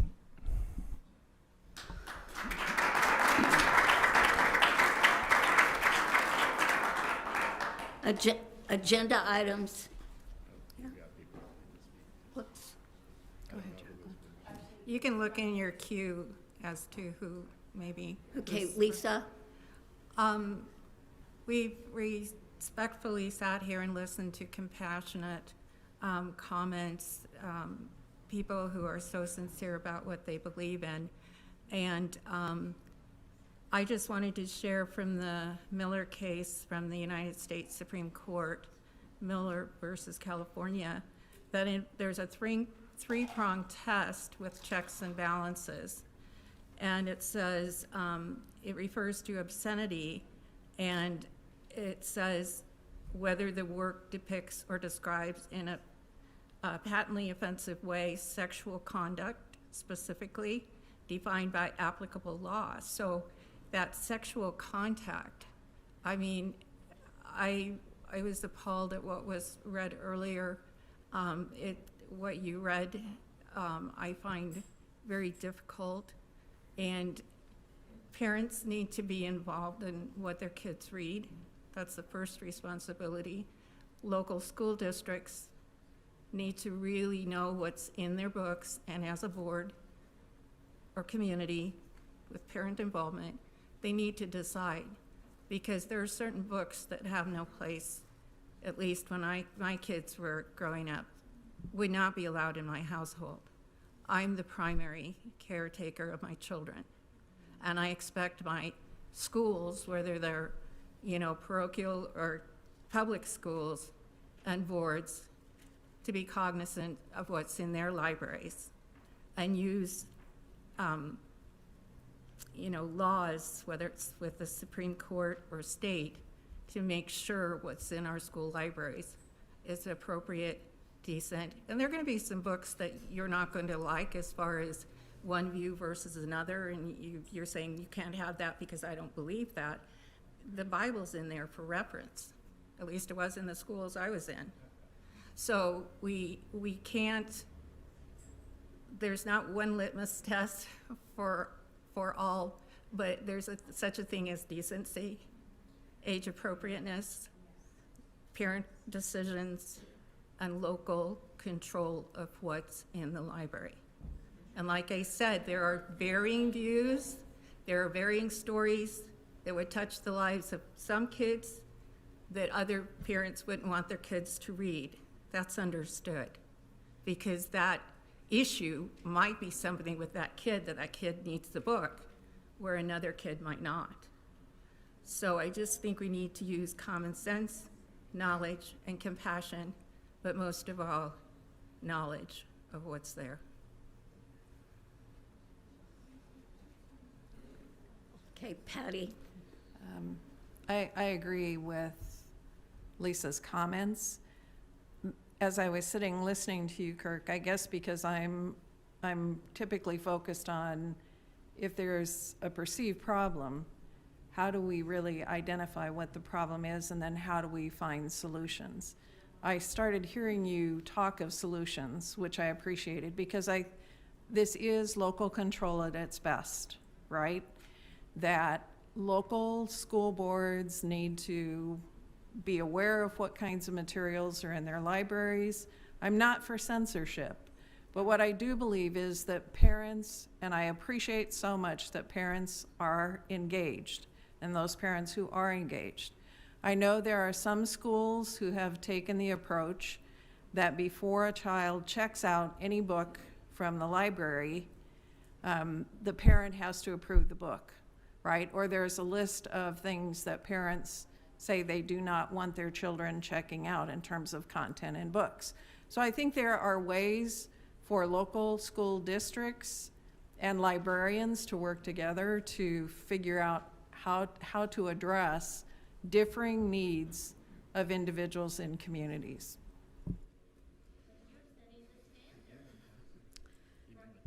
Jacqueline.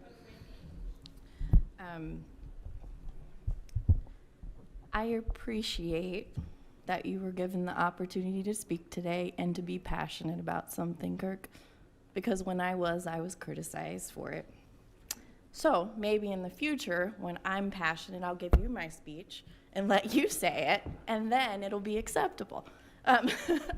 But to be serious, the only concern I had as I was listening to what you were saying, or as you were reading the books, not saying, but reading the books, were you concerned with the content specifically, or were you concerned that some of these books had LGBTQ plus themes? Because it sounded like at least 2 or 3 of them had LGBTQ plus themes, and that to me is different for me than explicit content, because you can talk about themes, or you can talk about content of books versus explicit content that is concerning. And so I just want to be clear about what exactly, is it both of those are your concerns, or one or the other? Because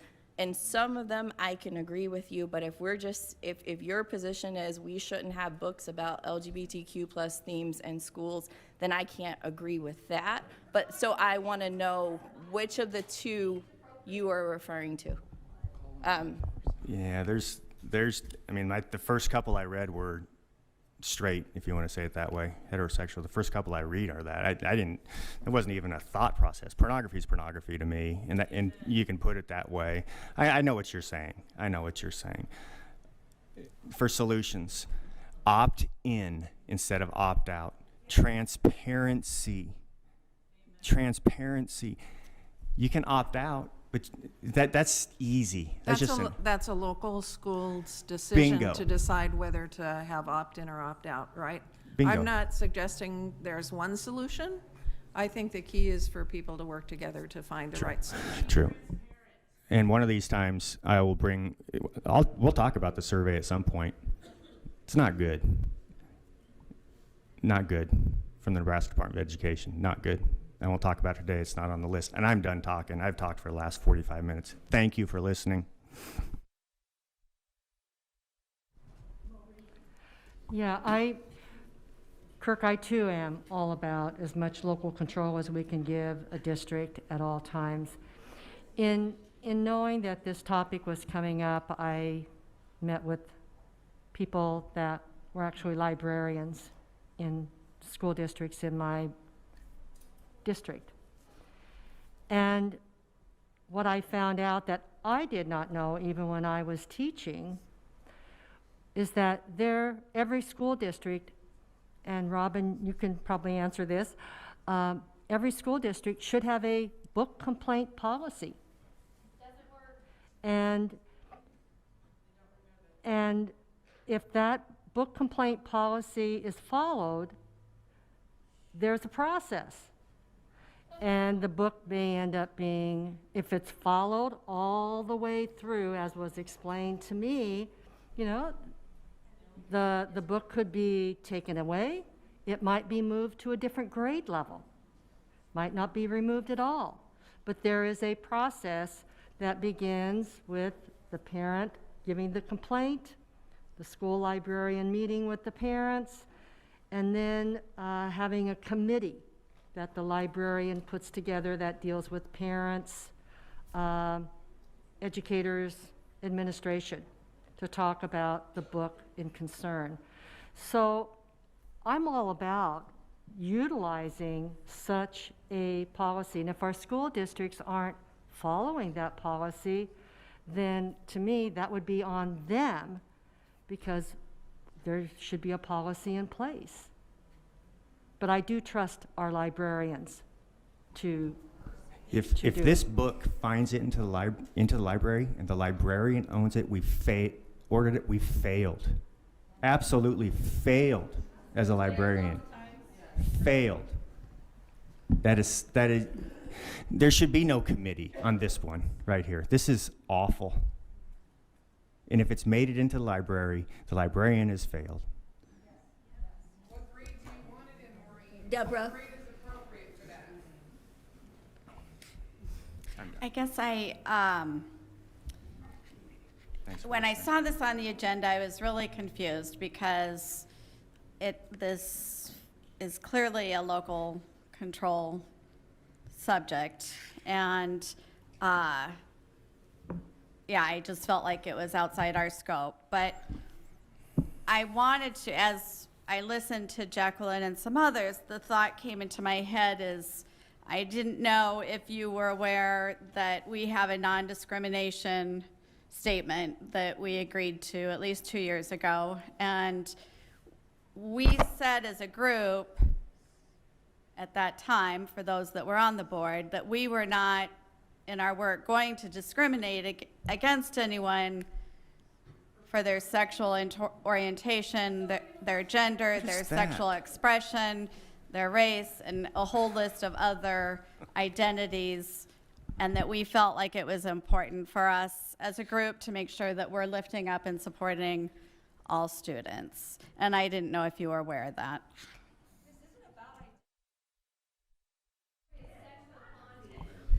Okay. Patsy. Jacqueline? I just wanted to be clear, I don't know if we're still on this discussion, but prior to us moving to the next topic, I needed to move my last item off of the table or maybe put it back on the table. I don't know what I'm doing with the table, but I tabled something and I need to get it back to the board. And so if you would let me know the appropriate time for me to do that, I would just want to. I think it's the right time. Okay. Okay. Got it. I move to take from the table the motion to accept the or move to approve the use of ESSER funds.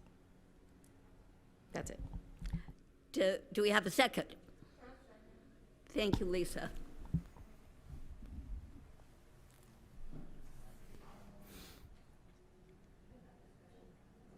Can it just be reread, please? Oh, reread? Just reread.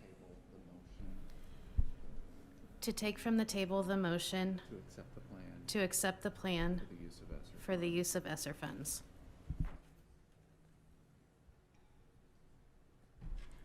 I'm still not clear. Are we bringing it back to the table? Yes. Yes. Yeah, so it's simply a motion, so we really shouldn't have a discussion. It's a motion to bring back the item that was tabled earlier. Neary? Yes. Stevens? Yes. Fricky? Nichols? Nichols? Yeah. Yes. Goebbels? Yes. Morrison? Yes. Penner? No. Kojons? Yes. 7 yes, 1 no.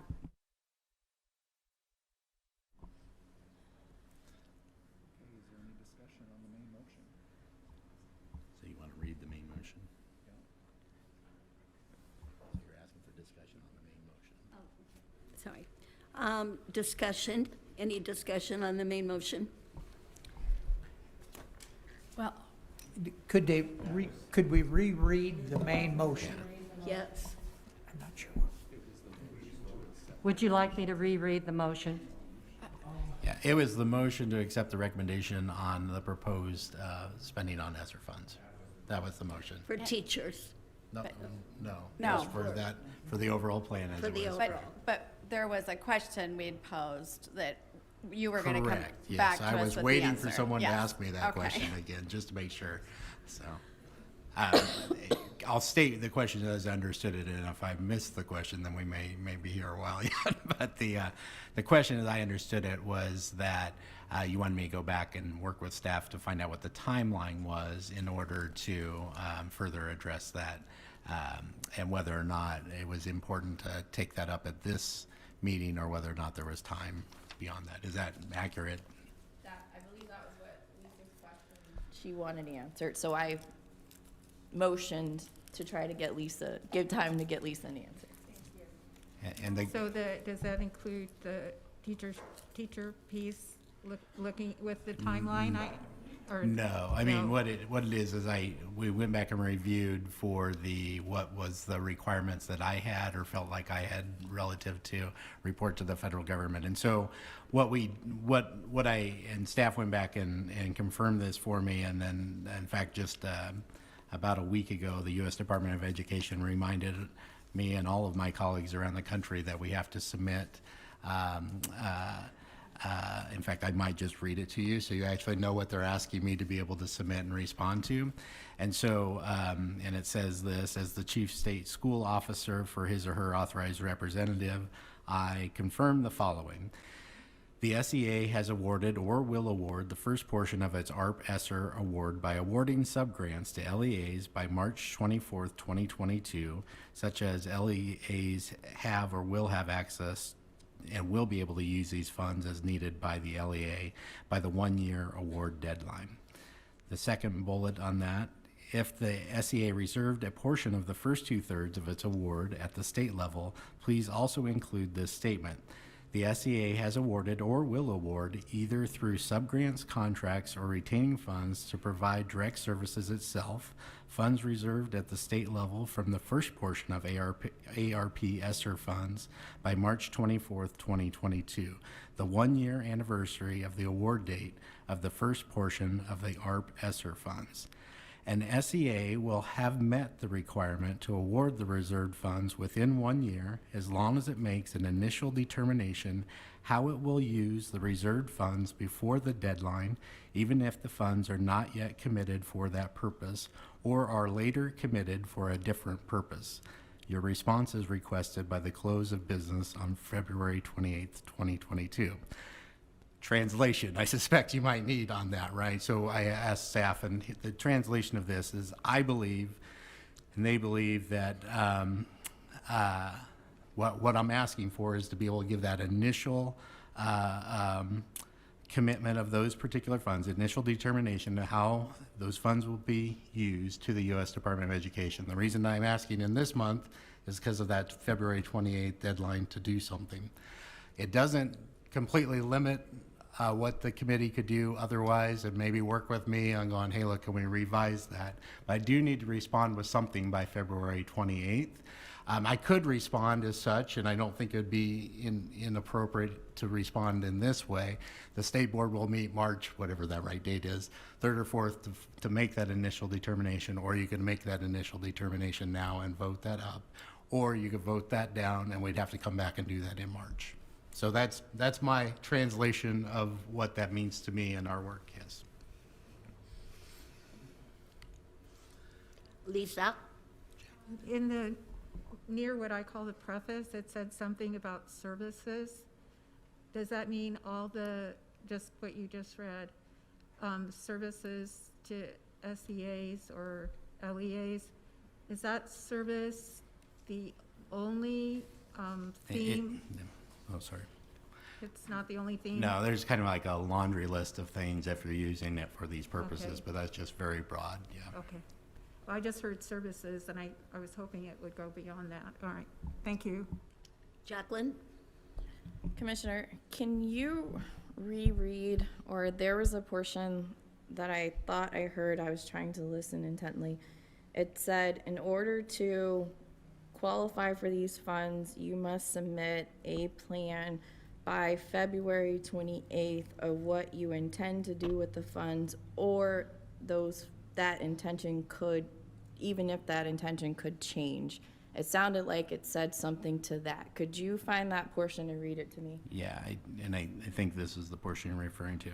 An SEA will have met the requirement to award the reserved funds within 1 year as long as it makes an initial determination how it will use the reserved funds before the deadline, even if the funds are not yet committed for that purpose or are later committed for a different purpose. Okay. So with that, I believe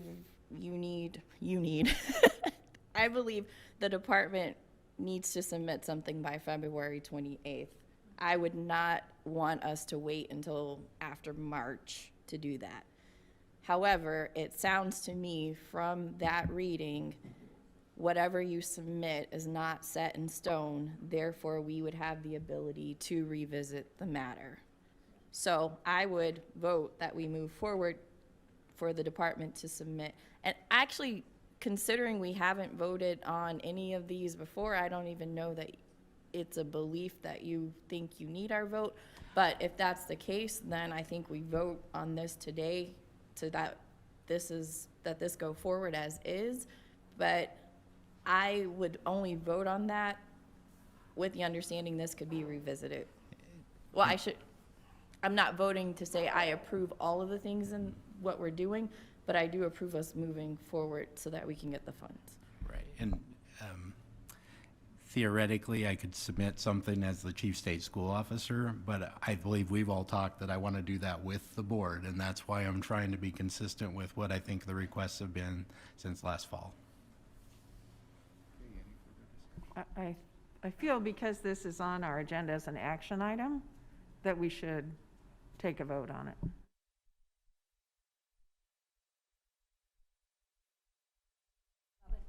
All I need is a yes or no. Are these plans amendable after February 28th? Yes.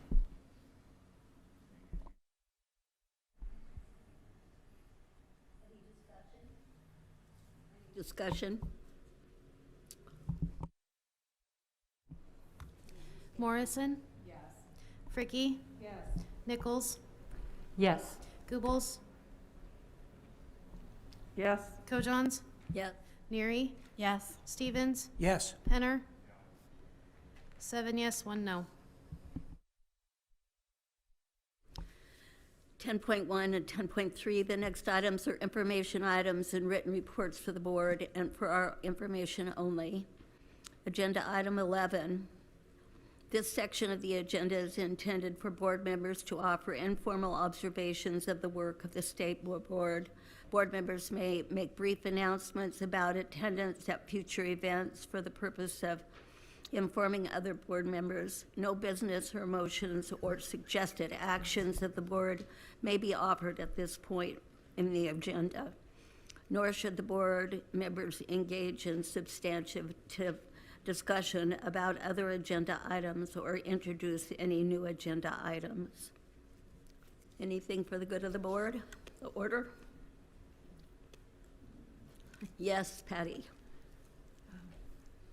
This is perhaps as much a reminder for me as it is for all of us, but just a reminder that we will be meeting on February 22nd.